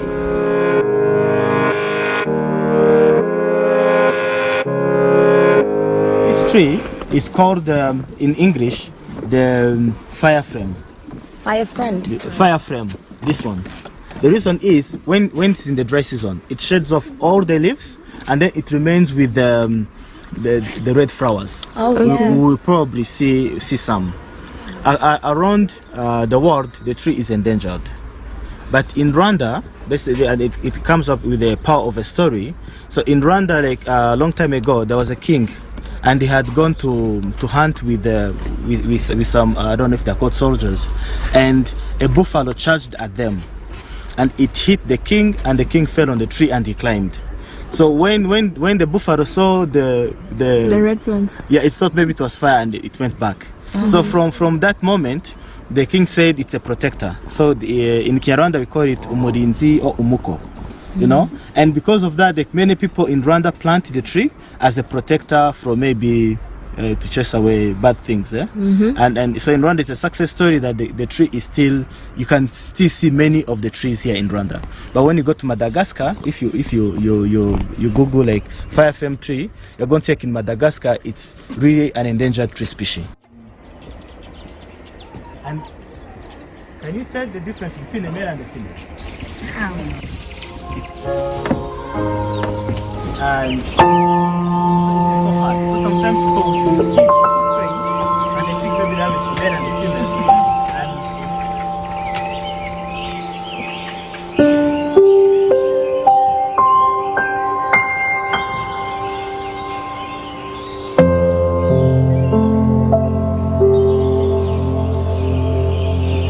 The flight feathers. Okay. You know, and in that some birds were hurt. They could not fly anymore. You know, maybe like you harm the whole wing. So when we started the like this process of rescuing them from the homes where they were kept as captives to like rehabilitate them and then for them to be able to fly. The birds that were not able to fly, they would face a great danger when you take them to the national park, because of the place, you know. So we decided to have a village for them. So that's why we call it Umusambi village. Like it's a village for the cranes. Okay. Yes. So do people still have some of the cranes at their various homes? No. Now there's a policy that all the wild birds and all the wild animals should go back to the national park. Yeah. So it will be very illegal. Yes. As of now. Okay. Yes. Yeah. Wow, we are learning a lot. Are you learning? I'm learning. Well, I can't get a crane, but a crane means I'm rich. Yeah, exactly.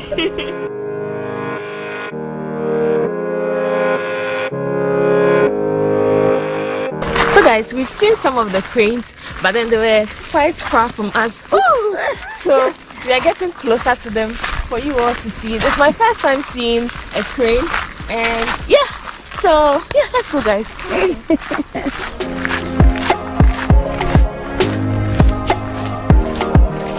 Even the African when you come in the morning, usually when the birds wake up in the morning, the first thing they want to do is be territorial. Like, this is my land, you can't come here. So they make a lot of noise. First we hear as if it's singing, but it's trying to tell the other person this is my place.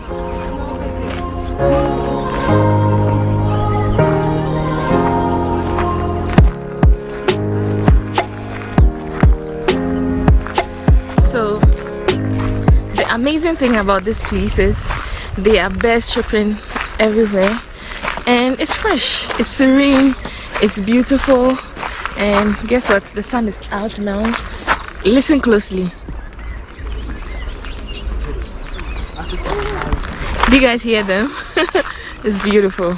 Christian, how long has this place been in existence? So it was opened in 2020. Okay. The COVID-19 times. Oh, it's a young place. It is? Yeah. Yeah, this is the very first time actually we're having many visitors. Oh, right. Yeah. Okay. So yeah, would there be any development here aside from this bird species here? Yeah, we probably, as time goes, we can introduce even other species, including, like, for example, grazers. It's a long-term plan. Okay. Also, this is like a model of what can be done from a marsh. Maybe we can replicate this to other parts of the country. Okay. Yeah. So I want to show you an example. One of the importance of a marsh.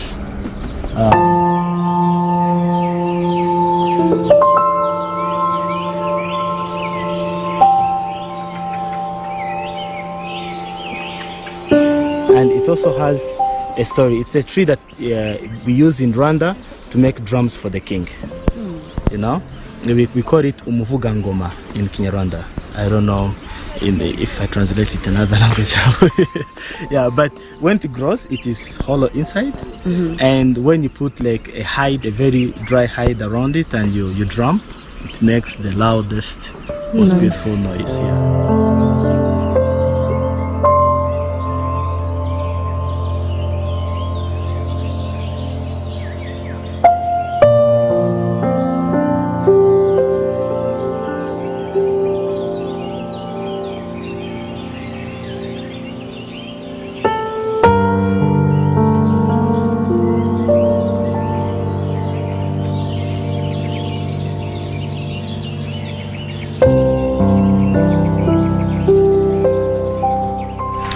Josephine. Hi.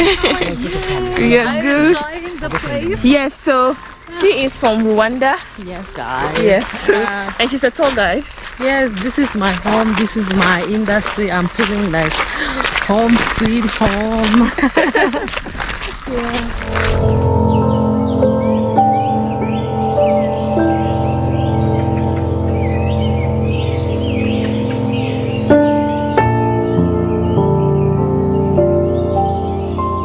So we are currently entering into the butterfly house. If you love butterflies like I do, you will probably love it here. So can we go inside with our bags? How are you? I'm fine. Thank you. So how many butterflies are we going to see? I have more than 70 and 4 species. Oh. There's 70 individual and 4 species. Oh, look at him. Oh. Welcome to the butterfly house. Thank you. So this place is full of butterflies. Look at him.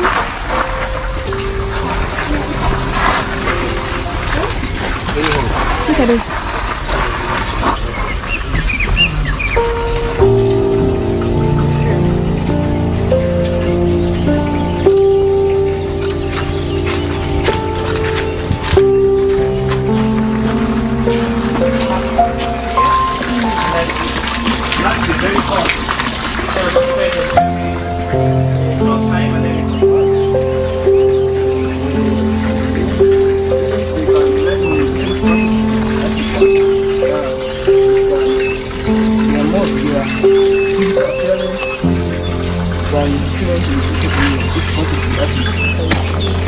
What plants are these? So these are native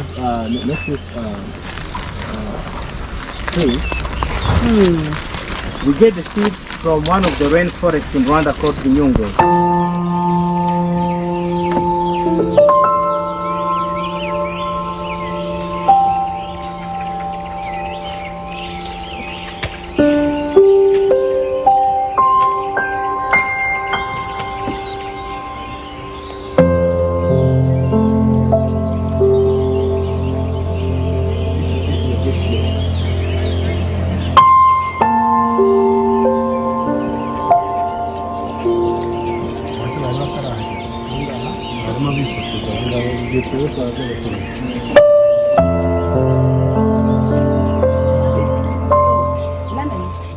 So guys, this brings us to the end of my time here at this village. I had a lot of fun. The place is beautiful, it's green, it's nice, it's refreshing. Hearing the birds chirping is good. I mean, this is a place, it's a popular place for you to visit whenever you find yourself in Rwanda, whenever you find yourself here in Kigali. So until next time on my next video, here from Kigali, Rwanda. Bye. I love you all. There is also a restaurant here. You can come have some food. So you need to call them in advance so they could get your food available for you. So yeah, this is it. It's very beautiful.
Thank you for tuning in to another episode of Diaspora Link.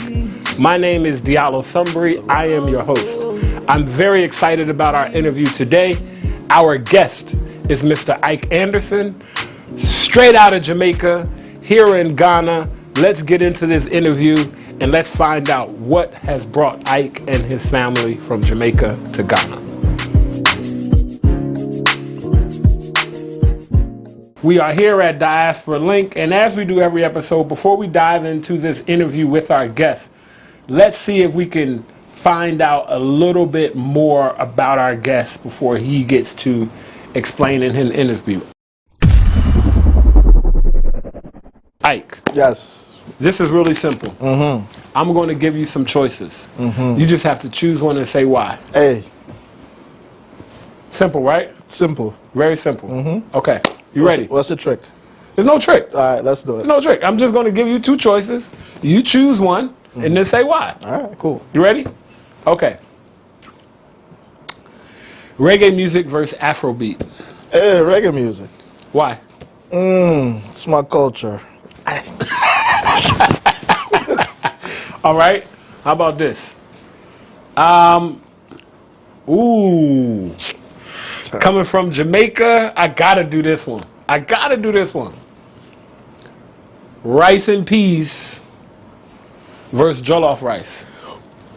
Bro, why would you do that? I have to. I absolutely have to. Because you're from Jamaica. Yeah, bro. And rice and peas is just not a thing. It's a big thing. But I'm living in Ghana. You want them to kill me, bro? Don't worry about it. We're not going to post your address. You got to choose one. Hey, bro, that's like asking to choose your favorite child, and that's not possible. That's the next question, bro. That's the next question. Bro, I pass. Next. No, there's no passing. There's no passing. Woo. Rice and peas or jollof rice? Jollof with some peas in it. That's halfway. Watch that. Okay, I'm going to let you go. I'm going to let you slide. All right, next one.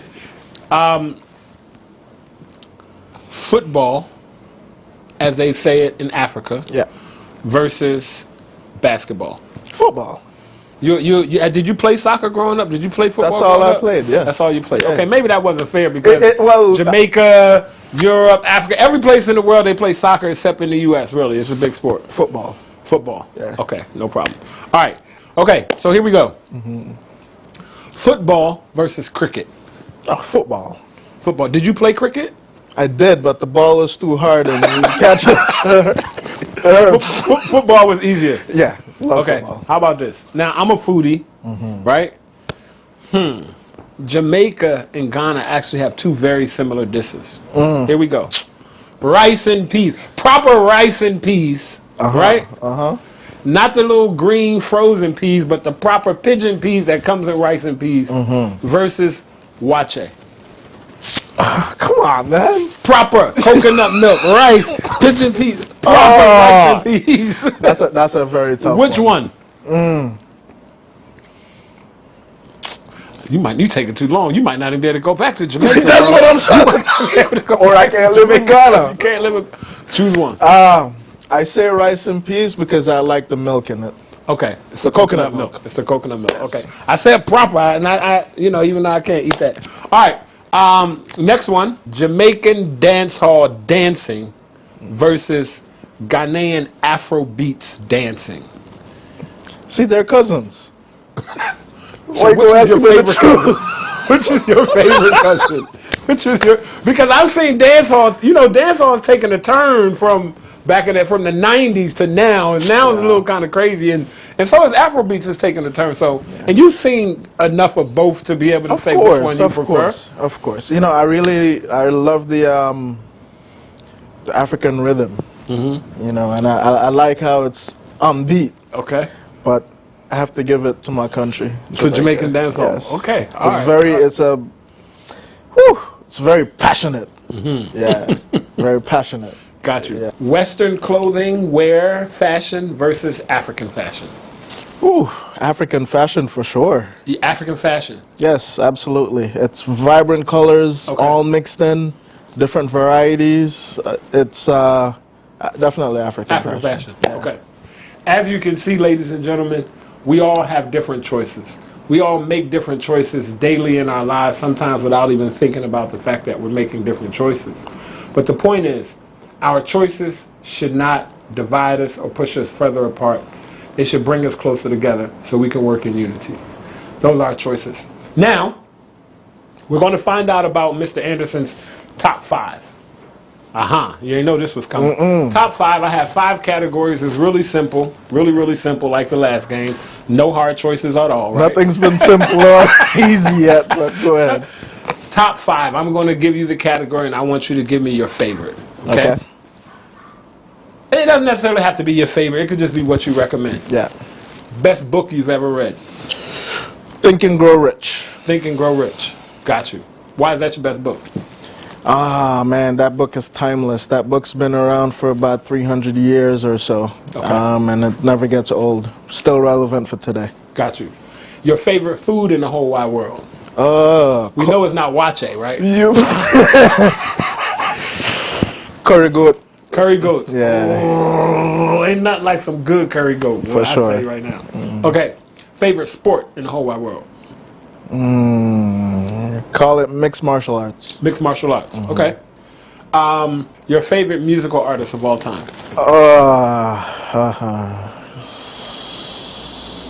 Peter Tosh. Peter Tosh. Okay. Last but not least, your favorite place to vacation of all time? Bali, Indonesia. Bali, Indonesia. Nice.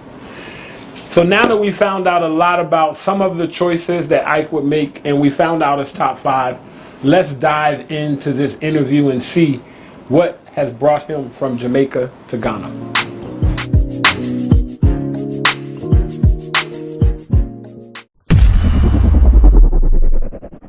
And welcome back to Diaspora Link. Again, I'm your host, Diallo Sumbri, and I am here with our guest, Mr. Ike Anderson. Ike, welcome to the show. Thank you. Thank you for having me. Yes. I appreciate you making the trek because I know you've come from a small distance to get here to our studio, so we do appreciate it. So, my pleasure, brother. Talk to us a little bit about how you wound up in Ghana. Ooh. So, go ahead. Go ahead. So in 2018, my family and I were on a journey traveling to different countries that made up our DNA. So we did a series of DNA tests, and Ghana, or whereabouts, was one of those countries on our travels. So we came for, we're supposed to be here for 2 weeks. We ended up being here for a month and a half, and just diving deep into the culture and more into why our DNA brought us here. So that's how we ended up here in the first time. And you were coming from your hometown of? Yeah, so I'm from Jamaica originally. Okay. Yes. Okay. And yeah, but we were in London at the time. Okay. And so we started from Miami, actually, just mapping to the countries where we would go. Okay. And so Ghana was our 6th country during that leg of our travel. It was the 6th of how many did you wind up doing in? We ended up at 27. Okay. Within the 2.5-year travel that we did. And yeah, it was just divine timing and the right time when we showed up. So whose idea was it? How did you, so did somebody just say, let's travel the world and see, like, where did that come from? Well, the truth is, I think if you've done all the things that you're supposed to do, society tells you to do, or you know, you get to a point in life when you really take a self-analysis and you're like, am I really living? Am I really doing the things that I was meant to be doing?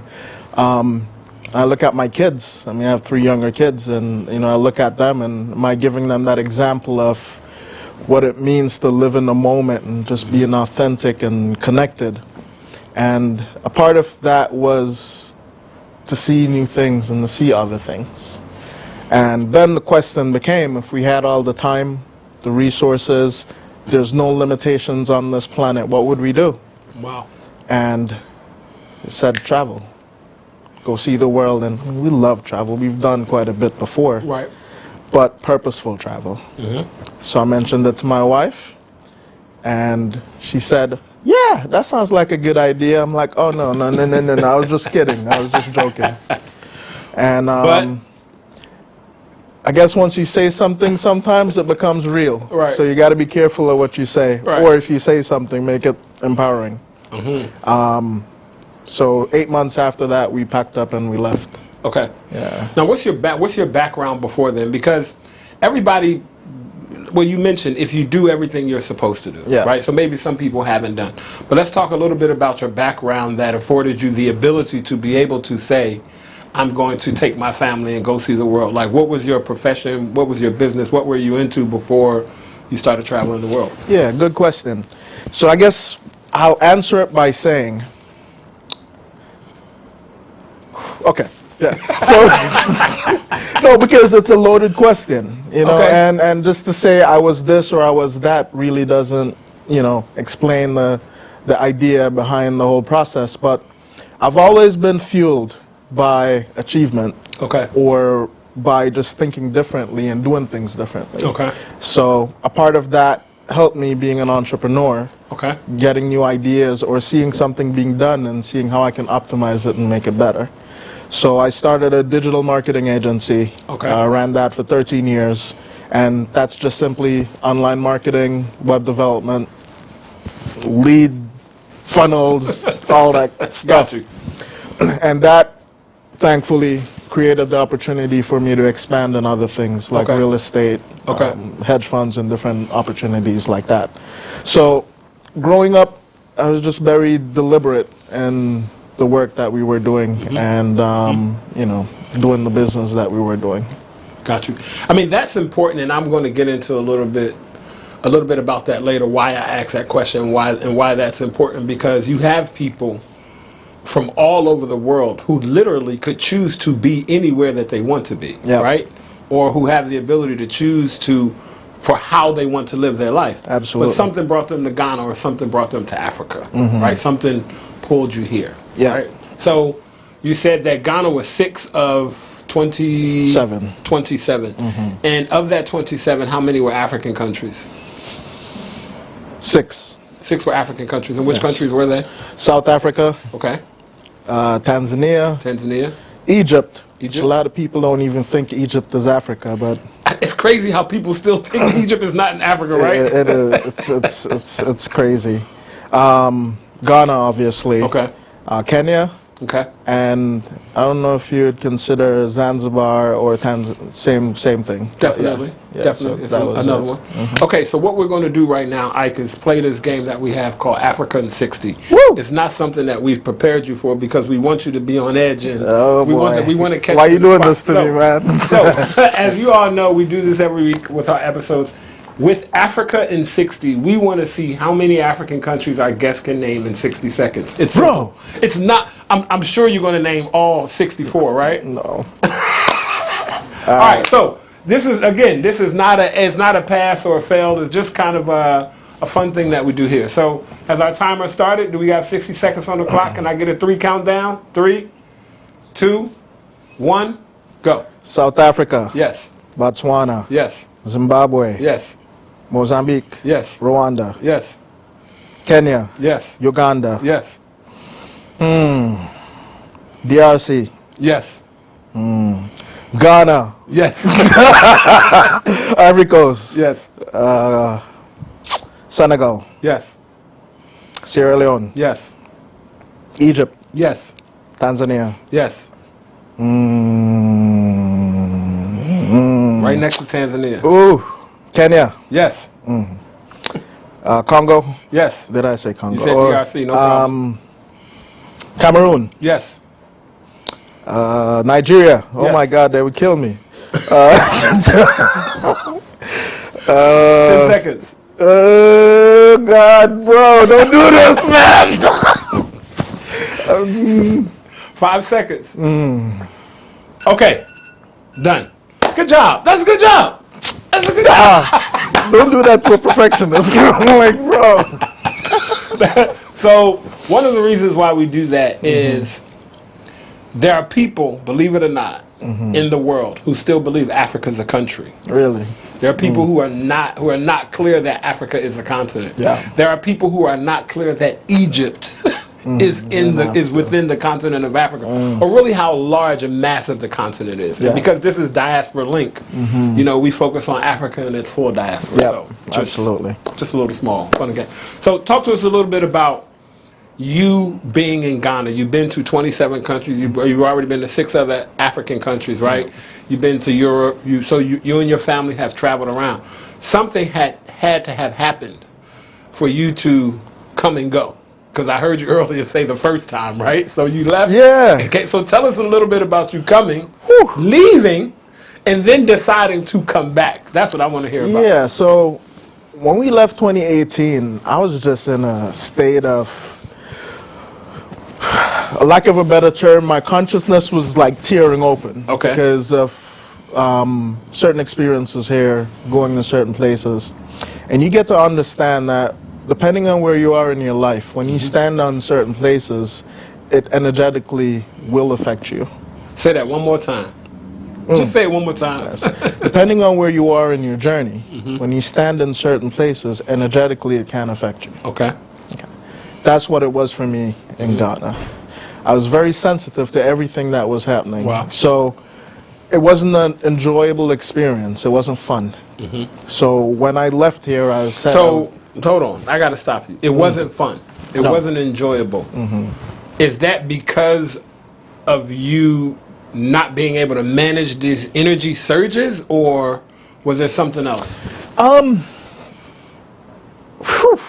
So it's a mixture of everything. So it's really understanding the culture. First of all, Ghana is like a big Jamaica. Okay. So when I came, it was like your home. Automatically I also felt that there's a lot of ancestral energy here for me. So I felt like even walking down the street, someone in my lineage somehow walked down that same street. Right. I felt when I went to some of the dungeons, not all, but some spoke to me, and it became very clear what was happening there for me. And it was just a little bit more than I wanted to take on at that time. Okay. And it was just a little bit more. So sometimes, again, you ask for things, and it starts showing up. You either confront it or you run away from it. Right. At that point, I'm like, It's it was too much. too much. It's too much. Yes. I get it. I get too much. Yeah. So so y'all left? Yeah, so we left, and then we went to India afterwards. Okay. And, you know, I think we landed in an amazing place where everything slowed down, and that was it. India is actually a part of my wife's ancestry, so that's where we went next. And India is slower than Ghana? You said you slowed down a little bit. Well, we went to South India. Okay. Which is much different Okay. than... Oh, gosh. Yeah. All right. So it's totally different. Okay. So I was able to slow down and really put things in perspective and get some spiritual alignment while I was there. Okay. That compartmentalized everything that was happening and created much clarity for me. Got you. Yeah. So, yeah, when I left Ghana, I was saying that was it. That was it. I'm done. I'm I done did with Ghana. Not coming back. Not coming back. I'm okay. I'm good. I'm I was good. really good. Okay. So a bunch of friends that were coming back for year return, and they're like, dude, you've been there before. You should come back with us. I'm like, nope. Good. And I've done my time. I'm good. And I don't know. I felt some form of, I won't say responsibility for them coming back, because I know there's a crack here, and if it's not navigated a certain way, people can fall into it. So I came. Okay. And you came with them to, you wanted to protect them from the cracks. Well, that's what it apparently was. that's what happened. Okay. Yeah, but it wasn't consciously. That's why. Now, let's stop for a minute. I want to deal with this. I want to deal with the cracks, because there are a lot of people coming to Ghana. Yes. Right? And being someone who was involved in helping to create the year of return, my mind is always asking myself and wondering, are we doing a good job of preparing people to come here, or what is it that people need to do so that they don't fall into those cracks? Talk a little bit about your experience with some of those cracks and give some examples, and more importantly, how you resolved it. Bro, I mean,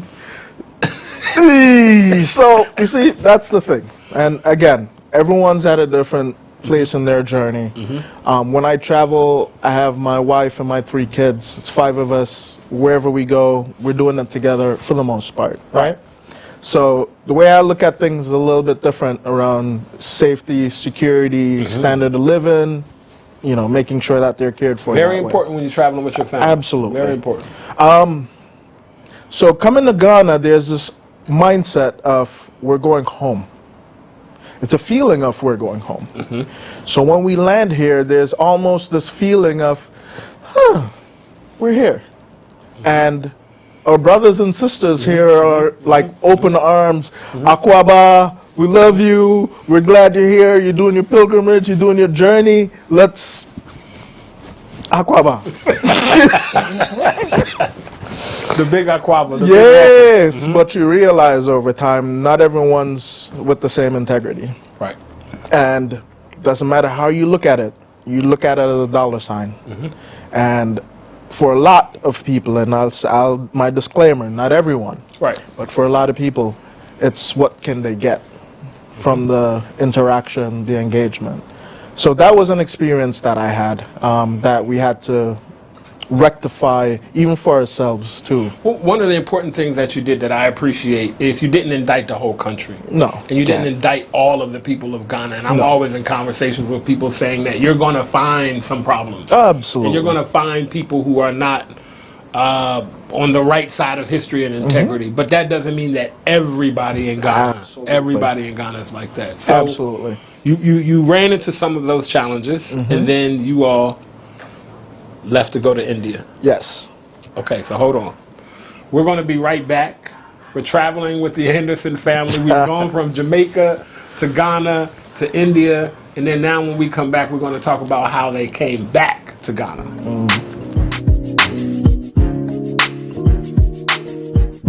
Peace, global African family. My name is Diallo Sumbri. I'm a co-architect of Ghana's Year of Return 2019, and I'm the president and CEO of the Adinkra Group. For the past 5 years, we've been bringing loads and loads of people to Ghana. Many of them, their first time on the African continent, their first time putting their toes in the African sand, in the African soil. And so many people have had their life changed. Our birthright journeys are curated cultural immersion journeys centered around reclaiming cultural identity, exploring your ancestral heritage, and celebrating African resilience. It gives me great pleasure to introduce our Birthright Journey Partner Program. It's really simple, and you really don't have to do much, other than email us at info@theadinkragroup.com. Now, what makes a great Birthright Journey partner for our program? Are you a leader? Are you an influencer? Are you that person that your family calls on to organize, or do you automatically know that that's your job? Are you somebody of status in your community? Are you a community leader? Are you that person in your church or in the school? If you are the ideal Birthright Journey partner. Do you believe that every person of African descent should have an opportunity to touch ground on the continent of Africa? If you are, then you are the ideal Birthright Journey partner. It's simple. We're going to show you how you can travel to Ghana for free. Not only can you travel to Ghana for free, but you can actually get paid to travel to Ghana. Really simple. Just contact us at info@theadinkragroup.com and set up a discovery call. You'll get to travel with your family and friends, you'll get to travel with your community, and the best part of it is that it'll be free for you. Or you'll even earn money doing it. So again, info@theadinkragroup.com. We look forward to seeing you in Ghana. We look forward to dancing with you in Ghana. We look forward to eating fufu, eating jollof, eating wache. Make sure you contact us now, and we would love for you to become a Birthright Journey partner. Madasi.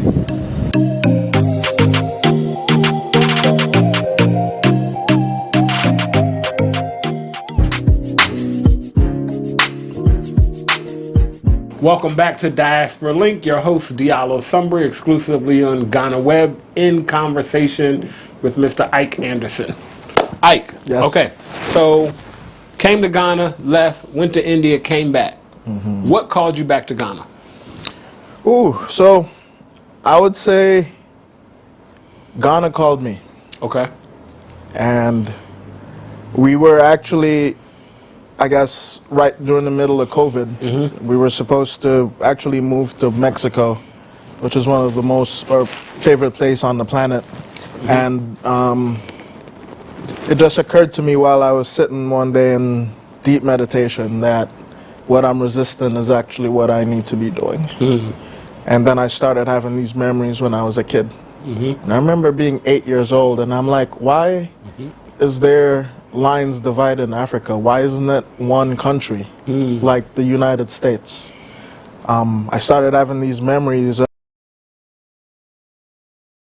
of everywhere that there's black people, I call it melanated people, we should all be together. And we should be able to work together across any borders or any seas. And one of the things I saw as we traveled, most of the countries, melanated population, are all in a depressed state for the most part. Doesn't matter where we went. There's a huge melanated population in Indonesia, in Bali, and some of these places that we went, and like some really amazing, sweet people. When we went to Australia, we saw the same thing there. And it just got deeper for me of like, this is something that I have to be a part of, is in playing some role in the liberation of my own mind, and then showing others or creating the path, if it aligns for others, for them to see that there's a way. Because it's not just about the money, but there's also another currency that we all have and we all carry, which is that spiritual currency. And really tapping into that. When we tap into that, everything else opens up. You know, that's interesting because when the Black Lives Matter movement kind of sprung and happened, and then there was this global support, people who may not have had the knowledge before, at that point realized what you just said, what you've seen with your own eyes. And that's that melanated people, people of color, people of the darker hue around the world in most situations are just not doing as well as other people. Right? Are not doing as well as other people on the African continent and outside of the African continent. And then the question becomes why? That was my next question for you. Why, in your experience, in your travel, from what you've seen, and not even necessarily why, but just, you know, embracing this experience with your family. Right? And are you sharing this information with your family? Is your family talking about these instances where everywhere you're going, you're seeing melanated people not necessarily in positions of power in the struggle? Honestly, a lot of things you don't even have to bring up, because these kids nowadays, they're untuned. They see things that I don't even see. Right. And we'll have the conversations. But it's important to understand history and understanding how we take that information and bring it today, and what do we do with that and move forward. Because you can't keep living in the past, but you got to acknowledge it, you got to see it, and there's some level of healing that has to be done to releasing some of those things as individuals and then as a collective to move forward. But there's a lot of things that went into all of that. Okay. So Ghana called you back. Yeah. So Ghana called you back. You're here in Ghana. Your family is settled. So exactly what are you doing in Ghana now? Yeah, so remember, Ghana has a lot of brothers and sisters, as in countries, the lines that we have. Right. So Ghana was the place for us to come back. The energy here is very unique in the sense of it's like a really massive golden gateway for us all. Golden gateway. Oh, yeah. The Gold Coast. Golden See? gateway. Even that too. I was wondering if you even realized that what you said, Golden Gateway, having the fact that, number one, Ghana is a former Gold Coast, and Ghana is considered the gateway to Africa. So you just, that Golden Gateway comment was so on point. That's right. it. So, you know, I think we can create a process in one place, make sure it works, and then we replicate it everywhere. That's the idea of being in Ghana. We're here for multiple purposes. The main one that really connects to our core is our Exploring Legacy Foundation. Okay. part of the awareness that became very clear for me is that the traumas that we carry, whether individually or collectively, there's a piece of it that's handed down ancestrally. So your mom and dad do certain things because their mom and dad used to do it, and it goes back and goes back and it goes back. And it lands on you, and you carry that with you. And there's certain level of healing or rites of passages that we can go through as individuals to release some of those things, to have new awarenesses, to have a much more impactful, purposeful life. We're creating this foundation to basically allow 18 to 25-year-olds, which is a very unique age in the sense that they're still planting a lot of seeds. There's a lot of physiologically, physically, in a whole bunch of ways, very unique age. They need to physically touch this land. They need to physically, they don't need, they should. Okay. And you're specifically talking about melanated people, people of African descent. If they consider themselves African. Okay. Okay. Yeah. I think, I mean, there's, coming from Jamaica, and that's one of the benefits of, we don't have tribes or ethnicities there. If you're Jamaican, you're Jamaican. Right. So you're going to see Caucasians there that consider themselves Jamaican, and so brothers and sisters. So if someone blew my mind the first time I saw a Chinese person open his mouth and speak pure patois from the yes, mountains. bro. Yeah, blew my mind. I was like, hey, what is this? Yes. So, in essence, we can say it's only for melanated people, but we're bigger than that in the sense. And, you know, so if they classify themselves as African American, African, whatever the case may be. If people identify with that experience and that, and that trauma and that.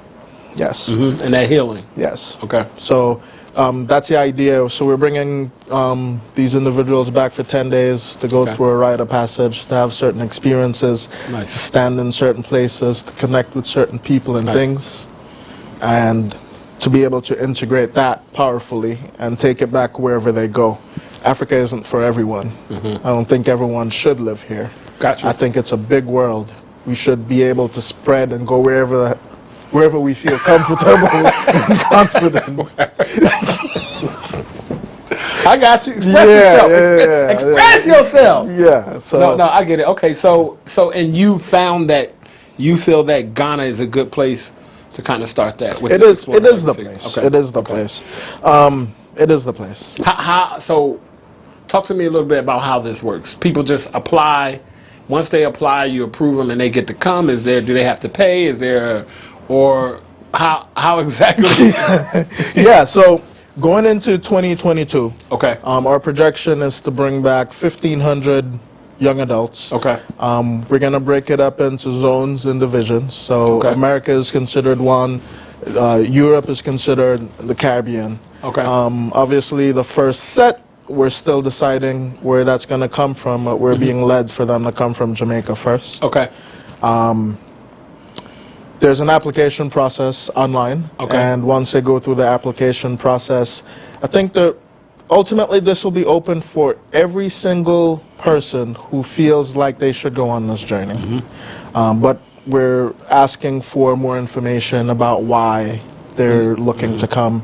What is it that they would like to take away so we can integrate that into the process? Now, what do you think, what do you anticipate the impact after people have taken this journey, right? Because you and your family have gotten something from being here and taking this journey. And it has obviously moved you in a way where you've decided that it's something that you feel like other people should do, right? To the point where you want to help facilitate that for other people. What do you see as the impact once people get some of that healing and they take this journey and they stand in those places where they feel that energy? Talk to me a little bit about that. Yeah, so the experience will be different for everyone. As it was for me, it's totally different for my wife and my kids. Since then, we've brought back other friends and other people to go through the same process. It's been different for them as well. What's been generally the same and connected is Marcus Garvey always said, if you don't know your roots and where you're coming from, you really don't know you don't even know why you're here.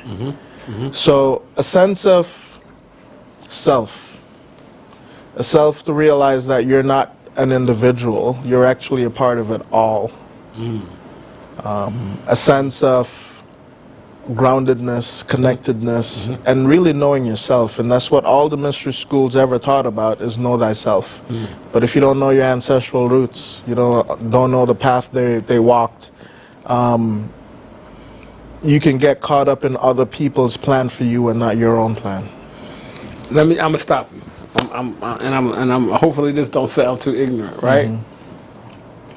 A lot of what you're saying, very sincerely, other people sometimes get clowned about being woke, right? Because this whole idea of being woke, but you don't, you know, you're from Jamaica, you don't have locks, and everybody think if you coming from Jamaica, right, you're going to have dreadlocks. You got on a nice blazer, you don't have on a dashiki or a whole bunch of beads around your neck, so how do people receive you, right? Because there is a typical stereotype look for somebody that's speaking the way you are, about energies, about frequencies, right? About ancestrals, about healing trauma. There's a look that the internet and people have created for somebody that talks that way. How are you received when you have these conversations with people? Are people like, they're like, this guy is kind of, or are they feeling it? Are they getting it? Yeah. So again, when you're doing your work, you don't look for approval, or you don't look for what other people might think or feel. You're just being authentic. People can hear you. They can feel you. They can know if you're authentic or not. A lot of it is show. So, show the results. You understand what I'm saying? Right. I don't believe we were meant to live a life of desperation, of lack of abundance, and a life of just... That's actually, in my guidance, is actually sin. We're meant to be just like abundant. So whatever that looks like for you, it's okay. If it's a dashiki and whatever it is, then that's still fine. But everyone's an individual. Everyone's bringing a different energy. There's a new world that we're living in. There's a new awareness that's happening. So you got to know yourself. Right. In order to... I get it. Okay. So how's your family? Are they happy to be on this journey? Is dad like, come on guys, are you kind of throwing the line and pulling them, or is everybody kind of like, is everybody as gung-ho as you? Because I have my two children are older now, but I remember when they were younger, it wasn't easy to get them to open their mind as much. Yes, I mean, they've been traveling for a while now. Okay. So a big piece of this is schooling, education. So they have an online private school that they go to, individual teachers for whatever subject. So we're not too worried about that part. The social integration piece, they're into tennis here, my son's into different activities. So they're getting a rounded access to different things that they probably wouldn't have gotten back in the US or in Jamaica. Now, I have teenage daughters. Okay. Yeah. So, yeah, there's things in America or Jamaica that they want that they're not getting here necessarily. Right. Like, the Chick-fil-A's or whatever else they're doing. Naturally. And then there's some friends too that they miss, or family members back home. But they get it. They understand it. They value the experience. They're enjoying their time in Ghana as well. They are. And what my wife always reminds me, and we discuss all the time, is we give them a toolbox, and all these experiences is just a tool in the box. Whenever they need it, maybe not now or 10 years from now, but when they need it, they'll be able to draw on whatever they need to get from it when they need to. And obviously your wife is supportive. She's with you. It's a team. It's not just you, right? Well, listen. Hold on. Say the right thing. Whatever the answer is, say the right thing. Absolutely. Listen. If it was up to me, listen, I couldn't do anything without that lady. Right. No, I understand. Natalie, she's actually effective. Yeah. I get it. And actually, she's loving Ghana more than everyone else. Wow. It's scary. Okay. So she's really enjoying herself and enjoying herself. Yeah. If you could give individuals who are coming to Ghana for whatever reason, because I realized that the reason that I thought I was coming here was different after I got here, so I've gone through kind of my own similar journey. What's one piece of advice that you would give people who see Ghana on the news and it's just like, I'm going to go back to Africa, I'm going to go get my akwaba, right? I'm going to go to get one solid piece of advice that you would offer individuals who are thinking, I want to live my life out and I want to live the rest of my years out in Ghana or any African country? It can't just be one, but I'll mix it. Okay. You got to come without any expectations. Okay. And you have to be very clear on your purpose and why you're coming. And to tie that all in, it's not an easy place. But when you get familiar with some of the situations, the settings, and stuff like that, it could be okay. And depending on why you're coming. I don't know how much clearer I could go. That's it. I mean, I'm just asking for your piece of advice. So I think the people who needed to receive that will receive that. The people who are watching. As more diasporans come, as more people from Jamaica, as more people from the UK and from the US come here, what is one piece of advice that you would give local Ghanaians about how we relate or how they relate to us when we come here? Whew. So, and then just to finish what I was saying earlier. Okay. If you're going to come and try it out. Dip your foot in the water. See how it feels. One foot at a time. Yes, right? before you fully commit. Before you fully commit. That would be what I would say for those looking to come. For fellow brothers and sisters here, they have their own traumas they got to heal. They have their own journey that they went through that is very similar to ours, but different. And a lot of the history and a lot of certain things that they honestly do not know and they don't remember. So they see us here, and again, let me not generalize. It's some people see us they here. understand that we're here for Banku and Fufu, and we're just going to have fun, and we're going to, but there's a deeper purpose to why a lot of us are here. So we're home. Just give us that space to mourn where we need to mourn, connect where we need to connect, work with us with integrity. Because at the end of the day, when you trace it back, we're all brothers and sisters. I couldn't have ended it any better than you have. Ladies and gentlemen, I want to thank you all for tuning in to another episode of Diaspora Link. It's my guest, Mr. Ike Anderson of Exploring Legacy. We encourage you to check out the website, to look them up and check out and see exactly what it is that they're doing. We encourage you to share this with other individuals. And as the brother said, remember, we all have our own personal traumas. Let's make sure that we can heal ourselves, so then that way we can help heal the brother and sister next to us. Ike, appreciate you, brother. Thank you so much. Yeah, man. Respect. Yes, I. Yeah, peace out, y'all. Thanks so much for joining us. We want to thank you all so much for joining us again on Diaspora Link, here exclusively on GhanaWeb TV. We want to thank our guest, Ike Anderson from Exploring Legacy, for sharing a part of his journey with us. And we'll end, as we do every episode, with some proverbial wisdom from our ancestors. However far a stream flows, it never forgets its origin. Thank you so much. We'll see you next episode on Diaspora Link. I'm your host, Diallo Sumbri.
My guest today is a two-time AFCON winner, a legend of Ghana and African football, and now a Reverend Minister. Reverend Kofi Pare, a man who won an AFCON with the Black Stars, is my guest on today's edition of Sports Check. We are going for a breather, and after the break, we zoom into the conversation. My name is Perez Ezwapa.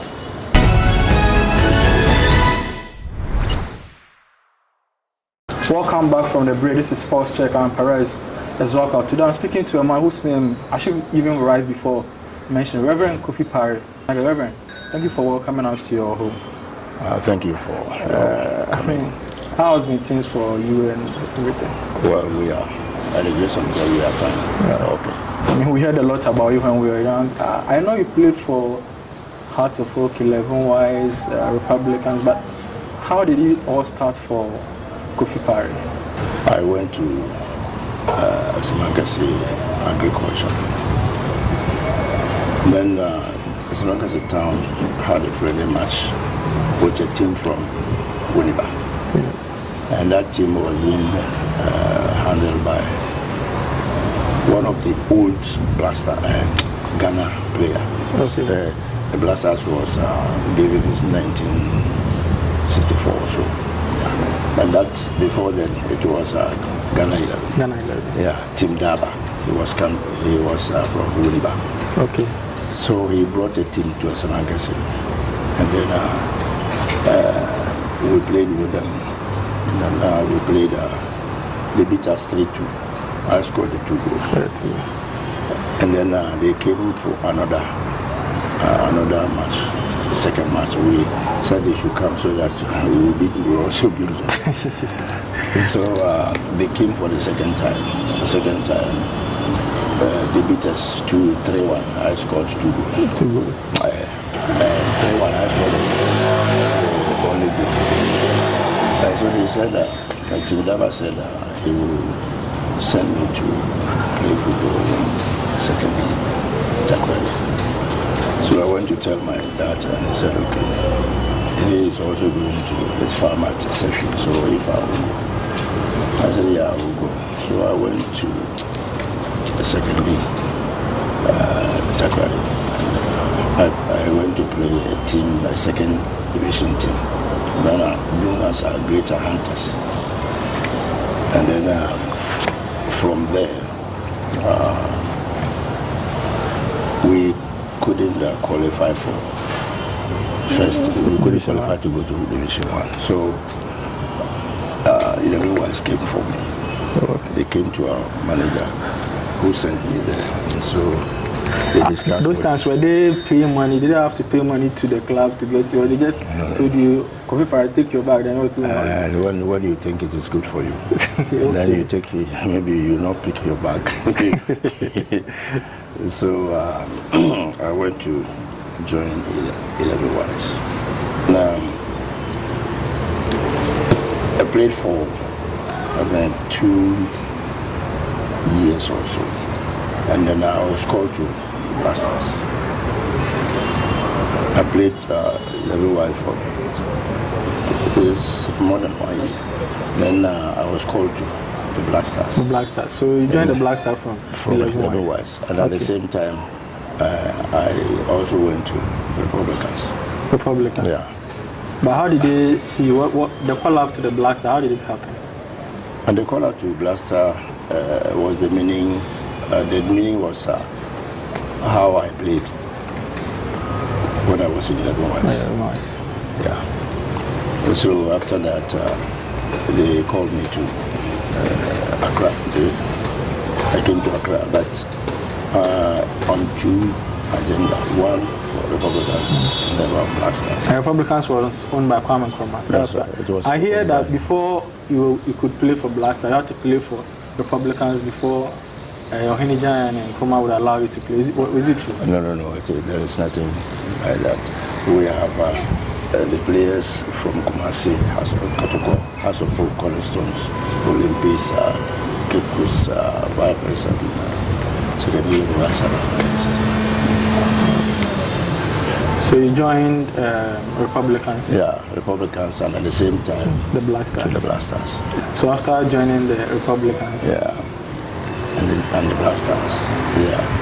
We were in Republicans until when there was a coup. Oh, okay.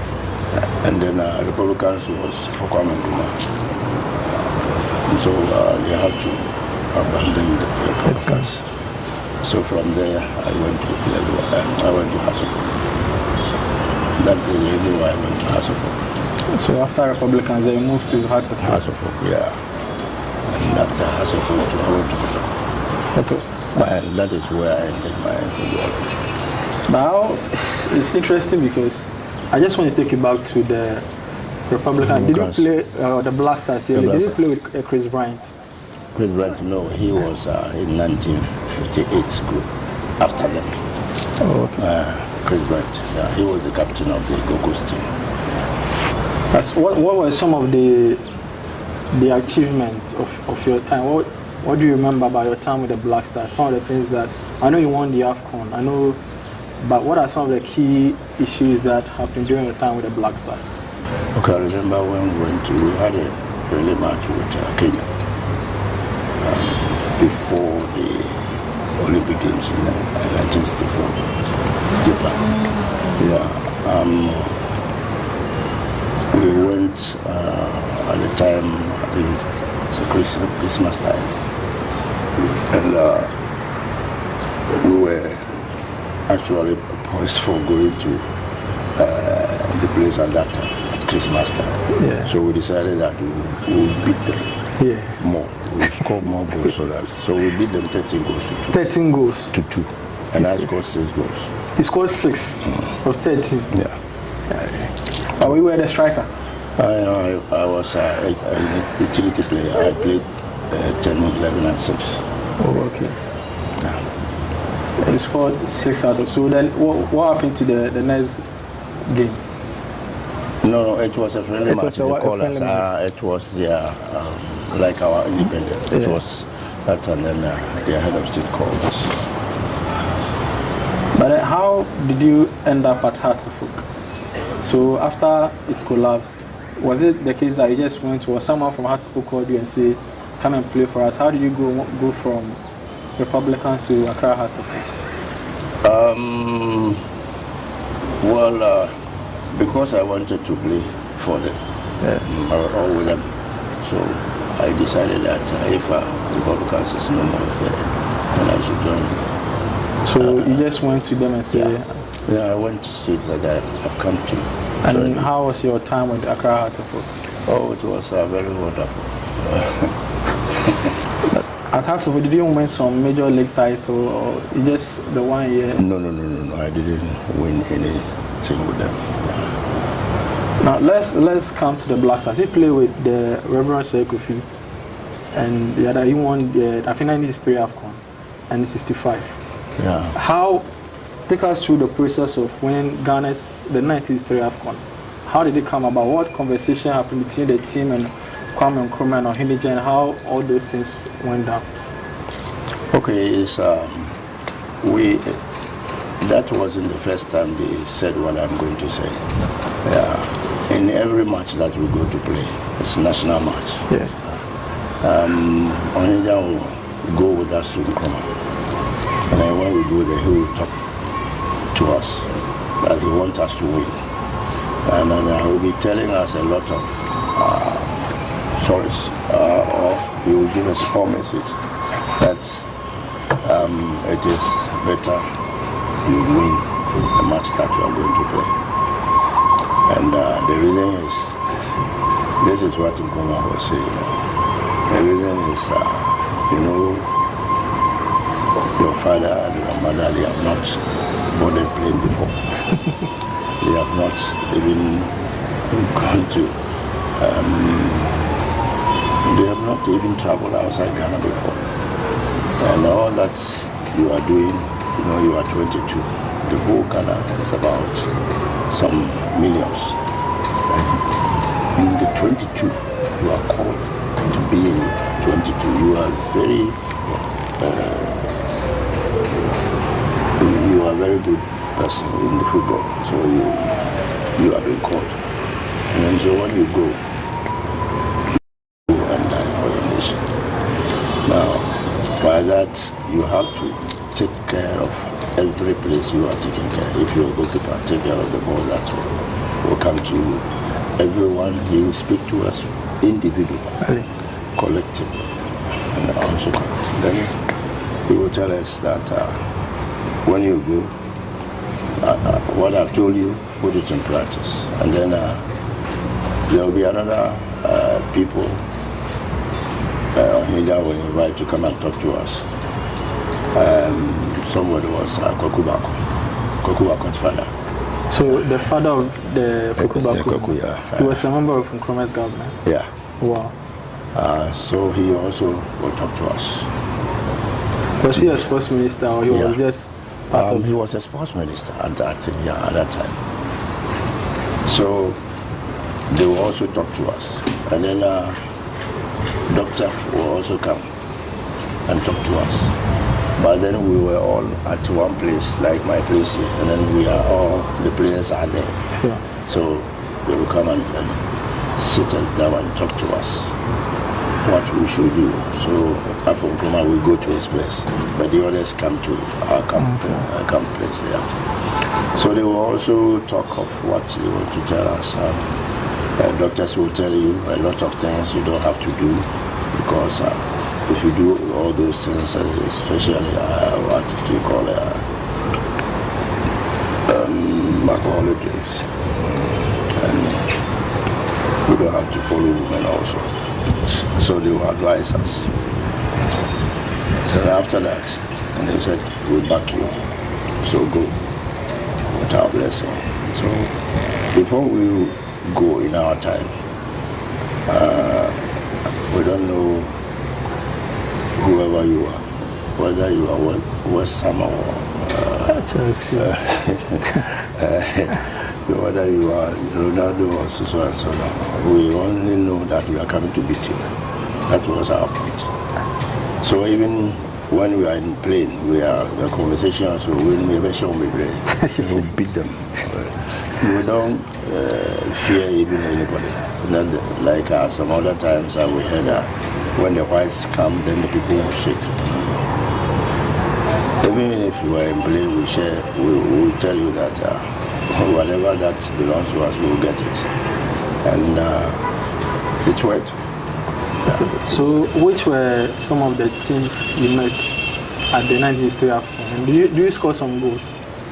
Oh yes, but I've forgotten so many of them. Yeah. We played Real Madrid. We'll come to the game against Real Madrid. But okay. The 1993 AFCON. Do you remember the countries that Ghana played? And in 1963, we played the first African Cup. 20th November to December 1st, 1963. We were 18 players. Did I mention that? Then I have to mention those who are alive. Sure. 63, those who are alive now. We were 19. Those who are alive now are Duduankra, Oblite, Mfum, Anum Okai, and then Leonard Aqua. Yeah, and myself. But it goes this way. Oblite is now the old one. Duduankra, Mfum, myself, and then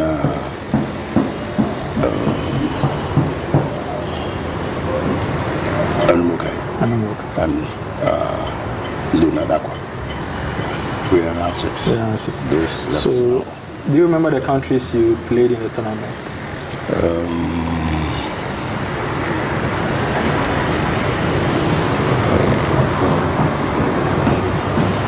Tunisia.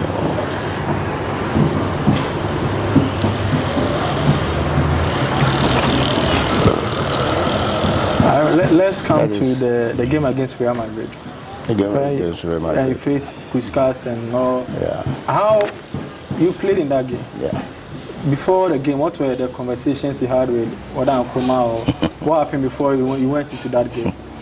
Okay. In Nkrumah, it was we went to Nkrumah the normal way, and he advised us to go and play. And then Onyiga also was the last person to talk to us to go to before we took we put on our jerseys to go. He said, for Real Madrid, if they score us 10 club, we have done well. And that was the only thing, the first time I heard our Indians speaking negative. Yeah, almost every time. So you can beat them, don't worry. So you can beat them, you go and beat them. But in the case of Real Madrid, for Real Madrid, when they score us 10, we have done well. But we score and then they redeem. So we score first goal, they redeem. Score second goal, they redeem. Third goal, they redeem. And then in about 10 or 15 minutes, let's come to the 1985 AFCON. That's the second AFCON you won. Yeah, second AFCON. What discussion do you have with Kwame? Did he promise you people something that maybe go and win, and when you come, I'll give you this? Were they paying many bonuses? Then what happened? Okay, that wasn't the only time he said that. In the 63, he said it. Okay. That we should go and win. And when it comes, we should go and bring the cup when we come. You give us our houses, 2-bedroom house and then a hall. That was 63. 63 we were promised that, and that the promise was the type of estate at Dalsuma. So we went and then we won. Now when we won, they should have given us the promise, but that was the time, February, it was December, but Kwame case has come. Yeah. So there wasn't anybody to continue. So that was left there. Some of the old players are still not happy that that wasn't given. And then even those who were not relatives or they were watching football. This is Sports Check. We are speaking to Reverend Kofi Parry, two-time AFCON winner, a legend of Ghana and African football. My name is Perez Ezwahal. We are going for a breather. When we come back, we're going to talk about current stuff, have his opinion on the World Cup, and a few other issues in Ghana football. This is Sports Check. We'll be back.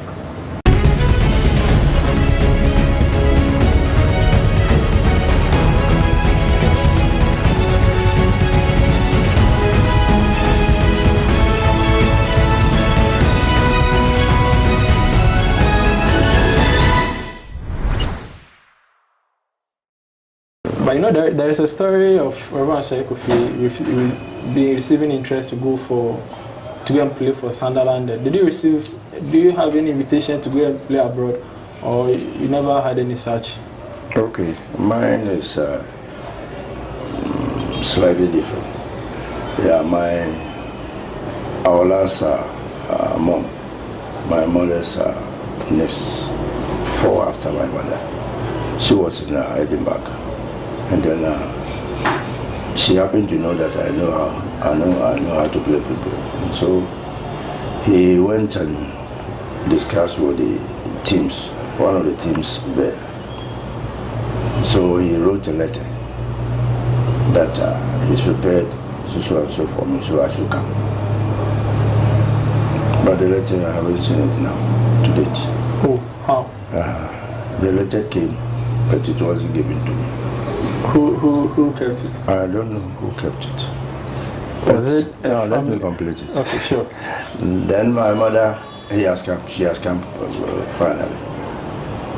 I went to the airport to meet with her when she came. Then when I got there, I said, Papa, then I'll go home ready. So, Mama, so, what do you want here? That's what I came to say. I didn't understand. But I was still getting closer to her. Hey, Until my Pomodina, he said, you know, let him live. Cry. He said that he's done all that she can to get me play football in Scotland. And then I didn't bother. She got to do everything. She wrote me, I think, two letters. I said, Mama, I didn't get any letter. And to date, you still don't know the person who kept the letter? No.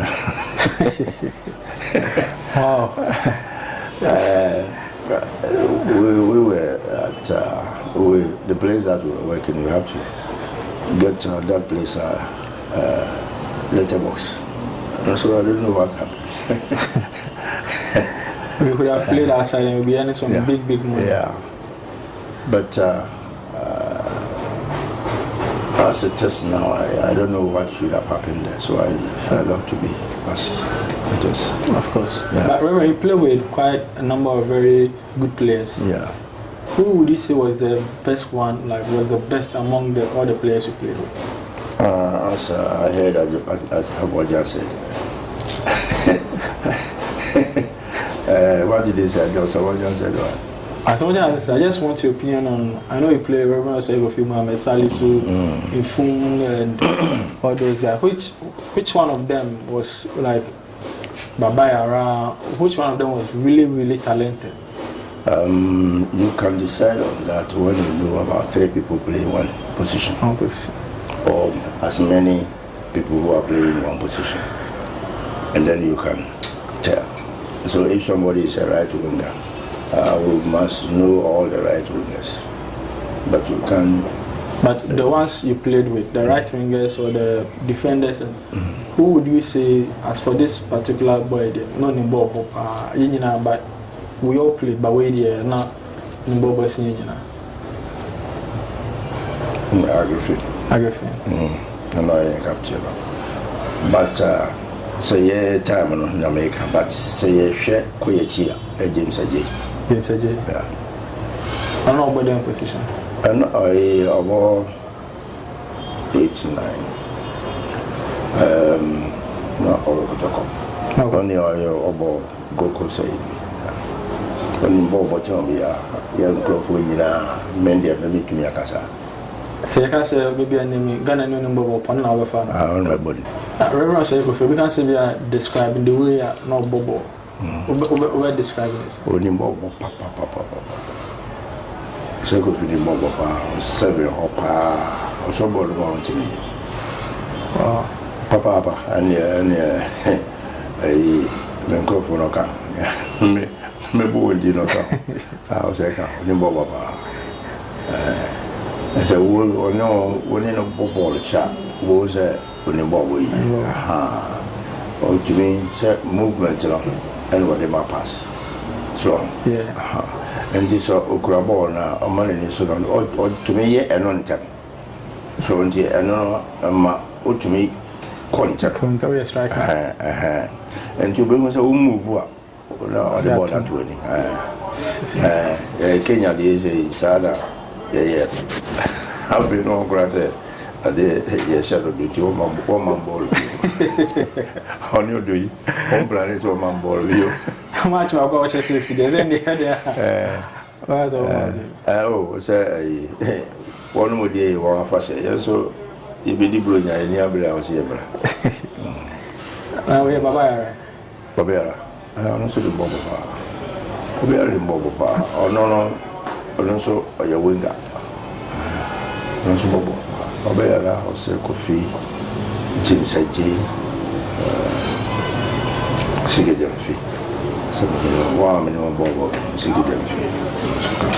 I share modern bar, Mama Ghana, I mean, Maji Afcon Snow. Now, I say, Moja can say, I say, Ghanaians here, or Mamma, dear mom, here, or now.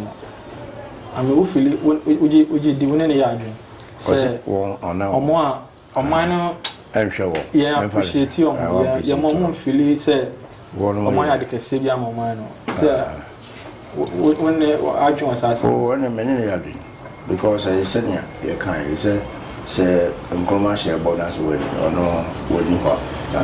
This is what was nothing.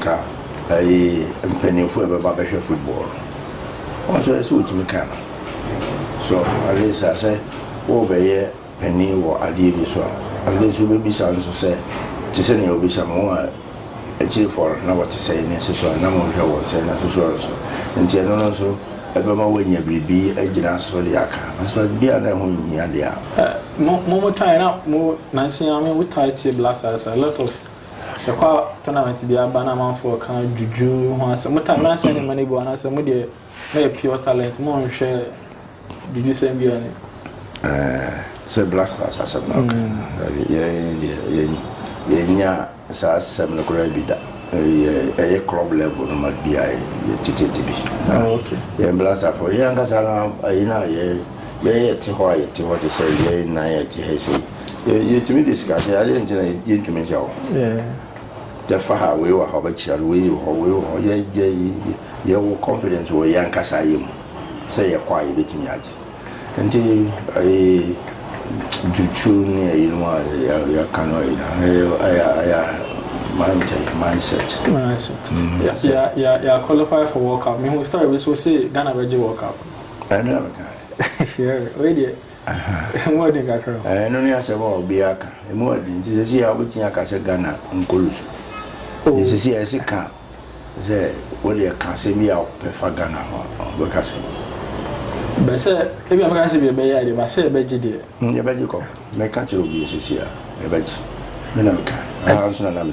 I don't know who and I said, then I'm confident. Yeah, Bible said, "Now we can obey." Magic class and so the engineer can mean you didn't so become until a barman for we are seeing him say, "Young Coupon."